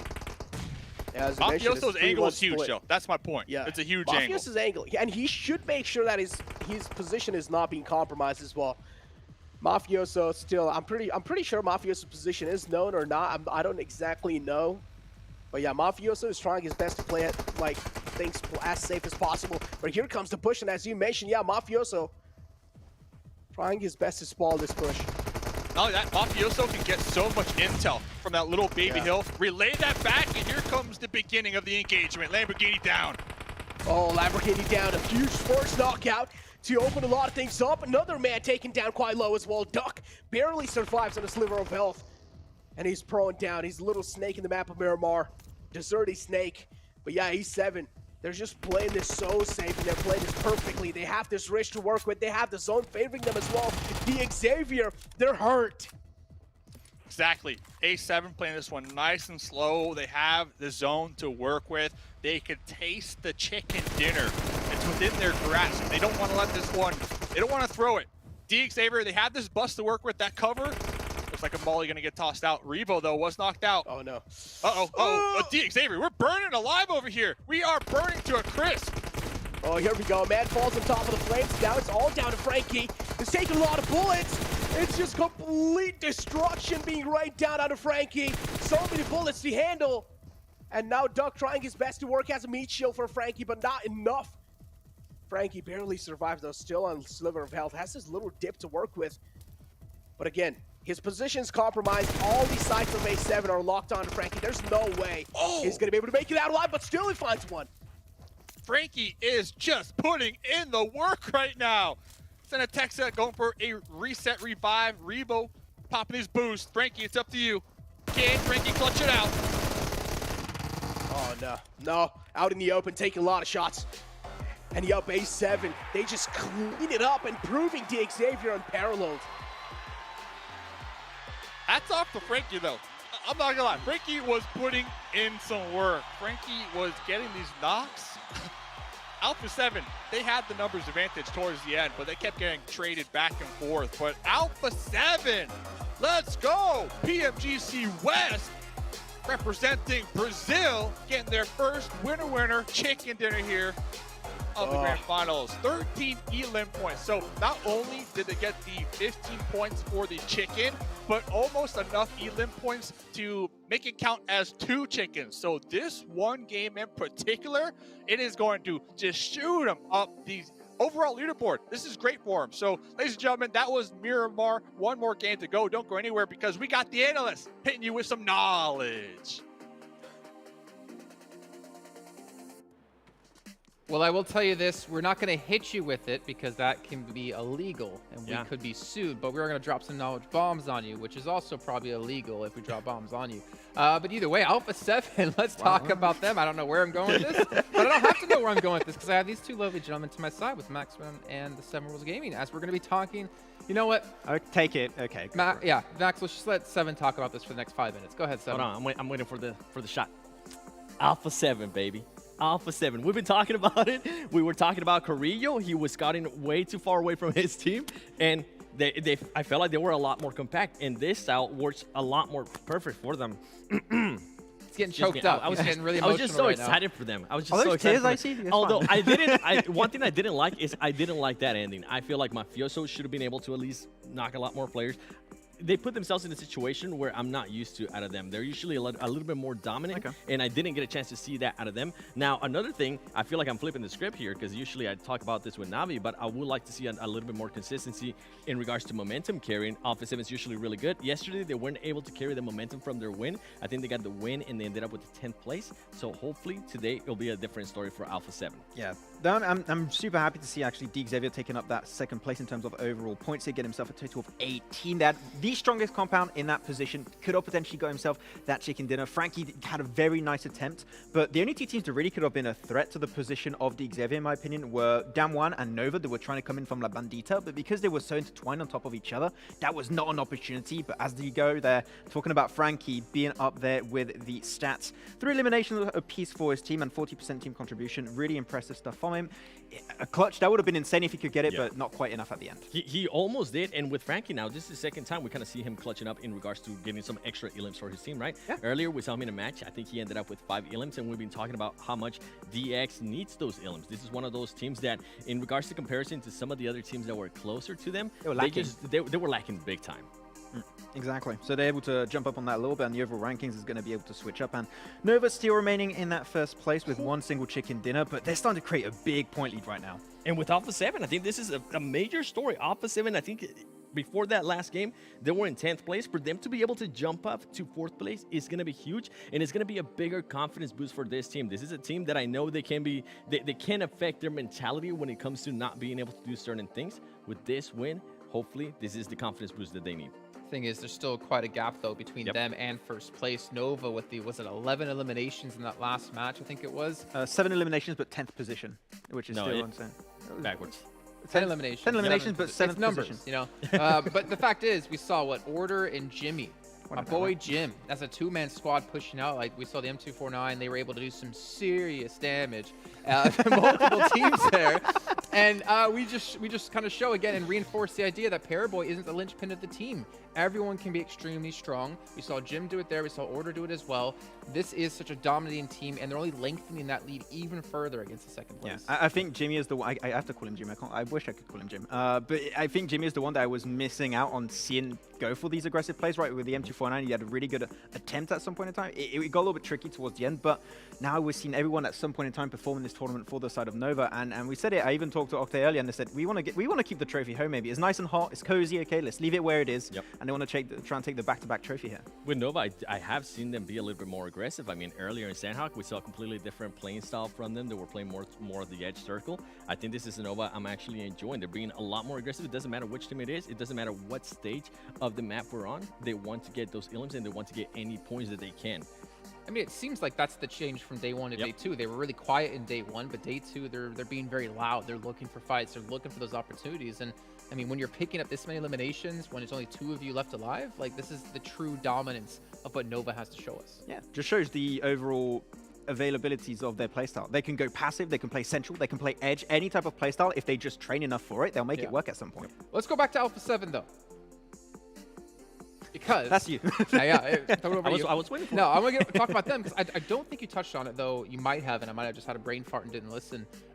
Korea wasn't really out scouting by himself this time. He didn't really go off by himself and then let the rest of his team come through. And we see Alpha 7 as a 4-man squad towards the end of the game, not losing your star players like Korea. They can be such a formidable force. So that's the main thing that we saw on the last one. He was still scouting, but he wasn't scouting to the point where he was just way too far. If they get knocked, the team would just have to give him up. It wasn't at that point. They were playing a little bit more compact, which is great. It's a nice type of change. And I'm impressed that they were able to actually do that right now. They didn't wait until the last game, or they didn't wait until tomorrow. And the reason why I was happy to see them there in 4th place, even though there is a big difference in points, is because now from 10th place to 4th place, you're going to put yourself in a much better situation in regards to trying to hunt down that 1st place team. Yeah, but I have an issue with Alpha 7, okay, that I'm going to be having to mention at some point, is that he knows where you're sleeping. Okay, right next door to you. Actually, I love Alpha 7. They're the best team. But Alpha 7 sometimes there's very high highs and low lows. That's the issue. Like that last game on Erangel, the one before that, they went for some scouting in position that you know the team is going to be there, and they lose career for no reason. Here, the scouting was done perfectly. Chef's kiss, as Blank and John did earlier. And he's just scouting maybe 100, 150 meters away, which is like the perfect Goldilocks zone for a scout to be, where you can easily pick it up if you wanted. That's a very complicated term I used there. But this is the type of scouting that I want to see done from Alpha 7, because you want to keep this big fragging team together as much as possible. And this is the type of game they can do if they stick together and stay close quarter. I 100% agree with you in regards to them just being way too inconsistent, way too up and down. And that's kind of what I was hinting at earlier, right? We saw the win yesterday. We saw what they were able to do. They weren't able to follow up the momentum that I'm used to seeing that they're able to do in the West. I'm hoping that this is a completely different story going into that last Erangel. I feel like, though, in this last match, we had a lot of teams scrambling for positions. Thinking in particular, like Damwon, they were down to 2 players. They kind of sent it into a shack where I think his last member of Next Ruya sitting inside.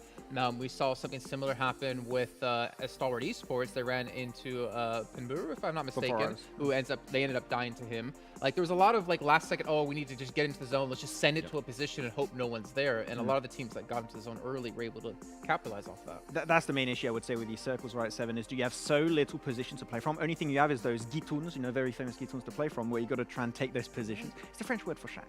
You were not East, okay? Sorry, can we bring you in here and move him to the French? There's only one French word I don't know, and I'm not allowed to say it. Merci. And I told him it took a little time, but you got so many positions that are really hard to play, right? You want to try and play edge and just play on those positions if possible, and you just full send it. But yeah, I'll do French some lessons. Okay, I'll teach you more if you want. Okay, I'm down. Okay, well he can teach you Spanish lessons. Ooh. And then I'll just his Spanish is actually pretty good. I was going to say though, on that push with tengo un gato en mis pantalones. That is my high school Spanish right there. And my German is pretty much exactly the same, but go ahead, Seven. I was going to say with that one, I mean, I felt like what they had in mind with that push towards next Ruya, it was the right idea. It didn't work out. Cooter was actually able to clutch up big time for him. We always talk about Frozen. It wasn't Frozen. It was a different player, which is good. And they did end up getting third party by DX, which, I mean, overall, I'm a little bit happy with what I saw in regards to next Ruya. A different player besides Frozen being able to step up and at least try to get some extra Elam points or some extra placement points. See, I'm gonna contradict you a bit in the terms of only minorly, right? He does get one knock in that fight when Demwa do roll up against him, but I believe it was someone else. I think it was Order actually come in to get the other knock to save him, and then Order immediately gets another knock onto Penburu, if I'm not mistaken, of 4 rivals. I feel like for next Ruya, the second Frozen goes down, I feel like okay, we gotta play for placements. And I'm not 100% confident on that, but that's just kind of the feeling I'm getting from the team. And that's a worrying sign if you want to be a world-class team, if you want to be a championship caliber team, if you want to be an Avenger threat level team, whichever way you want to call it, that you have to have people be able to be confident without a star player like that. I don't know if I'm actually against that type of mentality, right? Because how a team goes, you're going to have your supports, you're going to have your IGLs, you're going to have your long-range players, you're going to have also your top fraggers. In the case of next Ruya, we know that happens to be Frozen. Yep. Losing him, I think that you need to adapt your playstyle because you know you don't have that fragging potential anymore. Going for a playstyle where you know you're maybe not going to aim for those chicken dinners, those big elimination points, but you know you're going to still be able to make up for what might be a very bad start. I think that's actually a decent play to go for most of the time because you know that those 10, 15 elimination games without Frozen might get a little bit tricky to execute. I just don't want them to rely on Frozen so much, and I think that's not the way PUBG Mobile's played this day and age, right? Yeah, that's the main thing. I mean, we talk about Nova so much. We say how much they were relying on Paraboy before. Guess what? They don't really have to rely on Paraboy anymore. And with Frozen and next Ruya right now, and I said it at the beginning of the day, right now I feel like they're just relying on Frozen way too much, and it's hurting them big time. Can we say the same thing about Alpha 7 to some extent with Korea then? Yes, 100%.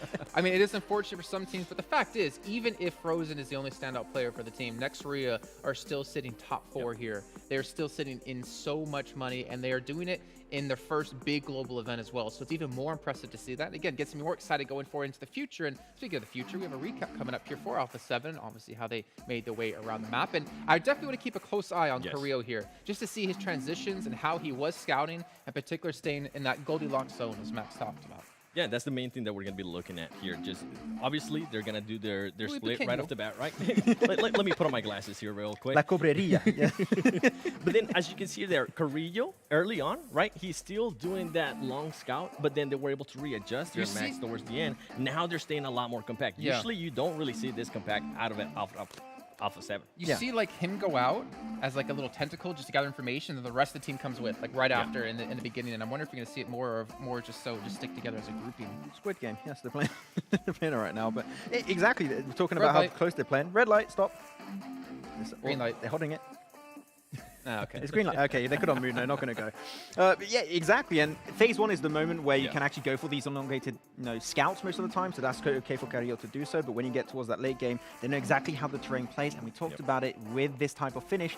It's all you play in the strong compound, which Xavier had the only strong compound remaining. Or you play edge, which is what was happening for, I believe, Furious Gaming. And that's also what was happening for the side of Alpha 7 when they decided to try and cross that road. Because your play for them in their mind is we want to eliminate as many players as possible that are going to be in the center circle before going and making that cross happen. Because if you do make those numbers go down, that cross is going to be so much easier, 7. And right here, look at this rotation. They're all together. This is the Alpha 7 that I'm used to seeing. With not Korea being too far away, everybody just pushing together, everybody working together. I mean, for the longest time, we talk about S2E, how well they work together. Well, guess what? Right now, that kind of playing style has worked for Alpha 7. And here, you don't see them getting too separated.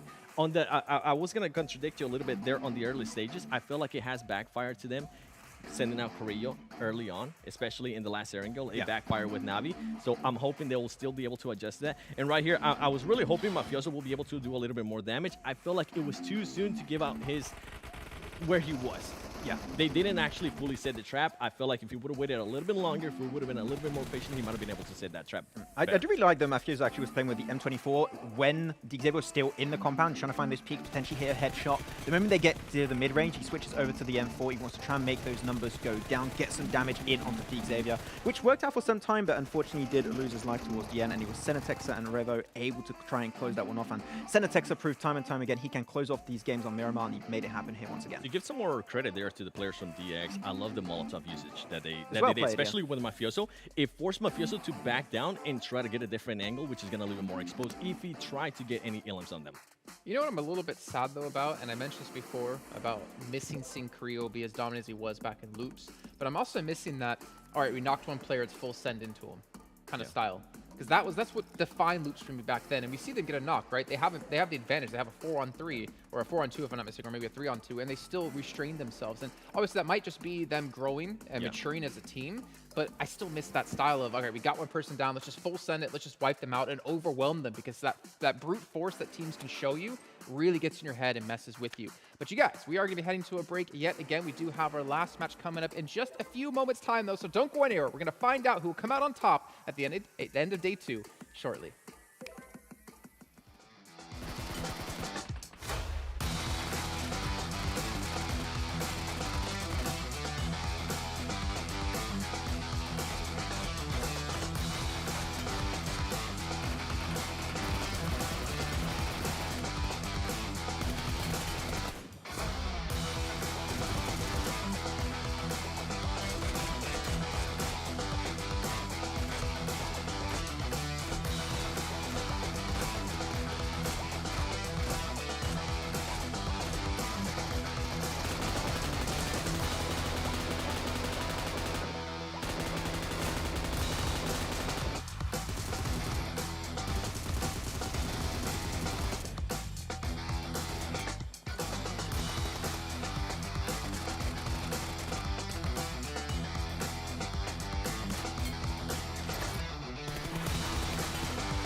I saw the first light, the first steps.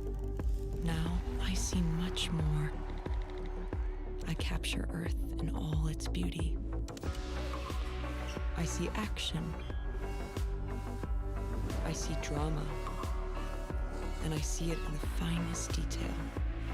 Moments of inspiration and the first steps. I am the 1+9. We are back here. It is time to get underway with our final match of the day. Max, what map is it going to be on? Erangel. Which match number is it? Total says match number 12. He is. Oh. Max. Whoa. Did you just black out there for a second? I don't know, man. I don't know what's happening. I'm thinking back at the first episode of Rick and Morty when he becomes super smart for a few seconds and then he just So goes you wrong. have a seed somewhere. 7. Yeah, that wasn't really a good reference there. I was going to go that fine a reference, but okay, fair enough. But 7, of course, on the very end here. And there's a team you want to touch on in particular while we get into, the final match, I should say, of the day. This is our second of 3 days in total here at the grand finals. GodLike. Yes. GodLike. I literally called them out in the last segment saying that they've been getting a lot of elim points. They've been slacking in regards to the placement points. And in this last one, it's like maybe they're watching us. Who knows? the info is being relayed. Because in this last match, they ended up in 6th place with only 1 elim. So they are working towards those placement points. And this is what makes me, in a way, sad a little bit. Because I have that Jonathan picture ready to be posted on Instagram. And I can't right now because they haven't been able to get that chicken dinner. But Maybe the that's main why reason they're not playing well. He's like, I don't want someone to post about me again. The main reason I kind of want to talk about GodLike too is because a lot of these teams already had that chance, right? A lot of these teams during league play, during super weekends, they had a chance to be able to readjust to how some of the other teams were playing. GodLike is just now barely starting to do that. I have to agree with GodLike. There's so many things to work on actually for them, but we see how they can actually win those fights so easily, right? I'm thinking back on that Miramar game where they were breached upon, I believe, by next Ruya. They took that 4v4 so well, but it's just the setup. They are missing out on setting up those fights. If they can work on that in particular, they could go the entire way. They could be on that first page potentially at the start of tomorrow, but it's just taking too long. The eliminations are great, but those placement points are definitely necessary and a big portion of the overall points to try and aim for the top potentially. At this point, I think it's too much if we ask them to try to be champions, right? I think a win, especially for India in general as a region, if this team somehow is able to finish within the top 10, I think that should be a win for them. That should be obviously their goal should be as a champion, but where they're currently sitting with the improvements, with the disadvantages that they have had, a top 10 would be huge for this team. Yeah, completely agree. I mean, expect them to get top 3 or even first places. Even going into the event is a lot to ask. It's tough ask, and it's unfair to ask of a team who hasn't really played in these global events in 2 years' time. And I think we're seeing, GodLike deal with the pressure. I think they're improving over the course of this event. The problem is this event is only 3 days long. It's a sprint. It's not a marathon. You're not playing out 3 to 4 weeks of league play into super weekends. It's all about playing well here. And, well, they still have at least 7 matches to go to improve on themselves. Another team who I think maybe needs to improve on themselves just a little bit more is my team to watch, next Ruya. Yeah, they're doing well. Yeah, they're over there in the top 3. But I want to, for some reason, I want to see someone dethrone Nova. I at least want to see them be a little bit more contested.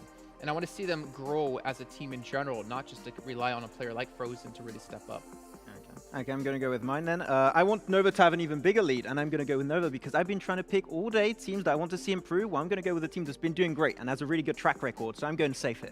You're going my prediction route when it came to the league stage. Exactly. I'm going to go Nova until the end. No, maybe not, but okay. I thought you said you weren't going to go that route. Okay. I'm actually going to go with the team I was talking about. I want to see GodLike. I want to see for them to continue to show us improvements, and hopefully by tomorrow they will put themselves in that position where they can actually at least try to strike that top 10. Okay. Well, I'll give a special caveat to Alpha 7 actually.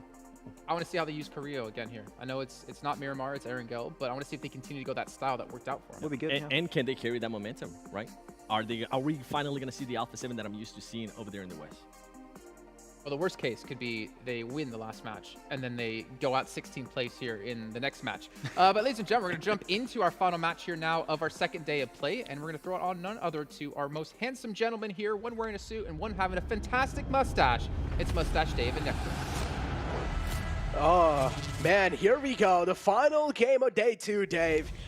And I am seriously worried for teams that are in the bottom. I mean, the desk was talking about GodLike.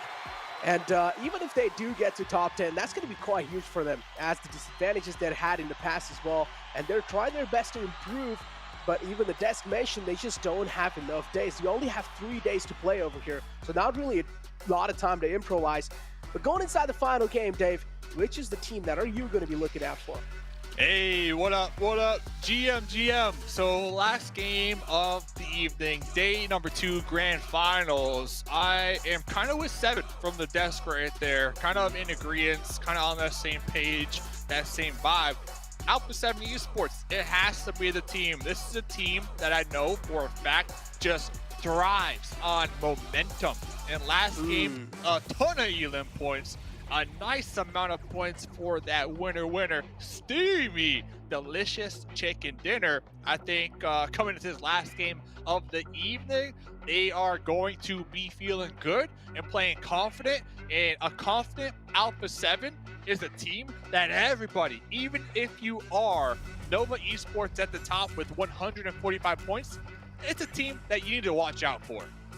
Oh man, indeed. We have seen that. We've seen a little glimpse of that even in the league days in the West. So yeah, confident Alpha 7 is something to definitely worry about. But team that I am going to be going with, Dave, and this is going to be quite interesting, okay? I'm going to be going with Team Secret. I don't know why. I just have a little feeling, man. I just have a little itch in my mind. I just feel it that maybe Team Secret are actually going to win this game. Hopefully they don't get wiped off the bat, though. Dude, you said Team Secret. S2G, S2G. Please. They're about to take out one of your squad mates out here, man. We haven't really had a caster curse here so far. Not that I believe. So okay, Necro, I just gotta say, this might be the first caster curse of the tournament, and it goes to you. Hey, might be, okay? There's still a might there, okay? Definitely it's not confirmed yet. But I'm gonna hold on to my words. I'm gonna hold on to my words because GodLike. Oh, it seems like they've entered in the wrong vicinity, but no. Instead, they take the control of that area and easily taking out a player for Rivals. And here we go. The charge comes through, and they're looking to take out the player of Team Secret. He has a shotgun in the close range. It can be quite deadly if used well. Ooh, and a molly. Hey, we're running through the molly. Head up, 2 shotguns. Oh man, here we go though, Team Secret. No bullets. Oh, the man, no, what's going on? It's kind of an awkward fight, not gonna lie. SKS in the close range, ran out of bullets. Does have the Vector though, trying his best to fight back, but guess what? This time he fights him. Team Secret trying their best to fight back in this situation, even though it's a 1-on-4. Did find one, tried his best to confirm the kill, but he's just jumping from buildings to buildings, but this time he's gonna be caught. Oh, hey, we got the support, though, from the back lines, not only with double shotguns, but also with the Scar L. Let's see what we can do here, trying to get these shots through the window. Swapping on over to that UMP. Silas, I believe, with the Bison, so let's see who will come out on top. Fredo trying to secure their teammate Mad Toy from getting flushed. Oh, man, Fredo trying his best, as you mentioned, tried his best, but the movement from Fredo is a little too good. Back and forth. The jiggle movement comes in through, and Fredo able to take out the man. He's able to connect those crucial shots on the head. And guess what? Team Secret, they successfully wipe him out. And that's a flawless squad wipe. And this time it seems like Nigma Galaxy as well. They're ripping Noah apart. Wow. Actually, just got 1 kill. Cast a curse, not confirmed. If anything, the opposite confirmed. right there. So Necro is the dude. If you want your team to win next game, hey, slide into them DMs and talking about them DMs to the GMs. PMGC Scar L skin only in the PMGC premium crate. Go get it now. Get them laser pew pew effects right there. So going back to that fight real quick in Severny, Mad Toy, I think this was what happened. Mad Toy held down the enemies, gave them all the jukes, all the jives, used a lot of their time, right? They were all tunnel vision on, let's take out Mad Toy. Let's take out this one player with the double shotguns. Let's get him. And they lost track of the fact that the dude's got teammates. So that whole time that Mad Toy was juking them, was jumping through all the buildings, jumping all through the windows. Team Secret, the other 3 teammates, they were approaching from the outskirts of Severny, trying to react as quick as possible to provide that support to Mad Toy. So Mad Toy did a great job at really being that that distraction for S2G and holding their attention for just the perfect amount of time for his teammates to come and support him. Exactly. He played that beautifully, kept all those 4 players engaged, fighting him. And again, a little bit of rookie mistake from the side of S2G, got completely tunnel visioned on Matt Toy, and they should not have done that. Instead, they should have had at least one player checking the backs, looking at the backs, but no, instead all 4 players were on the aggressive page against that man, and Team Secret got an easy opening for them. And with that squad wipe, they're also going to be getting a lot of confidence boost. Yeah, S2G, none of them were looking around. They're so thirsty for Mad Toy, man. They're so thirsty. And, hey, you can't be that thirsty, you know. Man, that's good job. I mean, good job. You picked them. So let's see what they can do here. They are going to be able to loot up Severny for some time, not too far from the next circle. That was still a pretty exciting fight, and hopefully that will kind of put that spark underneath Team Secret, you know, to kind of pick up the pace here a little bit, because we do see them 12th place so far on the overall leaderboard. So maybe that one fight, I know I was talking about Alpha 7 and their confidence from last game. Maybe that was the fight that Team Secret needed to gain their confidence here. Oh, man. After that, I'm hoping that Team Secret is on fire, without a doubt. Continuing the momentum inside the game. But yeah, as you mentioned, Alpha 7 as well is going to be one of those teams to watch out from. And personally, Na'Vi. Now, another one of those teams that is on top of the leaderboards in the 2nd place, and they need to make sure that they're ending the day on a good note, including Nova. I'm not so worried about Nova. They're already on like 145 points. The team I'm really worried about is going to be Na'Vi and Nextria. They both are tied up. So either one of those teams, they will have to have a huge game to secure that 2nd place. And just real quick, looking at the leaderboard, just blink at me. Yeah, I agree with you. Nova Esports at the top. They're 32 points ahead of 2nd and 3rd place. So 32 points is pretty much 2 chicken dinners almost, right? So no, a little more than it, actually. Quick math. Still, Na'Vi, Nextria, 2nd, 3rd, a 2nd place at the end of tomorrow, $600,000. A 3rd place, $300,000. 1st place, $1.5 million, of course. Well, there's just a ton of money going around it. Oh, talk about this game in particular. GodLike, they have been getting into these skirmishes really early on, and they're looking to get some kills here, Necro. Makes sense. It seems like GodLike has finally woken up, and they're realized that it's pretty much a do or die moment, and they're going for the push. They find one knockout, and here comes the full send it moment. Jonathan as well right in the front, but no, unfortunately, Z got a little bit too aggressive, gets caught with that nade. A beautiful place nade from their side. Jonathan needs to be a little safe with the position that he's found himself. Not really one of the best positions out there, but Appy, a misplaced Molotov, and Jonathan with that jump shot. And then Neo trying to get the wraparound on the off angle from behind. I don't think 4 Rivals, I don't think they're going to see this one coming. And here comes Neo with the pull up from behind. GodLike just getting that pinch. GodLike coming out on top of here. Finally showing up. They got the initial knock, and instead of playing passive, instead of playing scared, no, they full sent it. And this is the GodLike that I can recall from BGIS. They're here. Is this their moment to shine? It is. Just play free. Just have no pressure on your back. And this is GodLike. At this point, the GodLike has the mentality of like, all right, no matter what, we either go it, we either, you know, try to at least get a lot of kills, a lot of points, or we either just go out hands without getting anything in our hands. So GodLike, I do like the shift in the mentality they're showing over here. Overall, able to get one successful squad wipe, and this should boost up their confidence by quite a lot. I know people are like, yo, GodLike, yeah, 4 points. Those 4 points, they count a lot because they are at the bottom, and a lot of people have been talking about GodLike and their confidence, right? Their momentum. They haven't been getting involved like a lot of people expect them to be. So I think with that push, like you said, that shift in that mentality of playing passive, hey, we got a knock, well, let's just ride it out. Now they're getting a knock, and they're still just full sending it, trying to close the gap, trying to get those elim points. If they can continue to do that throughout the rest of the tournament, they could be climbing up these leaderboards. So that's a good start. And I want to see that same type of mentality, that same type of gameplay from Furious and Fenerbahçe. That's who I want to see it from now. GodLike, send it on DX Xavier, question mark? I'm pretty sure they're not going to do it, unless if they find a knockout. If they find a knock, yeah, sure. Have to. If they find an initial knock, they will do it. If they don't, then they're just going to try and play things a little safe and a little cautiously. But yeah, 628, realizing a team in the front. It's going to be Stalwart Esports. They've already found the opening on the Scry. Scry a little bit separated out from the rest of the pack. Kill should be confirmed. And it's Stalwart Esports. Miscommunication or what?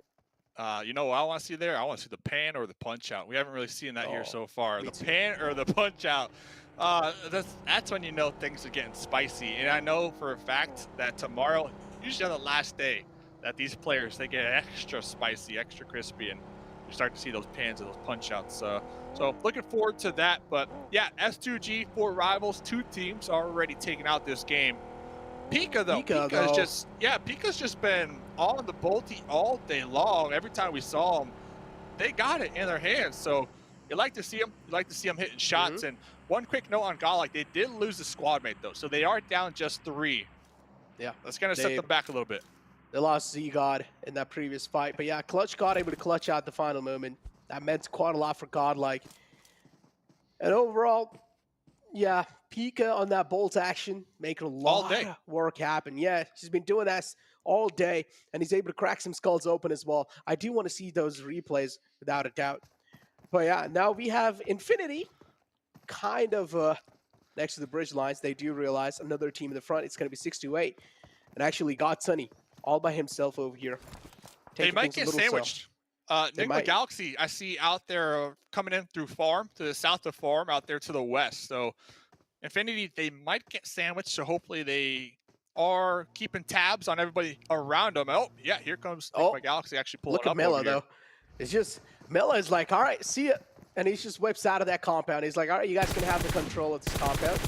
I do not mind giving you guys the control. But still, the spray from Freak, though, is scaring them quite a bit.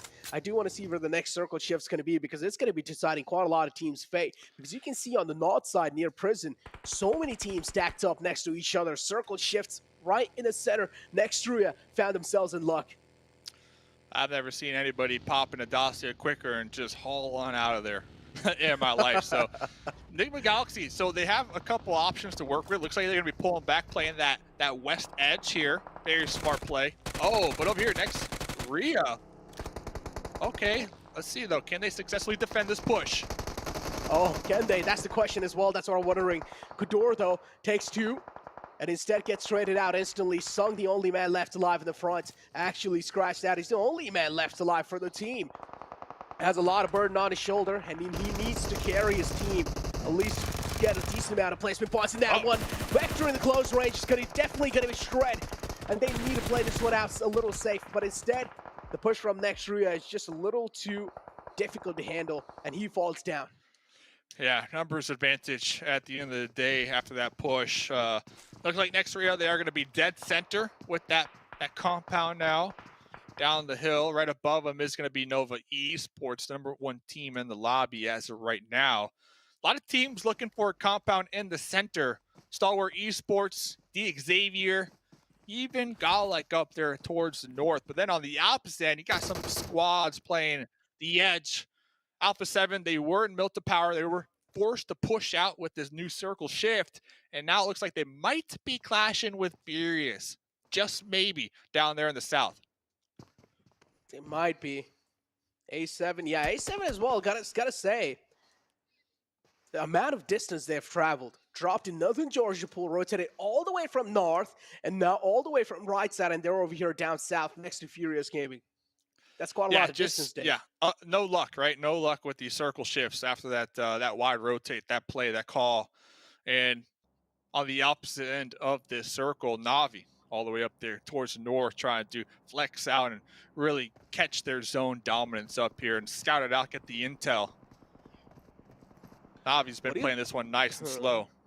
I'm also witnessing a little bit of split coming in from the side of GodLike. Now, you have Clutch God all by himself, and the rest of your teammates are a little bit separated out. A 2-1 split, but the problem is Navi is really close to Clutch God. Now, GodLike, they should try and retreat back to Clutch God. If they're not going to do so, then Clutch God's going to be having a lot of pressure. Yeah, if Tixie recognizes that Clutch God might be alone, all it takes is Matic and Tixie to kind of push up a little bit and take them out. But we'll see. Next circle is going to pop here, so I believe Clutch God just kind of holding that spot down just in case the next circle does pop on them. Their teammates have somewhere that they know for a fact is safe. strategy that we've seen played here a lot from a lot of these top teams, especially early game. But next zone goes up. So Alpha 7, they didn't catch any luck last zone, but now in a prime position to gatekeep Furious Gaming. Oh, in a prime positioning for sure. But again, as you mentioned, only the gatekeep Furious Gaming. They don't have the prime positioning inside the game. Now, Alpha 7, again, from what I've seen in the West League, Alpha 7 is one of those teams, even if the zone doesn't really favor them, they just start cleaning up teams left and right. So they can try doing so right now here as well, considering that they already got the chicken dinner in the previous game, and their morals are going to be all-time high. 628 in the front. I'm going to hold on to my words for now. 628 against Stalwart Esports. Quite close to each other. Action spotting out a man, and that's quite a questionable rotation out in the open like that, crossing the road. Oh, I don't know what he was thinking. Another and Ruya follows it. What? Oh, yeah. Another hard rip. Uh-oh. Action. Action knows there's a player in here. Action's going to be cooking his grenade. Can we toss it into the window? Oh, close. Almost. But now Action, I'm assuming, is going to get the intel from top that there's going to be a team pulling up from behind him. But Action, we're talking about tunnel vision. Action wants to get this kill. Oh, he wants it. He's just lobbing in nades. He's being the grenadier right now. Action looking to lob another nade in. He did realize the man from 628 has already moved out, but it's done. 2 out. And guess what? 628, they're just exposing their backs. They're just gifting these kills away to Stalwart Esports. Yeah, Action and Top, in my opinion, two of the best players when it comes to teamwork and working in tandem, working as a unit. So really curious to see how Action is going to pull back now, because the Infinity kind of rolling right past them. We'll see if they don't get caught out here on their lonesome, because we have a ton of teams right now just in the heart of Milta on the edge of the South Circle. I mean, look at this. This is beautiful to me, but I can only imagine the stress levels right now if you are a player in that city. Oh, man. The stress levels are going to be all-time high, especially the Circle now moving out kind of like away from Milta. How do you exit the city? This is the question that's going to be worrying all the teams that are inside Milta, including 628, Infinity, and then you have Xavier right next to them, and Stalwart Esports, Fenerbahçe. These are the teams inside Milta City. Nigma Galaxy, they're right on the edge. They can always make a safe rotation outside, but the problem is they will have to surpass next Ruya, which are pretty close to them, even in the overall rankings. Yeah, look at this. Next Ruya, they got 2 buggies parked in that garage to keep those tires safe. So next Ruya, they're not only looking to defend their compound for this circle, but they're also being proactive, looking ahead to the next circles, and they want to keep these vehicles healthy and ready in that tool bag, another tool to use in the playbook just in case the circle does hard shift, or they want to use those vehicles as hard cover to build their own cover moving forward. So next Ruya, real heads up player right there from them. Well, look at this, though. Na'Vi and Team Secret next to each other now. Hopefully, Team Secret are well aware of Na'Vi's position. If they're oblivious about Na'Vi's position, that's going to be a little problem. But the Circle moves on the left side, and this is where Nova and Nextria gets favored. And this is huge. Even Nigma Galaxy are barely making it inside the zone on the edge of the Circle. Yeah, Nova have been big chilling. They've been big chilling up in that spot for some time now. I don't think they necessarily need to move or will move. They might have some angles, though, on GodLike and Team Secret. You have to assume Na'Vi, they're going to look to make a play here. So Nova might be able to catch a whiff of that and possibly get some shots at third party. Here we go. The clutch card finds one from Na'Vi. Takes it taken care of, but instantly gets ran over by Meku. Oh, rubbing salt on the injuries. And Na'Vi, oh no. Meku, though, still got Matic real with the TP, uncomfortable. though. Yeah, but he's in such an uncomfortable spot. Matic trying his best to support his teammate, and he is able to do so. Finds a knockout. That's going to be buying so much time for Meku to comfort himself. And then Nitsume. So you got 2 DP just looking right into your guard tower. Jonathan, good luck defending this. Oh, no, but Jonathan is one of the best players out of India. I'm pretty sure he does need all the good lucks right now, at least. Matic taken down quite low with that nade. And for now, Matic, it seems like this time he's going to get third-partied by Nova. Yep. Guess what? Nova joining the fray as well. Maybe Jonathan getting a little help from Nova. As expected, look at that. Nova from behind, third party in this fight, making this push from Na'Vi even more challenging. So if Jonathan can clutch it out, Jonathan Let's see. Oh man, 628, pretty close. Xavier right underneath Infinity. Infinity as well, quite hurt. Xavier have only Frankie left alive. One man being knocked out is pretty much gone case at this point, and yes, he is. Xavier having only Frankie left to work with now. And Team Secret as well, I've saw in the kill feed, one player from Team Secret got taken out, and A7 are quite close to the other player of Team Secret. They're trying to close the distance, and they're also grabbing a care package. That's huge. Wow. Yeah, Revo going to be able to get whatever weapon is in there in that level 3 gear. Looks like they're going to be pushing uphill towards the north. Team Secret, they've been up playing this zone for some time. Matoy, though, spotted him out with the M4, getting connected on, traded on in return. Revo looking for the confirm here, and A7, we talked about the confidence and the momentum from last game's chicken dinner. This is the A7 that I'm used to seeing as Carrillo is making the pull-up over here. Oh, here we go. Team Secret is getting jumped on by A7, but instead it's Noah as well joining the fray. Noah from the back trying their best to help out Team Secret, but it's not going to be enough. A7 able to successfully wipe the existence of Team Secret, but Noah's third party able to take care of A7. Wow, what a spot up there for Nova Esports. Their ability to control the north from their position and third party everything. 8 limb points this game. Shout out to Alpha 7 though. That was a pretty aggressive pull up there with the time clock ticking down. Navi, we recall, not was able to get taken out from a grenade. So Navi trying to group up, collect their thoughts before making a push. Another team making a push out of their compound because it's no longer favored in the zone. Nova. Oh man, making it inside the next circle is going to be such a difficult task for all these teams. Circle's out in the open. We do see a couple of teams inside, including the Xavier and Infinity, barely on the edge of the zone. But again, yeah, middle, for though. Nova, nobody's in the middle. Edge. Yeah, Everyone's and on even edge. if you go in the middle, you're probably going to be the center of attraction. So you never should go inside middle in these kind of zones. Nigma Galaxy, they've been chilling on the opposite side of that hill. Down, using that hill cover to press over and take as many shots as possible. They're doing a great job. Ward right there with a huge grenade and absolutely around that south end. But over here, next Ruya laying down the shots onto Navi, trying to make their way on in. They got a little smoke wall over here. It's going to keep them alive for the time being, but it's going to come down to hitting your shots. And Manic is letting it rip. Oh man, Navi, they just don't have any of their choice rather than move out in the open. They're trying their best to stay alive. They're trying their best to inflict as much damage as possible on the next Ruya. But it seems pretty impossible, at least for now. Frozen caught quite a lot of bullets. Kitsune taken down quite low, barely alive on a sliver of health. And here comes the run for the life. Matic trying his best to stay alive. He's making the run for the life. He's in the front. He finds one, but is he going to be able to find the second one? But no, instead next Ruya, they're replying back in style. They're giving fire to fire. And what was so impressive there from Navi is they were using that little slight tree as a cover sightline from those windows when they made that push. But Nigma Galaxy breaching the compound over here of Infinity and taking them down, claiming a spot over there in the south to their own. Popping on over to Order though. 8 limb points once again on Order, looking to get that clutch. Oh man, as you mentioned, there we go.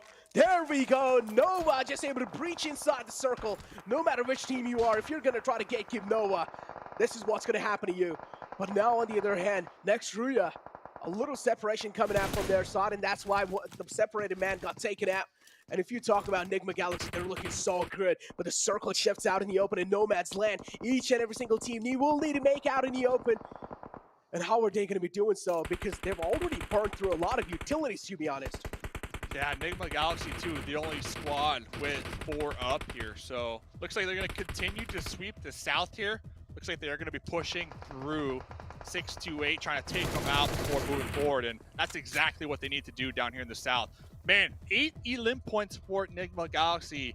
They are playing this one smooth, calculated, working together as a unit. They got that knock, and now they're all pushing across that field, but with a smoke, like, they are on point here with their utility. Oh, Nigma Galaxy, yeah. They're taking that calculated risk every single time. Lord confirming the kill with the nade, and now here comes the push in from Noah. Slowly and steadily. Want to make his mark inside the zone, but it's going to be quite tough. Take a look at that. So many bullets. So many bullets being rained down on that little Dacia. Yeah, Order very fortunate that Nigma Galaxy currently focusing on flushing out this compound down here towards the south. Order, you said pushing from Nova. That's a push from Order right now. 9 elim points. They got that little buggy. Oh, he's popping in the Dacia once again to continue pushing into zone. Order is unstoppable, but Nikita right above him trying to apply that pressure. Oh, Yeekta as well. There's nose. There's someone on the left, and he's also taking a lot of damage from the wall of death. Yeekta wants to make it inside, but Order, there we go, spots out a little glimpse, and that's gonna be enough. Order takes care of the man in the back, and now Order. It's Order versus Nigma Galaxy. Does Order clutch this out and win, though? I mean, I gotta cheer for Order. Nigma Galaxy, they do have their whole squad up, though. So you have to assume they're gonna come out on top, but you got Order, 9 elim points. He's gonna be pushing into the zone, blowing up that Dacia. Now has the hard cover. Oh, Order is the one-man army. And Nigma Galaxy as well. They want that blood. They smell it, and they want it. They're pretty hungry for it, for sure. 628 being taken care of now. Nigma Galaxy do realize the solo man survivor finds one, but no, the trade is there instantly. And Nigma Galaxy win the final game of day 2. Let's go! Hey, they're surprised. They're like, hey, high fives all around. They did such a good job at keeping the entirety of the squad alive. Towards that mid-game, they didn't choose to go into Milta, but instead play the outskirts of Milta and make sure that their backs were clear, that they weren't going to be backstabbed. And they played it nice and slow. They swept around the south and then piled up north towards that late game. But I was cheering for Order. Not gonna lie, I was cheering for Order because I think Order had like 9 or 10 elims that game alone. Like, yesterday was the day for Paraboy. We saw him in the race for that MVP. Today is the day of Order. That's a fact right here. So what a day here. It's only day 2. We still got 6 more games tomorrow. But until we get to that, let's pass it all over to the analysts, man. Come on, analysts. What you got? What you got? What is there to say about Nova, and in particular Order, that hasn't been said yet? Paraboy went out so early in that match, and yet Order's like, all right, hold my 1+. I'm going to sit there and take down the rest of the lobby here. 9 eliminations himself, putting not only his team back on the map here yet again, or maintain themselves on the map, but putting him on the map, right? He was our 3rd place MVP at the end of day 1. He has to be our 1st place MVP at the end of the day 2. 100%. I don't even have an ounce of doubt in my mind. And what did they have? I think 8 eliminations around, like, what, phase 5? Like, super early in the game, too, because they were third-partying all of those fights happening on the northern side. They just get involved. They're good at the early game. They're good at the mid-game. They're good at the late game. They're good at every aspect of the game. Anything you throw the way of Nova, they will play around it and execute around it properly. A 1v4 fight is a little bit too tricky towards the end, but it's still another 2nd place. They got 3 2nd places today, a chicken dinner, and a 10th place with, what was it? Oh, no, a 7th place was 10 eliminations. They had 5 good games out of 6. Like, that is just how good Nova's been today. The surprising thing, it goes to what you were saying, Jason. Paraboy keeps it. This is now the 2nd time that I see Paraboy getting knocked this early on, getting eliminated. But Order, this is the 2nd time again that we see him get over 8 elims. That is just impressive alone. And as we see right here, Nigma Galaxy being able to secure those 11 elims, 26 points total. And then you have, you have Nova. We were talking about it. The elims they've been able to get is with that aggressive style that we've been seeing out of them. Their aggressiveness has just improved to a completely different level, even though Paraboy wasn't in that late finish. Yeah, and that circle actually was not too easy to play for them at the end, but you have to just talk about this once again. So he was the pinnacle. So he made, remember, was it 3 different positions, the new max? He made eliminations, team contribution, and damage.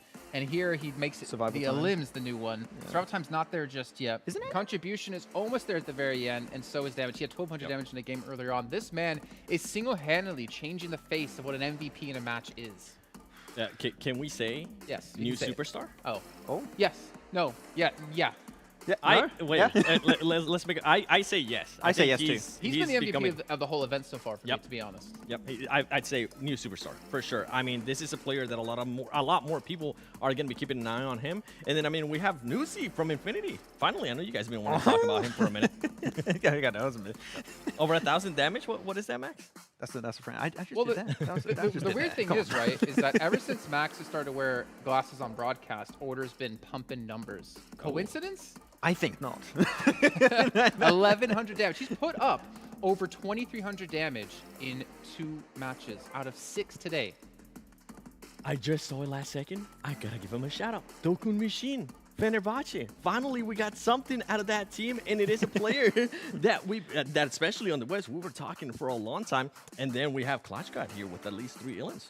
We were actually talking about that on Yes. the Green Room, right? 7.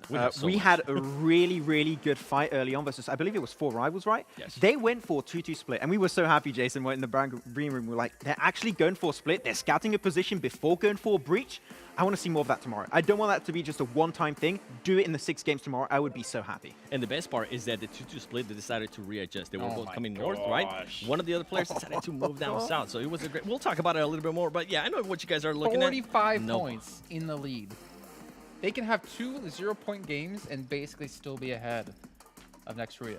That was really quick math, Jason. Yeah, numbers I was are... waiting for him to do it. But then again, look at the race everywhere else, right? Second place, 1 point difference between second and third.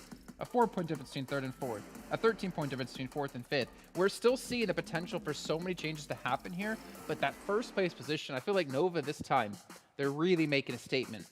We haven't seen, I think, someone be this dominating since, I think even before, even Bigatron in my head doesn't necessarily count when it comes to domination like this. The only one that I can think of was Malaysia, but we didn't really have Nova playing in that one, so I didn't have a chance. Yeah, so I feel like it's maybe a little something to it. I do want to mention something that's very jarring to me in this overall ranking. And in third place, Nigma Galaxy with that huge disparity. Once again, we mentioned many times throughout the show today between its elimination points and those rank points. And they're still staying in third. So it's odd, but they found a recipe to success and it's paying off for them. Wow. 37? 37 Illins? I mean, this is definitely the MVP. Didn't Frozen be have shocked. 15 eliminations yesterday? It did. Yeah, and it was top Order caught up to him and passed him by 12. Like in 2 games too. He's overpassed in 2 games. He got true. He's been able to achieve 8 Illins in 2 games alone. So that's just impressive. There's nothing to say. The numbers speak for themselves right there. Just like, look at that, big numbers. Good. Oh, here good we go. job. How ahead is he actually? 37, 1.7. 2.3 points for MVP. 6,000 damage. I think we had 2,991 from Paraboy yesterday.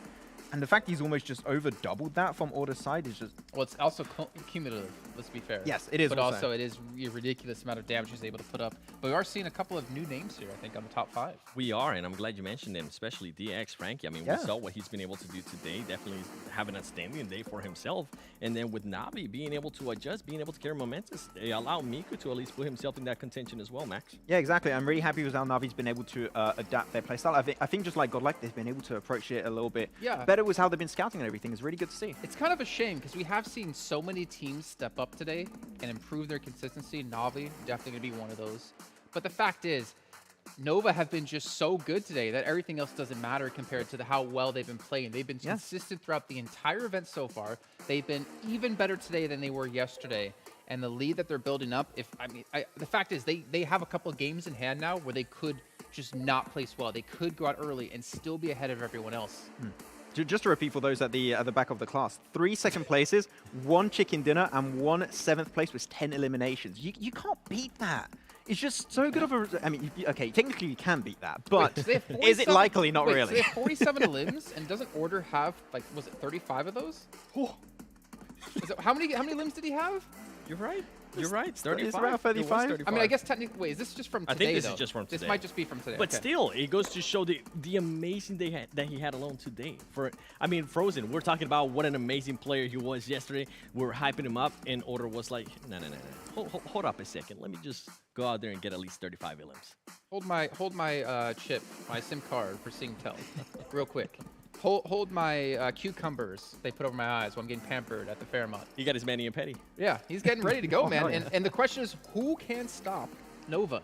The only way we can find out is tomorrow. But realistically, look at the lobbies we've seen so far. Who in your head, Max, could take Nova down? Can anyone take Nova down at this rate? I don't think so, because the teams right below Nova, the thing that we're seeing, right, is that disparity between, and I'm bringing up once again, that disparity between eliminations and ranks, compared to Nova that has that really good 50-50 split almost, because they're consistently in those top 3 podium finishes, consistently getting those eliminations, especially from Order. If you want to take away that first place, you need to get and improve all your rank placement points if you're missing out on them, or your elimination points. And so far, the teams in 2nd, 3rd, 4th, 5th, they're all missing out on that kind of 50-50 split, and that is the main reason why no one can really contest Nova right now. That, and I don't see any other team being able to have the roster that Noah has right now. What I mean by that is, I mean, we just mentioned it, Paraboy not being able to perform. Well, guess what? Order is going to step up, and he's going to step up in a big way. I was going to say next, Ruya, we've been talking about who else is going to step up from besides Frozen. I really haven't seen any with Nigma Galaxy. I mean, there's not a player or a team that I can think of right now that can pass Nova, and I feel like Nova is just going to get even better and better. What we were talking about yesterday, Nova's just going to get better and better as they collect more data. Yeah, even looking maybe towards Na'Vi. Like, yeah, we know Tixie can play well, but I don't know if anyone Na'Vi can play that well, that consistently in a day. But let's take a quick little recap here of Nigma Galaxy. Obviously, they did take home the victory here. And I mean, there is potential for some of these teams to catch up, but for me, this is what's kind of not a good sign. Thinking back to the East League Finals, Max, Nigma Galaxy, I mean, they had their ups and downs, but I don't think I've ever seen them have as dominated of a day, or even remotely close to as dominated of a day as we saw Nova have here. Yeah, it's just not been that strong when it comes to especially eliminations, right? That is where they're currently lacking. I want to see them get a little bit more involved if possible. Though, I really want to bring a positive aspect of this game that I've seen in this one near Milta for Nigma Galaxy, actually, because they were playing that high ground position next to the road, next to Milta, and they were not getting involved. They were just waiting for the circle to pop, waiting for all the teams to kind of eradicate each another inside of Milta itself, and the moment you know you're forced to take that position, they go for the full-on breach, 4v4 in that, I believe it was the warehouse of Milta. They took that position, and that was so valuable, because after that, all you have to do is protect, zone teams away, and move in when the circle moves out, and you know that the numbers are not there to go against you. Reason why they were able to get the win. And I love that push. This is exactly what you were talking about. We were wondering how they were going to be able to reach this here, and I mean, they did it perfectly. First, they handled ST, right? They got rid of them, and I mean, we really haven't been able to see ST much. They got rid of them, and then they started worrying about the other team that was in that compound, and they made sure they try their best to not lose any players. And this kind of reminds me a little bit of what we're seeing yesterday. Hopefully tomorrow we'll be able to see this a little bit earlier. If they do this towards the end, I mean, Nova's just going to be light years away from them. If they're able to do this early on tomorrow, I think they might be a team that might have a chance, man. I think there's actually a part of the clip here we'll be able to see in just a few seconds' time is the way also they use their utility. I don't know if you've paid attention to that, but they were putting the utility in such a way where they will break down all of the fights and all the angles teams had on them by just blocking out the vision potentially that Nova had on one side, the potential also next Ruya had on the side, like they're doing here, and taking only one team one by one to just break down fights, and then make sure you have the better opportunity because you have that man advantage. You mentioned 7. They remained as that 4-man squad, and they just overwhelmed every single team with sheer numbers, which is why they just take that win, and it just looks so easy at the end. Well, one team, as we are seeing here, Nigma Galaxy, that I kind of want to mention, that's not Nigma Galaxy. It's going to be Alpha 7. I figure, we saw this too.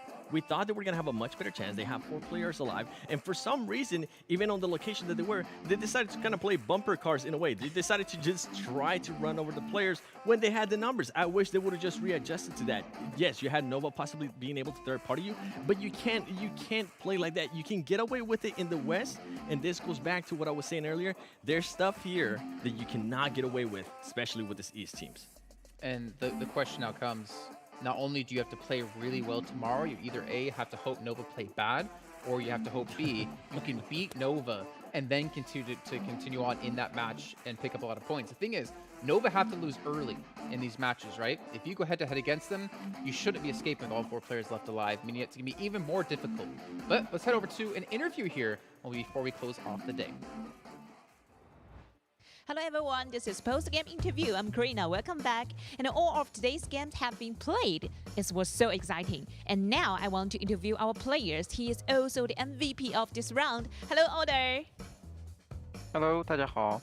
Hello everyone, I'm Order. 好了，那其实我看到我们刚刚的比赛真的非常的精彩啊。那其实今天的整体的发挥都是不错的，而且目前我们暂时是居我们积分榜第1。所以 Order 觉得明天对于你们威胁最大的队伍具体是哪一支呢？You played all day and find yourself in the first place. And which team do you think poses the greatest threat to you tomorrow?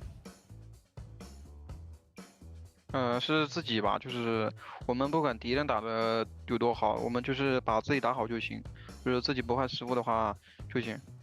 I think maybe it's ourselves because whatever other team do what, we just be ourselves. 好的，谢谢。那其实呢，我们也看到了，目前我们其实队伍的整体发展的这个情况都是不错的。那么各位对于我们夺冠的把握，觉得有多少呢？这个还没有到最后一把嘛，就是还是不确定的。还有很多因素吧，就是可能导致我们就是每场拿不到分啊什么的，然后可能敌人就是能拿很多分啊，然后也有可能就是有很多不确定的因素吧，就是还有别的队搞事情什么的。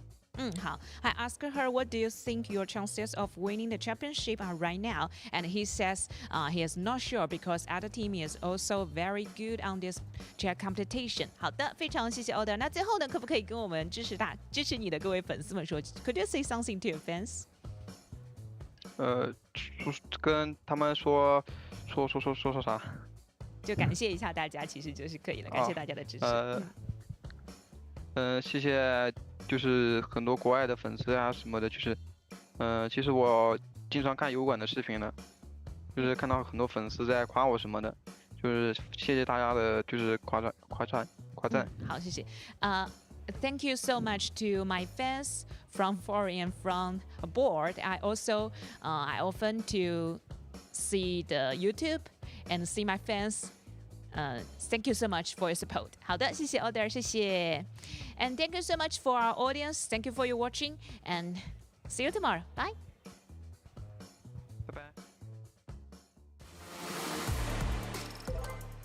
And thank you, Tian Tian, as well for doing the interviews there, as we got to see Paraboy and Order today.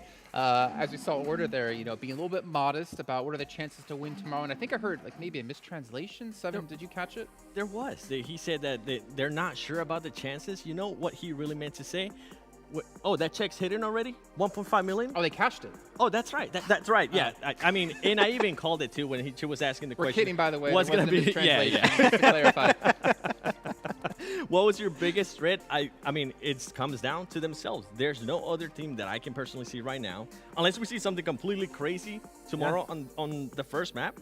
There's no other team that can even challenge them. It just comes up to themselves and how they end up playing. Yeah, the only way they can really fall off is if they have a bad day and they just don't perform on par. If they do something just remotely close to what they did today, it's GG well play already. I think Nova's biggest threat is making sure to set their alarms to be here tomorrow. I mean, right now, the way they're going, they're looking phenomenal. But again, we still have one day of play yet to come. It's not like their job is done just yet. They can't quite cash that $1.5 million check. However, they're looking very good to do so. That's going to end off things here for today, but we have 6 matches to come at the exact same time tomorrow, so make sure you tune in yet again. I guess I'm not getting in on this, for some more PUBG Mobile action.